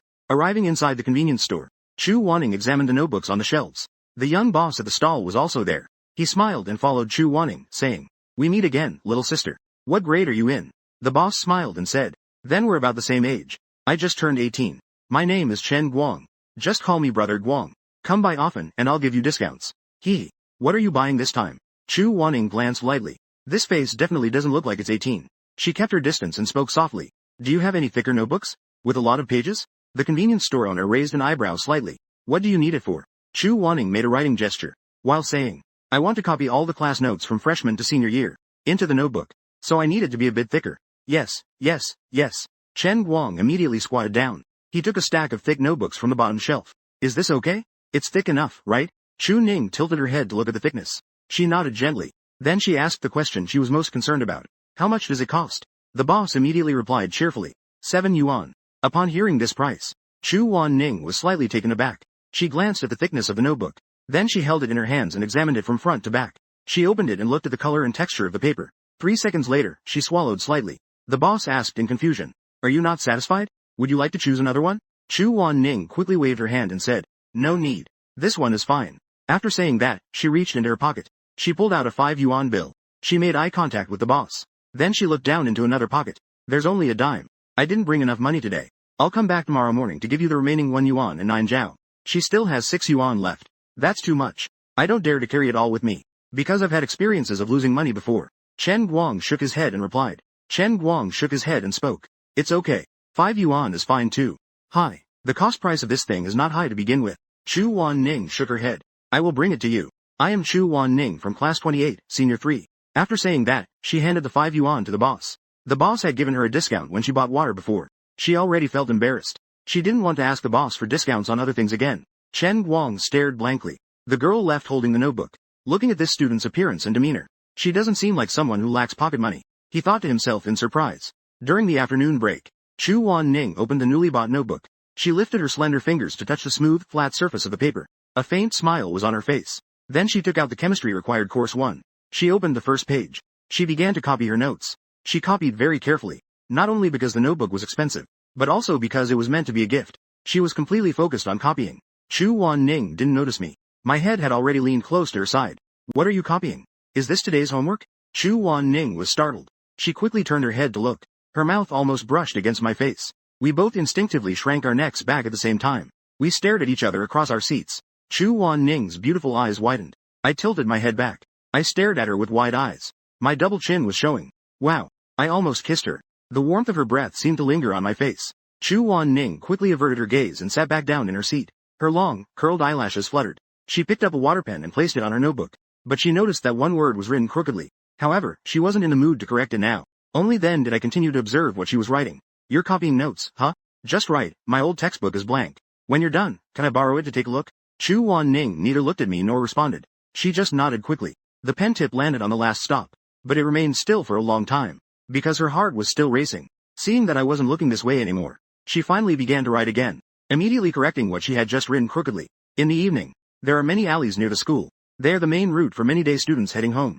At this moment, 3 female students were laughing and playfully hitting each other as they walked into an alley. Above the alley were tangled wires. Underfoot were cement bricks covered in moss. As they walked along, 3 expressionless boys suddenly appeared in front of them.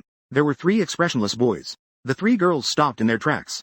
The alley was very narrow. The boys' gazes lingered on them. Clearly, they had no intention of giving way. One of them, a girl with freckles on her cheeks, immediately turned to look back. As a result, 3 more boys appeared behind in the alley. They were trapped in the middle. 5 minutes later, in the alley, Cao Shuang bent down to look at the 3 in front of him. 7 boys, including him, were currently surrounding the 3 girls in the middle. Who are you? Are you from the 7th middle school? When did we 3 offend you? The freckled girl sitting on the ground was about to stand up, but was pushed back down by Cao Shuang. He flicked his bangs and laughed disdainfully. You didn't offend me, but someone you definitely can't mess with. After saying that, he stepped aside. The 3 girls immediately looked forward, and saw a person gnawing on a long loaf of bread. A student walked out from the mouth of the alley. The 3 girls were taken aback. Everyone widened their eyes in surprise. They recognized this person. This is the guy who, at the sports meet, ran up to the podium to grab the microphone, and publicly provoked them. At that time, after hearing my words, they stood together laughing mockingly. At this moment, I was munching on a piece of bread, while walking towards the inside. Behind me, there were actually 4 guys dressed in a flashy manner following me. He actually brought 11 people. In comparison, I, in my school uniform, looked like a model student among them. But at this moment, the 3 girls felt the strongest pressure from me. It was obvious that everyone here listened to only me. The girl with freckles sitting in the middle immediately spoke up defiantly. Does having more people make you impressive? My brother knows people at the police station. Upon hearing this, Cao Shuang burst out laughing. He immediately squatted down and said, You're killing me. You know my brother Zi's 3rd uncle is Cao Shuang. Just interrupting me back and forth. Cao Shuang cleared her throat. Her voice suddenly stopped. She quickly stepped aside. I stuffed the last piece of bread into my mouth. Squatting down, I first looked at the girl on the far left. While brushing the crumbs off my hands, I stared intently at her. But the girl didn't dare to meet my gaze. What's your name? The girl didn't say anything. But I was asking Cao Shuang behind me.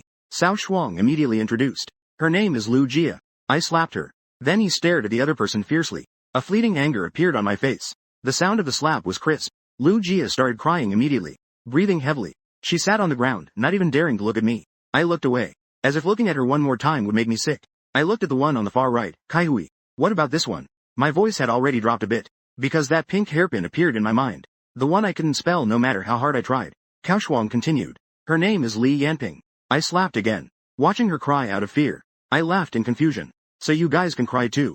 Finally, I looked at the one in the middle, the freckled girl who called out to me. What about her? Cao Shuang immediately said. Her name is Sun Ruofei. Sun Ruofei covered her face in fear and glared at me. If you dare hit me, I'll call my brother. I didn't rush to make a move. Suddenly, I was amused. I shook my head, sighed, and then spoke. Sun Ruofe. Why bully an innocent girl? Once I said this, it even felt a bit perplexing. Because I really couldn't understand. Why do these bad people in the world choose to be bad from such a young age? What did Chu Wanning do wrong? She's just a gentle and weak girl. Did she do something heinous? Is her mistake wearing a school uniform every day? Eating leftovers every day? Studying silently every day? Or is it wrong to retrieve the pants I threw away from the trash? Sowing grass and little flowers over the torn part? Is it wrong that I stood up for her? But she was afraid I would get into trouble. And so she gave me the cold shoulder. I think of this girl's shy smile. It makes my heart ache. She really looks beautiful when she smiles. But she feels that showing a smile is harder than eating a meat dish. Her mistake is being too pure. So you scum want to tarnish her. I slapped Sun Ruofe on the left cheek. Then I slapped her right cheek again. Finally, I took off the hairpin from her head. I threw it on the ground and crushed it with my foot. Looking at Sun Ruofe, who was in tears, I coldly slung my blue backpack over my shoulder. I turned to leave and said, "Let your brother come find me. My name is Ji Shaoyi. I will let your brother know how difficult it is to survive in the future in Lu City. How hard it is to survive in Lu City." Cao Shuang glared at Sun Ruofe. You really don't know who he is? That's really not your fault. After saying that, he and 10 other boys followed closely behind me. We left the alley and came to the roadside. The scene of 12 boys standing there was quite eye-catching. Many passers-by had already turned their heads to look. I took out a red bill from my pocket. I handed it to Cao Shuang. This 5,000 yuan is to treat a few friends to a meal. Cao Shuang saw the money. She first widened her eyes in surprise. Then I quickly stepped back. Zj, I don't want it. The 10 or so boys behind me looked at me with admiration. They heard that this time it was my matter. They all came voluntarily with Cao Shuang. Seeing this, I smiled and said, none of them were afraid. They don't want me anymore. Cao Shuang quickly stepped forward and took it with both hands. Zj. Then I can only take it. But I also don't dare to spend it. Money should be spent in the right places. As long as it's used correctly, you can spend it however you want. Don't forget what I told you in the cafeteria. I definitely remember. Zj. Cao Shuang immediately stood at attention by the crosswalk. I nodded and walked towards the supermarket. Arriving at the Four Seasons Fresh supermarket, I placed my backpack next to the cash register. I secretly glanced at the girl busy between the shelves. I turned back and said to Dad, don't forget about the parent-teacher meeting tomorrow. After school in the afternoon. Jiu Yuandong rolled his eyes at me and spoke. I couldn't be bothered to embarrass myself. Let Mom go this time. She also wanted to meet Wan Ning. I glanced at her. Are you sure? If you're sure, then I can let my mom go. Jiu Yuandong shook his shoulders upon hearing this. He revealed a mocking smile again. You little brat. You've learned to make me laugh now. I regret it. I regret eating your shoes. I smiled slightly. Street. I'll find the smelliest pair then. Jiu Yuandong casually picked up the drying rack next to him. I quickly ran away. I walked towards Chu Wan Ning, who was organizing the goods. It seemed she heard footsteps. Chu Wan Ning turned around and realized it was me. She turned around and shyly smiled. Seeing this, I teased her with a smile. It's rare, classmate Chu. Now you smile on your own when you see me. Why are you so cheerful? Chu Wan Ning shyly put away her smile. No questions asked. Ji Yu Shao, you've improved. Uncle would be very happy if he knew. I came to her side. I turned to look at her. Don't worry about whether my dad is driving or not. I'm just asking if he is driving. Chu Wan Ning was holding two in front of her. Her delicate little hand nodded gently. Happy. Otherwise, don't believe it. Big teeth. As if tempting her to smile. The girl, however, felt shy and didn't laugh. She turned around, her earlobes slightly red. I suddenly spoke up. Don't move if there are bugs. After saying that, my hand reached towards Chu Wan Ning's chin. The back of my hand brushed against her hair, revealing the girl's slightly pale neck skin. Chu Wan Ning's body stiffened, not daring to move. I withdrew my hand from between her neck. Between my originally empty index and middle fingers, I was holding a hairpin, as if it was a magic trick. This is a pink hairpin. It is exactly the same as the original one. It is the same style. Seeing Chu Wan Ning's beautiful eyes fill with surprise, I curled my lips into a smile. Chu Wan Ning blinked her eyes, staring at this hairpin. I reached out to take it, but the heat in her eyes was already there. I shook my hand. It's just a small gift between friends. If you don't accept it, does that mean you don't plan to give me gifts in the future? No, that's not it. Chu Wan Ning quickly shook her head. She immediately reached out to take it. She smiled in satisfaction. So beautiful. Chu Wan Ning looked down and examined it. Indeed, the complete form is the most beautiful. She also prepared a gift for me. It's the notebook she's currently copying. But it takes time. However, she gave this gift. Not because she hopes I will give her something in return. She just wanted to give it without any reason. I took the hairpin again, unwrapped the packaging, and clipped it into the hair on Chu Wan Ning's forehead. Looks good. I commented. Chu Wan Ning touched her earlobe shyly. She glanced at me and quickly looked away. Then we continued to arrange the goods. We divided our tasks next to the shelves. We got busy. In the evening, when we got home, in the living room, my mom was quite surprised and delighted. She really wants me to attend the parent-teacher meeting tomorrow. Looking at my wife's eager expression, Ji Yuandong tried hard to suppress his laughter. He felt a sense of schadenfreude. Su Xiaoya indeed had never attended a parent-teacher meeting before. The first time, she might still find it interesting. But once she experiences it, after being a parent of the lowest-ranked student, she definitely won't want to go again. For so many years, I have been enduring humiliation. This time, it's finally your turn. Jiu Yuandong thought to himself. However, he didn't specifically mention the class ranking being below 35, or the matter of dismissing Chu Weining. It wouldn't be appropriate to bring it up at this time, because Jiu Yuandong still had no confidence in his son. His confidence had long been worn away, but he also didn't want to dismiss him. Su Xiaoya was extremely excited. She doesn't care about her son's grades at all. She just wants to see what Chu Wanning looks like. I looked at my mom and said, "Then it's settled. Don't be late tomorrow." My mom nodded happily. Alright. By the way, what should I wear? I waved my hand speechlessly. Just wear something normal. You're going as a parent. It's not like it's free. The last class of the afternoon on the second day. The class dismissal bell rang. The homeroom teacher walked in with a serious expression and stood at the podium. Same old rules. Take a piece of paper, write your name on it, and place it on your desk. This helps parents find their corresponding seats. I turned to look at Chu Wanning. Do you have any paper? Chu Wanning was taken aback for a moment and quickly nodded. She unzipped her backpack. She tore a sheet from her notebook and handed it to me. I wrote my name on the paper. However, Chu Wanning didn't move. She just sat in her seat, holding her pink backpack, quietly watching me write my name. It seemed she noticed the gaze beside her. I turned my head and asked, "Aren't you going to ask your mom?" Chu Wanning held her bag and silently shook her head.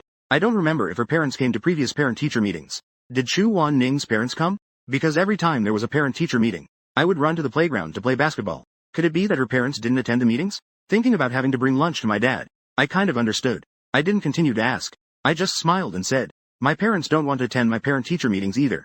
If they came, they would just scold me." Chu Wanning gently spoke up. "No way. They will praise you this time." I paused for a moment. "I'm comforting you. But you're the one comforting me, right? I made progress this time. I improved this time. It's all because of your help."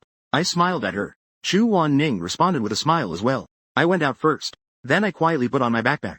I asked with some confusion, "Law Supermarket 4. She said while nodding her head that she was feeling down. "Worry. Just find a place to stay for now. Wait until the parent-teacher meeting is over. Then I'll come back to find you. Back to the supermarket. Then we'll go to the supermarket together." I nodded and watched the girl walk out of the classroom, her lonely figure.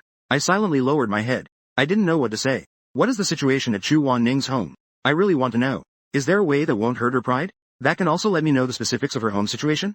And also provide a way to offer appropriate help. I exhaled and took a breath. I folded the note with my name on it. I stood it up on the table while saying to myself, I can't rush. If I rush, I'll make mistakes. I don't have a second chance to redo this. At this moment, everyone had arranged their own triangular 3D names. According to the time, the parents should have all entered the campus. The homeroom teacher walked into the classroom again and clapped her hands. "If you're ready, you can go out first. The parents are coming." I noticed that the head teacher also put on light makeup today. It seemed quite grand. That makes sense. This is the first major exam of the senior year. Moreover, the homeroom teacher also brought in a cardboard box. I glanced into the box as I passed by. I found that it was filled with small red flowers made of red cardstock. Could it be that she plans to use a kindergarten-style reward system with the red flowers? Alright. I was really excited. I carried my backpack and went outside the classroom. Although most of the students had already left, there were still quite a few remaining. The students were all gathered at the classroom door. These classmates were either afraid their parents wouldn't find them, or they wanted to stay and observe to improve for the exam. I belonged to the second group. Soon, I returned to the stairs. The sound of bustling voices came through. The parents have arrived. The students in the hallway immediately waved. They surged into the crowd of parents. I also spotted Xiao Qi in the crowd from a distance. Thankfully, she didn't dress too flamboyantly. After all, she is a pediatrician. I suddenly stood there dumbfounded.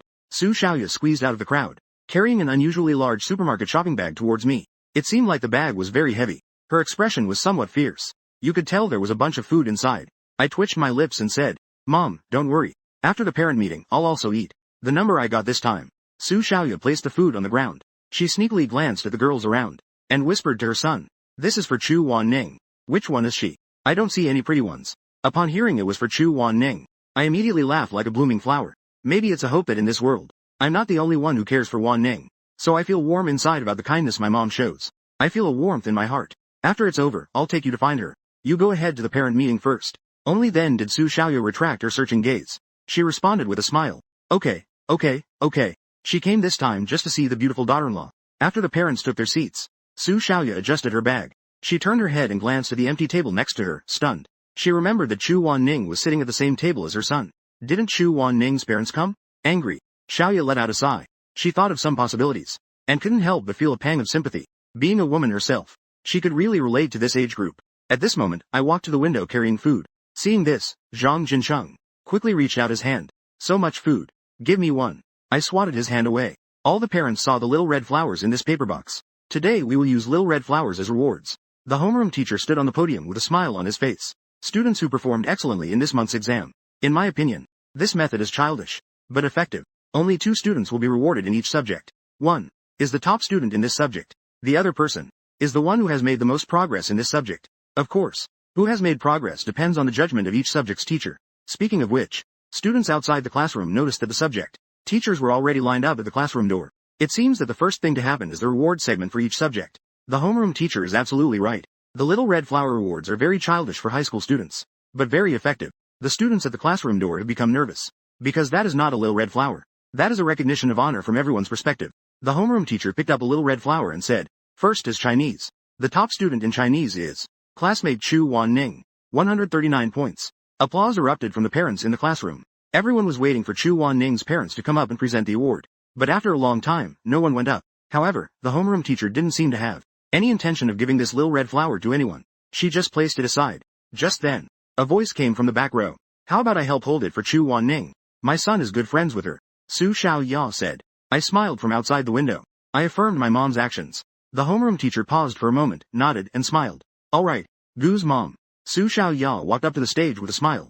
The homeroom teacher did not place the red flower in her hand. Instead, she tore off the double-sided tape from the back of the flower. With a somewhat wistful expression, she spoke. How about I just stick it on you? Consider it as you accepting this honor on behalf of her mom. Su Xiaoya responded with a smile. That child probably won't mind. She has a very good relationship with my son.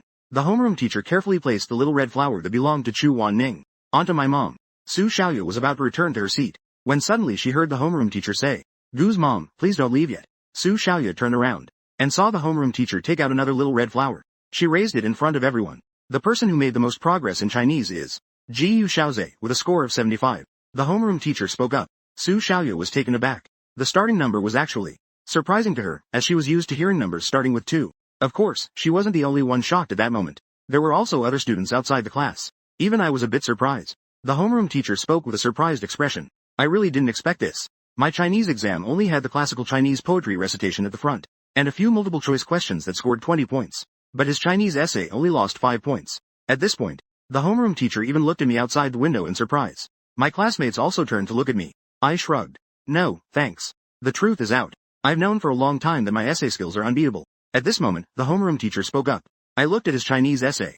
It has style and flair. It has depth and content as well. This is completely different from the impression he left on me before. In short, this child has made great progress. So much so that it surprised me. After speaking, the homeroom teacher pinned the little red flower on Su Xiaoya's chest. All the parents applauded. After all, it's their own son. He received this honor. Su Xiaoya was so excited that her face turned red. Thank you, everyone. Wait a minute. Old Ji Yu clearly said that coming to the parent-teacher meeting would be embarrassing. I thought this wasn't embarrassing at all. Outside the window, I couldn't help but smile a little. Su Xiaoya was about to return to her seat. Suddenly, the English teacher, Su Miao, came back through the door. Mom Ji Yu, please wait a moment. The English teacher seems to care about me even more than the homeroom teacher. Su Xiaoya pulled back the half-step she had taken. Su Miao smiled as she walked up to the podium and spoke. Our class's top student in English, Chu Weining, 142 points. After saying that, she immediately picked up a small red flower from the box. She stepped forward and pinned it on Su Xiaoya. How did Chu Weining get such a good score? Su Xiaoya looked on in shock. The small red flower represents scores of 140 in 2 subjects. She smiled and responded to the applause from the other parents. Although she is not yet a daughter-in-law, but she already felt a bit proud. Mom, please stay a moment. Just as she was about to return to her seat again, Su Miao quickly raised her hand and shouted. At that moment, Su Xiaoya's body froze. No way, no way. Ji Yu Xiaoze, you. She silently turned her head to look at me outside the window. But I found my mouth had turned into a crooked dragon king. Su Xiaoya withdrew her gaze and turned to look at Su Miao. But she found that this young English teacher spoke with great excitement. The student who made the most progress in English, and also ranked second in the class. Ji Yu Xiaoze scored 140 in English. Oh my god. After saying that, she immediately stepped forward, and took the little red flower to stick it on Su Xiaoya. It seemed she didn't quite react. Xiaoya asked again. Sasha? Su Miao excitedly explained. All the listening answers are correct, and he got full marks on the essay. After saying that, she was the first to start clapping. Outside the classroom, Zheng Yifeng also had a smile on his face, and lazily started to clap his hands. Meanwhile, others turned their heads to silently look at me. Song Xinyao's eyes were filled with shock. He really got all the listening answers right, and he actually got full marks on the essay. What did he do during the last holiday? Did he eat a few bites? Did he eat a few English talents? I ignored the gritted teeth expression of Zhang Jinsheng beside me. I looked into the classroom. I found my mom inside giving me a big thumbs up. Next, the math, physics, and chemistry teachers entered the classroom one after another. The biology teacher followed suit and entered the class. Chu Weining once again received 3 first-place red flowers. And I unexpectedly received 2 red flowers for the most improvement. They were from math and physics. Although my scores in these 2 subjects didn't exceed 60. But the teacher's reasons for my improvement were that someone who was used to turning in blank papers in math and physics actually filled out the entire exam this time. The big question sections even had problem-solving ideas. Although the processes were all wrong, it was still worth encouraging and praising. That's how struggling students are. There is huge room for improvement. When they hit rock bottom, they will inevitably rebound. After the parent-teacher meeting ended, Su Xiaoya walked out of the classroom with a flushed face. Su Xiaoya walked out of the classroom with a flushed face. She walked up to me and punched me hard in the chest. If Dad knew I stole the show today, he would be furious. He had to endure all the embarrassment before. I slowly straightened my smirk and said, "Sigh. Lucky for my dad. I don't seem to have any particularly smelly shoes. Who knows how many? That would be enough for him to enjoy a buffet." After saying that, I took the note my mom handed me. I looked at it closely. Box score, 365. Class rank, 32. Grade rank, 935. I smiled. Class rank, 32. That exceeds the agreement I made with Dad. This score will definitely satisfy the 3 uncles. Thinking of this, I said to my mom, "Mom, I'm going to take you to find Chu Wanning." Su Xiaoya quickly said, "Find Chu Wanning? I still have her flowers all over me. She has a total of 9 little red flowers on her. It looks dazzling and brilliant. I have a rough idea of where Chu Wanning is. This seems to be a chance discovery from before the rebirth. The second year of high school before the rebirth. That time, Zhang Jinsheng and I ran to the rooftop to play around. As a result, Zhang Jinsheng suddenly pointed. I turned around and saw Chu Wanning sitting on the ground against the wall, quietly reading a book there. Upon seeing us, Chu Wanning calmly got up. She took her book and walked downstairs. Zhang Jinsheng and I didn't pay attention to this episode. We continued to play around. At this moment, I was carrying a big bag of snacks. I came to the rooftop with my mom. Of course, I'm not sure if Chu Wanning is here this time. I took my mom around in a circle. We arrived at the other side of the small attic. Sure enough, I saw Chu Wanning sitting against the wall. Her small figure was in the shadow. She was seriously copying something. My mom silently exchanged a glance with me. She called out, "Chu Wanning." Chu Wanning immediately looked up. She smiled in surprise upon seeing it was me. However, upon seeing a strange woman beside her, her smile slowly faded away. Her expression became more reserved. Chu Wanning quickly closed her notebook. She stood up in the shadowy corner. She quietly gazed at the 2 of us in the sunlight. She didn't dare to come over. Chu Wanning always kept her distance from strangers. She preferred to walk close to the wall. This way, she could not only stay away from people, but also completely free up the other side of her body, to avoid contact with others and enjoy the sense of security that the wall provided. This is not some kind of self-diagnosis. It's just a habit she's always had. The only ones in the world who can make her feel at ease are the ones she can touch with one side of her body, which are Ji Shaoze and her dad, because only these 2 people can make her trust them unconditionally. At this moment, the girl stood in a shadowy corner, looking cautiously at the unfamiliar woman. She observed the expensive and elegant attire of the woman, and her beautiful demeanor. For a moment, she didn't dare to approach. She could guess the woman's identity. This was also the main reason for her nervousness. Just like the first time she met Uncle Ji Yuandong. I gestured. "This is my mom. She often hears me and my husband talk about you. So we came to meet you." Chu Weining quickly nodded and bowed to greet her. "Hello, Auntie." "Hello." Chu Weining replied. Su Xiaoya quickly responded. She looked at the girl with soft eyes, finally understanding what her husband had described. Open black lens bracket Zhang De Zhen Tian Xian Sida. Sheng Rong Si Bing Fei Kua Da Chi Sila. J Nu Hai Shi Zhen De Piao Liang A. Ren Shei Jian Le Gu Ji Do Wei Zai Shin Li Jie Mi Gan Kai Yi Ju. Wei Kan Jie Yin Ying Li De Ya Tu. Ju Suan Shi Shen Wei Nu Sheng De Su Xiao Ya. CK Yi Ren Bu Zu Shin Sheng Lian I Ji Ching. Ba De Hai Zi Yao Mi Zai Sao Chong Sheng Wan Shua Da Nao. Yao Mi Shou Zai Jiao Shi Men Ko Deng Dai Ba Ma Chu Lai. Ji Yu Ta Yi Gi Ren Gu Gu Ling Ling Da. Zuo Zai Tian Tai De Jiao Luo Li She Jie Zuo Yi. Su Xiao Ya Shin Chong Ruan Lei Dian Di. Yu Shang Yu Shou Bula. Bu Guo CK Yi Ji Shi Bai Tu Suan Suan. He Bu Nen D1 CGN Mian Hai Mei Shuo Shang Ji Ju Wan A. Ju Dang JJ Hai Zi De Mian Ku Ba. Jian Nu Hai Bu Hao Yi Si Kong Yin Ying Li Zhou Chu Lai. Ta Bian Zhou Le Guo Ku. Su Xiao Ya Zan Zai Chu Wan Ning Mian Qian. Ji JZG De Shang Ko. Chu Wan Ning, look.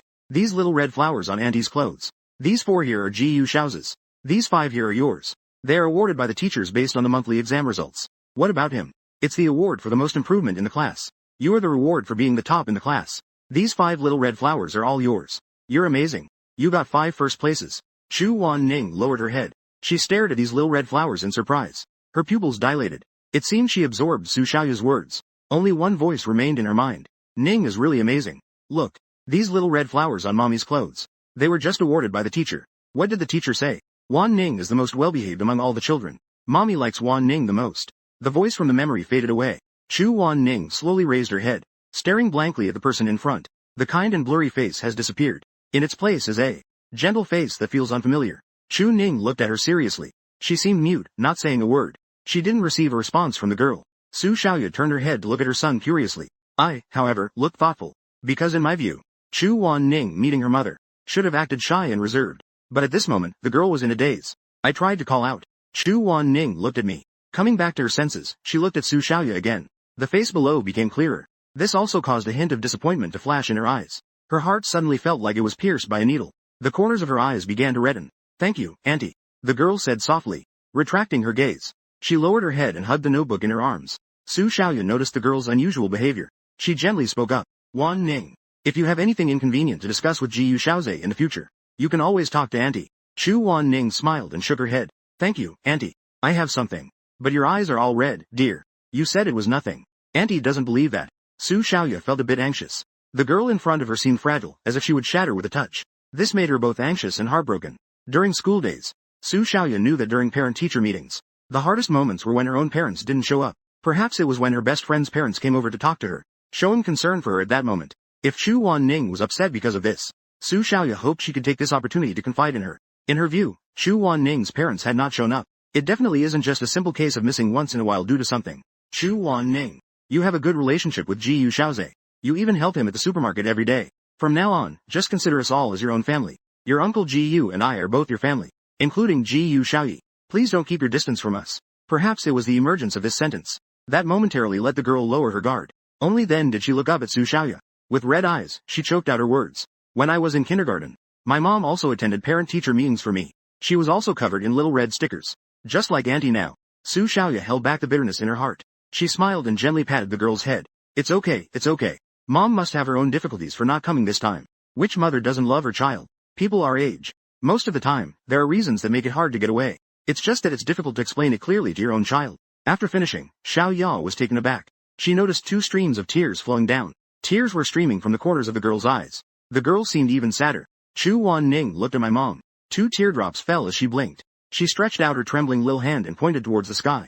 Auntie, my mom is up there. My mom's eyes were wide open as her breathing stopped suddenly. She slightly opened her mouth, but she couldn't say anything. Without hesitation, Su Xiaoya quickly opened her arms and hugged the girl in front of her. She kept stroking the girl's back with her hand. She wanted to offer comfort, but she found her throat felt as if it was stuck with a blade. No matter what, she couldn't say a word. It was as if she had suddenly gone mute. Only the tears of a broken dam remained.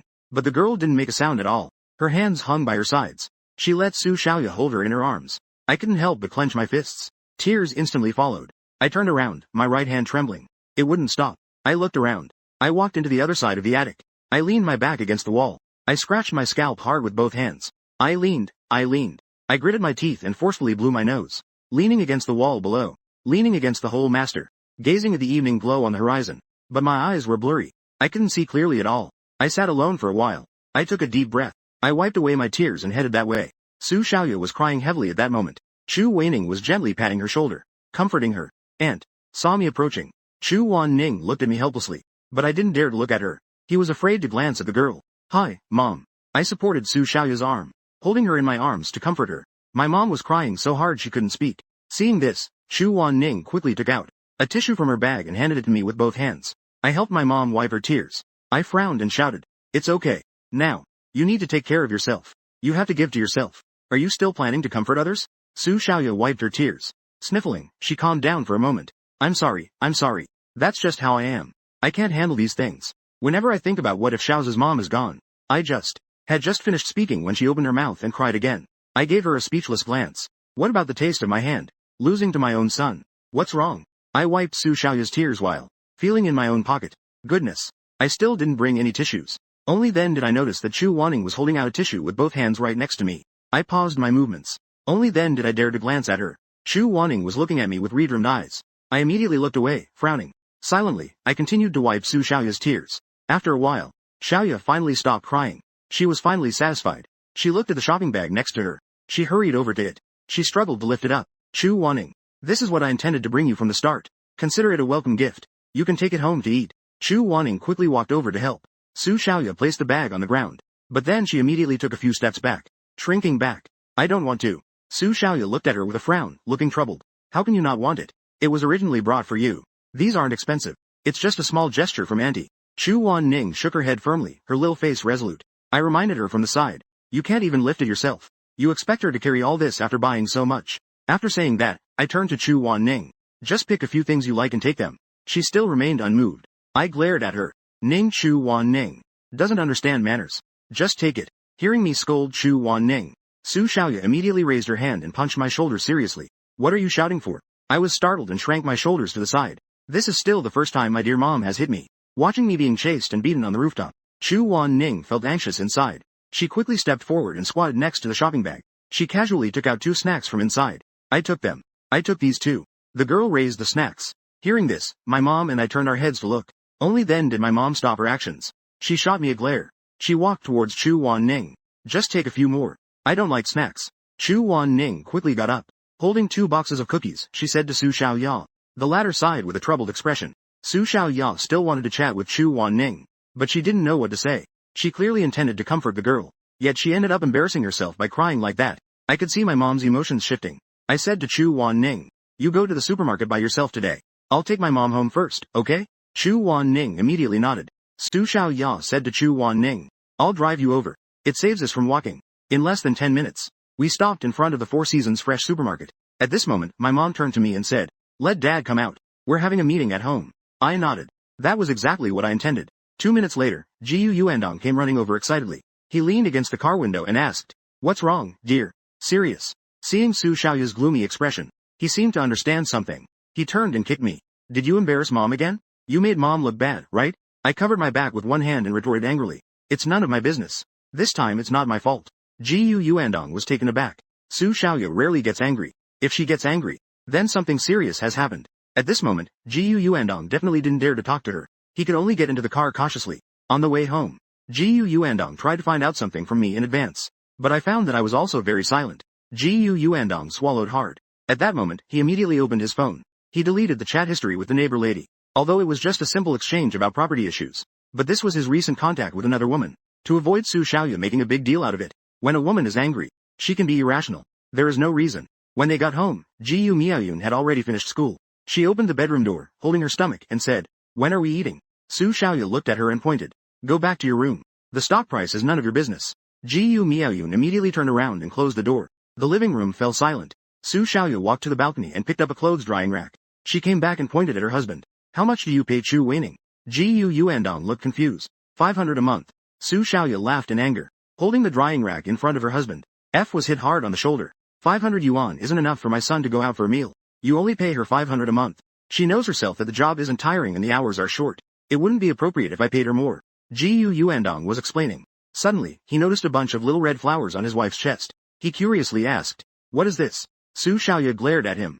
Don't worry about what this is for now. You thing. Paying her such a low salary, and making her do heavy work.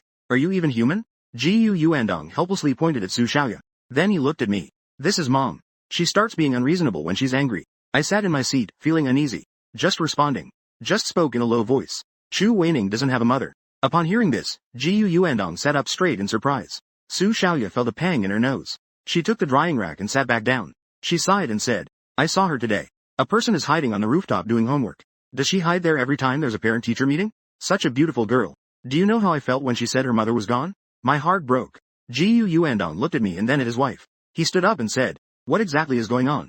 Did her mother just have an accident? Or has she been gone for a long time? Taking a breath. I'm not sure. It might have happened recently. Or it could have happened a long time ago. Her current personality must be related to her mother's death. I don't know when it started. But the three of us in the living room began to take notice of this girl who has no blood relation to them. Jiu Yuandong asked again. What about her father? Su Xiaoya looked at me. But all I could do was shake my head. Her father is definitely still around. I think her father might be bedridden. Because Chu Wanning has to bring lunch back from the school cafeteria for her dad every day. She has to bring food back from the school cafeteria for her dad to eat. Su Xiaoya was taken aback. Then she covered her mouth and started to cry. For a moment, the men were silent while the women cried. How can this child be so pitiful? Zeze. If one day dad also falls ill in bed, I can't even imagine. Would you bring food from the cafeteria for dad? She said this while crying. My dad and I turned to look at my mom with stiff expressions. Gu Yuandong sighed. This girl has a strong sense of pride. It's definitely not good to ask directly about such things. Sigh. I want to give her a raise. She probably wouldn't agree either. I completely agree. If we give her a raise, the boss won't agree. Otherwise, she would have to repay with double the work. I understand her very well. Su Xiaoya could only speak up. Take good care of her at school. Don't deliberately ask others about family matters. After giving me instructions, my mom looked at my dad again. Don't assign her heavy or dirty work at the supermarket either. For heaven's sake. Dear wife, I really haven't assigned her anything.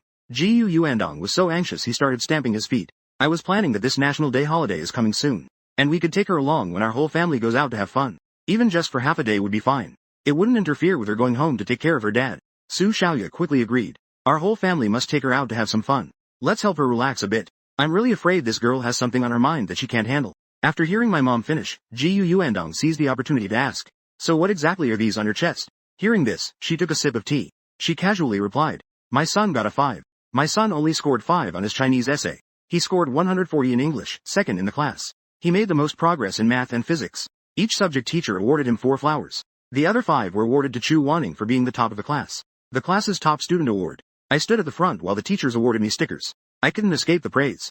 I was tired of hearing the applause. My son scored 865. 17 Illinois, 74365. Ranked 32nd in the class. Ranked 935th in the grade. Gu Yuandong listened to this story with wide eyes. It felt like he was listening to science fiction. He turned to me in disbelief, only to find I was getting up to go to the shoe cabinet. What are you looking for, son?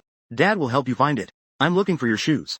Dad, what brand do you like? Nike or Adidas? I asked while opening the door and turning my head. Hearing this, Gu Yuandong shrugged, pointing at me. He smiled and looked at Su Xiaoya. Look at your son. Why can't this kid take a joke? After saying that, he immediately rushed to the bedroom and locked the door. 5 seconds later, a loud voice came from the bedroom. Big brother, there is an important matter to report. Second brother, your nephew has had a breakthrough. Soon, my dad came out to tell me. Your 3 uncles are thrilled to hear about your progress in the monthly exam. They will come to our house in a few days to hold a celebration banquet for you. To celebrate your progress in the monthly exam. I twitched at the corner of my mouth. Celebrating progress in exams should be done slowly. The 3 uncles are like rain after a long drought. Just then, Su Xiaoya noticed that Gu Miaoyun was sneaking out to get some water. Stop. Gu Miaoyun halted in her tracks. She looked at her mother with a well-behaved expression.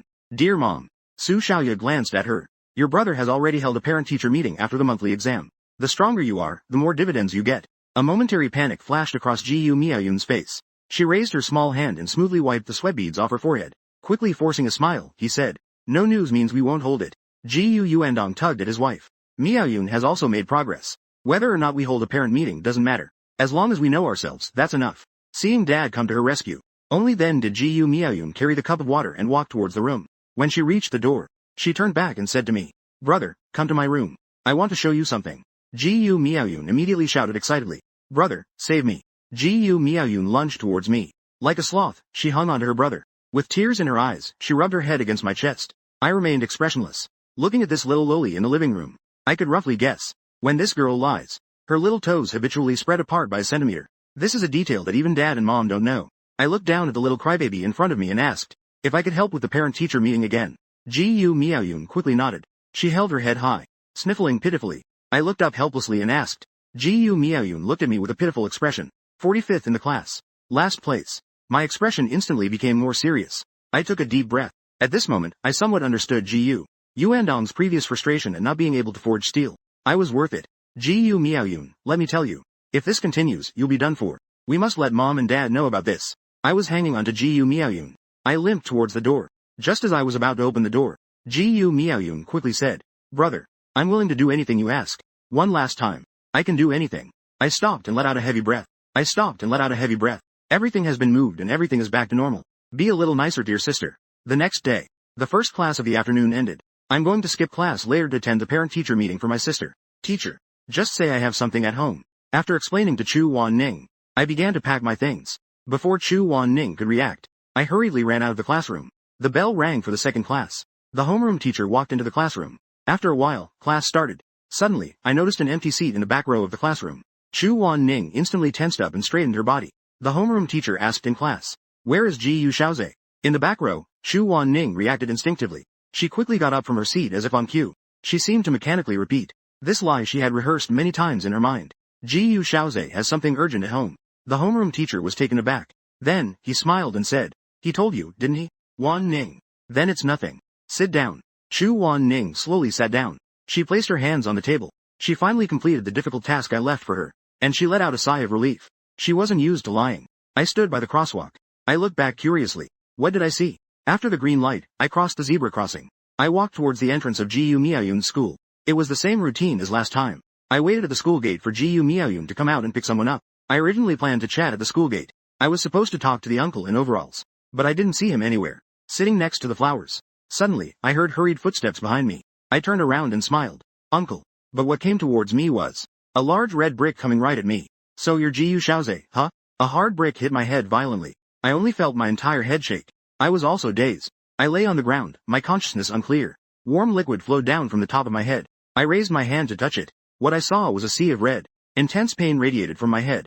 Before I could recover my senses, someone kicked me hard in the stomach again. I immediately curled up in pain like a shrimp. Speak up. You must be Jiu Shaoze Ming. You must be Xiao Yi Shi. A young man with dyed yellow hair stood in front of me. My vision was blurry. I couldn't see him clearly. I could only endure the pain and ask, who are you? The young man squatted down. Jiu Xiao Yi. I'm Sun Ruofei's brother. After saying that, the young man arrogantly slapped my face. Got it. Aren't you quite tough? Why can't I get up? You dare to bring people to hit my sister? Didn't you ask me to come find you? After saying that, Sun Qiangsheng stood up. He raised his foot again and kicked my abdomen hard. I became R again. I completely lacked the strength to get up. My brain was in chaos and my head hurt a lot. I could even feel the blood still flowing. It kept flowing down from my cheeks.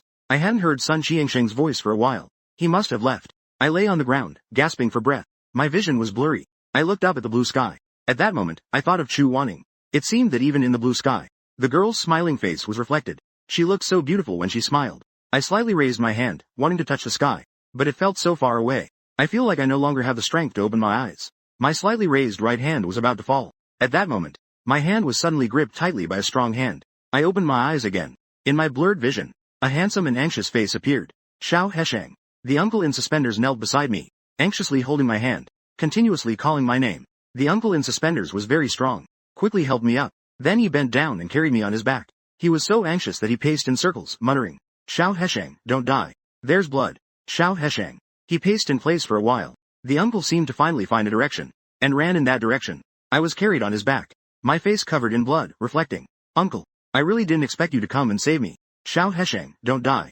The man in suspenders ran quickly while shouting. I weakly looked up from his back. Uncle, do you know the way to the hospital? You don't, do you? You won't take me straight to the crematorium, right? You probably don't remember the route to the crematorium now, do you?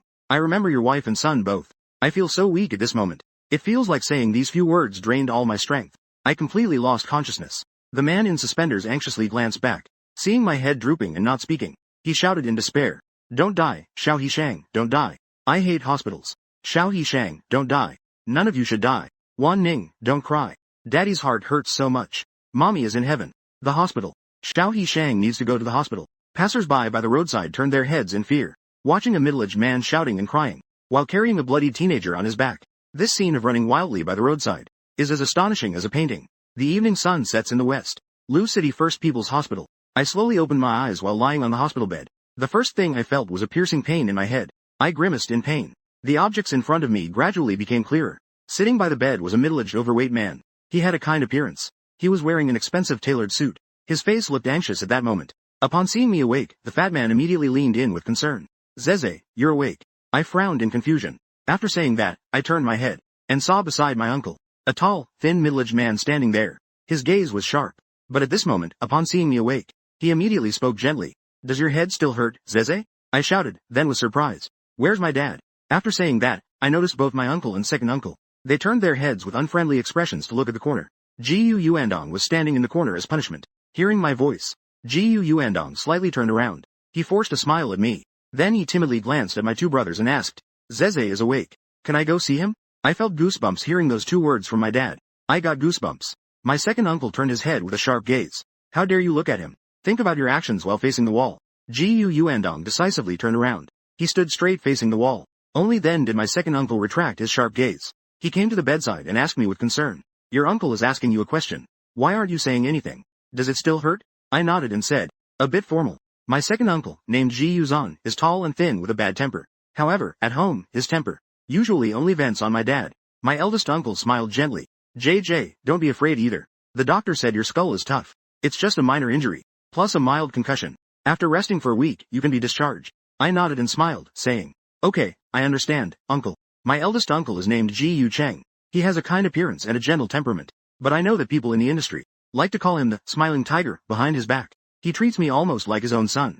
Noticing someone was missing in the ward, he asked, where is third uncle? Where is San Bai Bai? Hearing this, my second uncle Ji Zan looked at his watch and said, he should be here soon. While speaking, my eldest uncle walked to the foot of the bed and adjusted it. I slowly sat up as the hospital bed rose. A voice suddenly echoed in my mind. This line seems to be unclear or nonsensical. Please provide context for accurate translation. Little Yishang, don't die. I remembered the memories before I lost consciousness. I frowned slightly and hurriedly asked, what about that uncle in the overalls? My uncle gently patted my hand and asked, take your time speaking. What uncle in overalls? I replied with a very serious expression. The person who brought me to the hospital.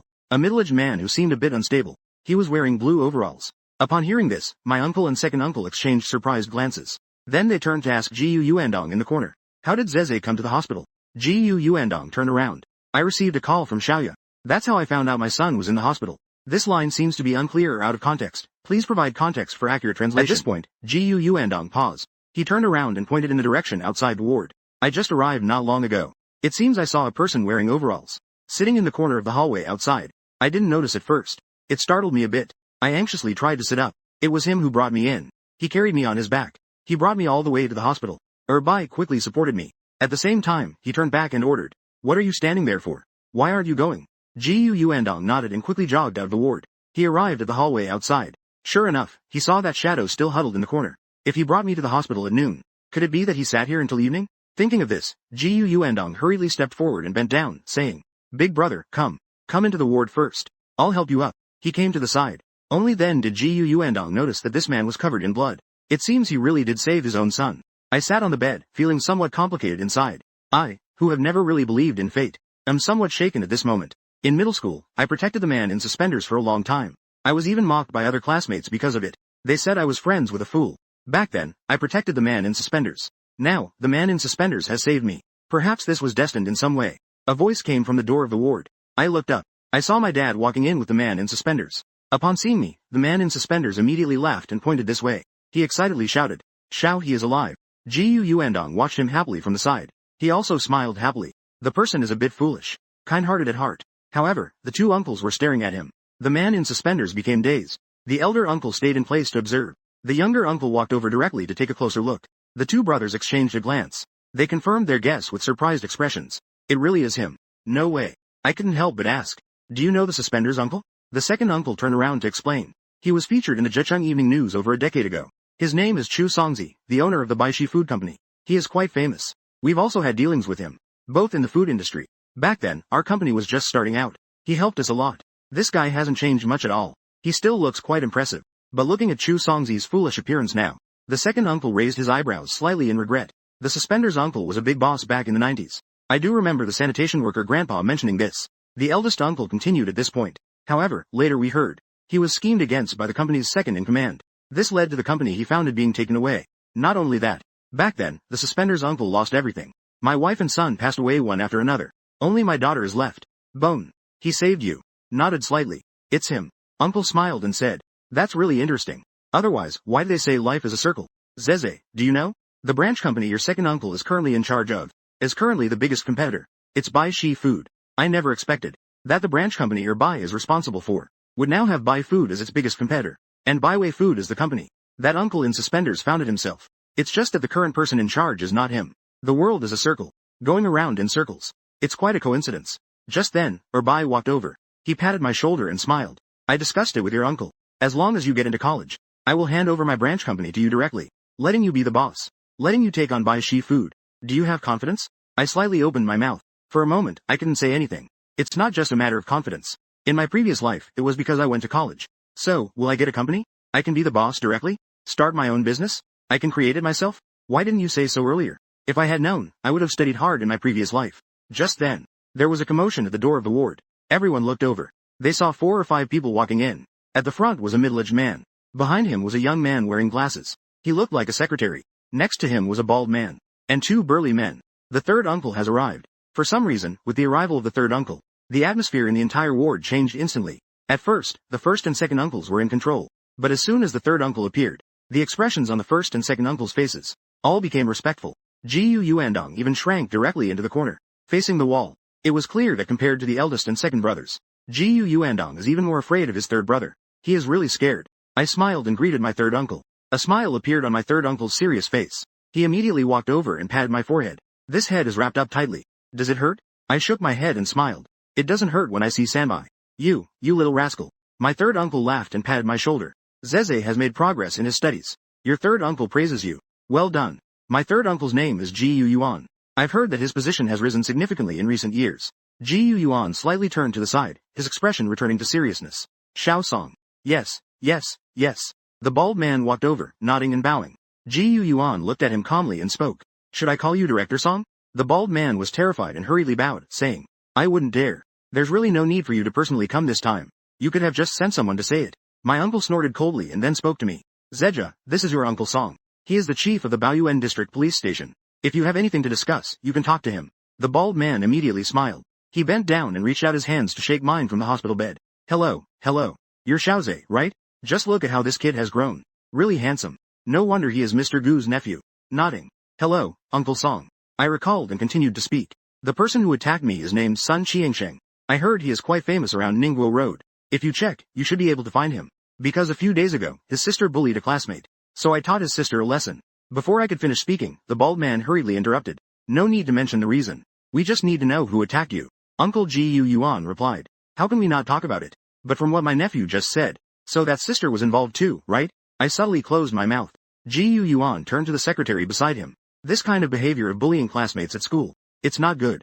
The matter is serious. You should find a time to talk to the principal. What was that student's name again? I immediately said. Class 11 of the senior year, Kan Ruofei.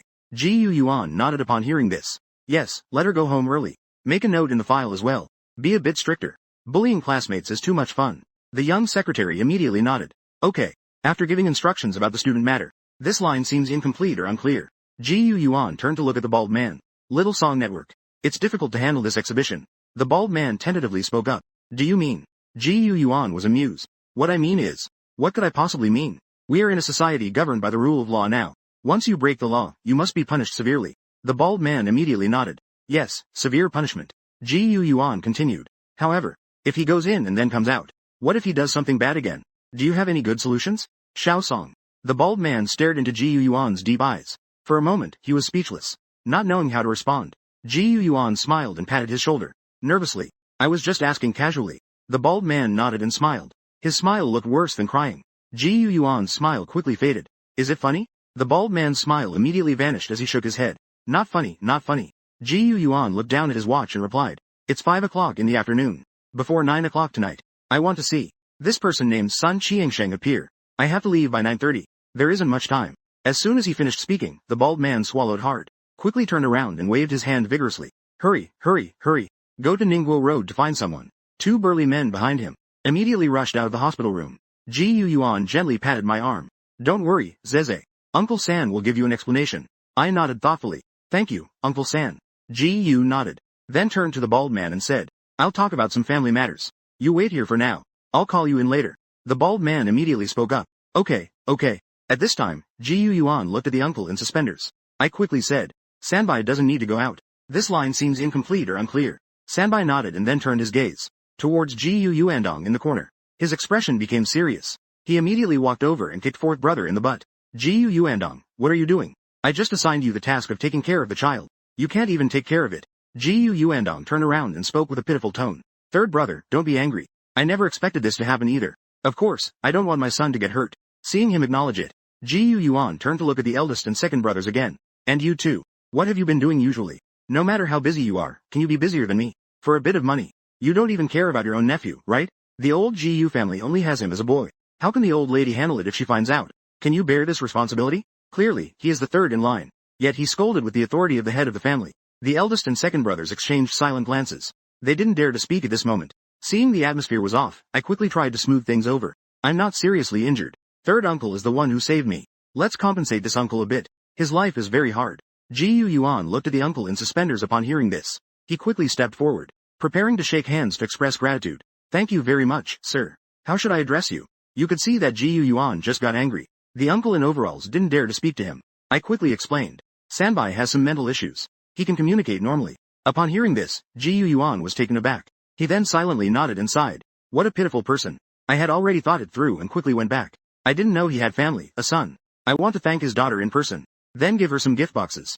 Ji Yuan expressed his agreement. That's right. His family doesn't come. I don't even know where his family is. Giving him money. He wouldn't be able to take it back with him. Thinking of this, Ji Yuan shouted outside. Surprise. They're coming, they're coming. The bald man outside immediately responded. After Ji Yuan explained the situation, the bald man began to size up the uncle in overalls. If he has a mental disability, he might be a local welfare recipient. I'll go check it out. I should be able to find out right away. After finishing, the bald man immediately ran out of the ward. I finally felt relieved. I feel quite sorry for the uncle in suspenders. It's pitiful what this uncle has been through. But if we really have to talk about it, his daughter might be even more unfortunate. The uncle in suspenders used to be so prosperous. But his daughter has completely missed out on enjoying her father's glory. Her father went bankrupt when she was 3. Since she became aware, she has lived in poverty. Ever since she understood things, she has lived a hard life. Life has been tough. Her mother passed away. Her brother died. Her father became mentally ill. I vaguely remember when the sanitation worker uncle talked about these things. I just listened with sympathy. But after the uncle in suspenders saved me today, I started to feel a bit heartbroken. The unfortunate daughter of a struggling man. The hardships faced by the father and daughter. How did they end up in this situation? At 7:30 in the evening, there was evening study at school. Chu Wan Ning sat alone in the back row. She felt uneasy inside. During dinner today, she went to the entrance of number 65 middle school. But she didn't see her dad. She searched for half an hour but couldn't find him. As the time for evening study approached, she could only return to school first. Although it was very likely that her dad had gone home by himself, Chu Wan Ning still felt worried. This made it hard for her to focus on her evening study. Moreover, I didn't even show up for evening study. This was very unusual. Parent-teacher meetings shouldn't take this long. Having 2 events happen at once gave Chu Wan Ning a bad feeling. She felt that something must have happened. Just then, a sound came from the classroom door. Chu Wan Ning looked up. She saw that the homeroom teacher was leading 2 men in blue uniforms into the classroom. The whole class looked over in surprise. Why would the police come to class 28? The homeroom teacher shouted. Chu Wan Ning, come out for a moment. Chu Wan Ning's heart sank. It seems that something really has happened. She stood up stiffly. She walked towards the classroom door. With each step, her calves felt as heavy as lead. She arrived outside the classroom feeling weighed down.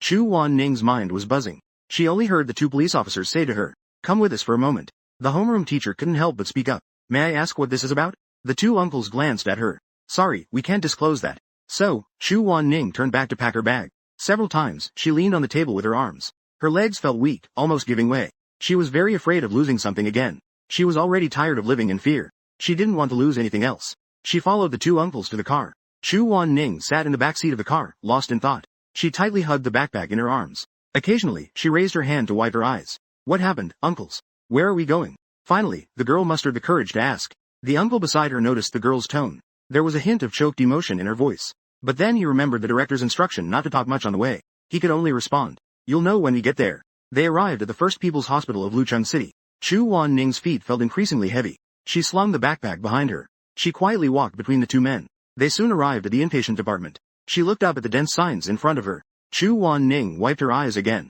In the ward, I smiled at the uncle in overalls sitting beside me. The uncle seemed to really like eating bananas. I just ate 3 bananas. Now I'm peeling the 4th one.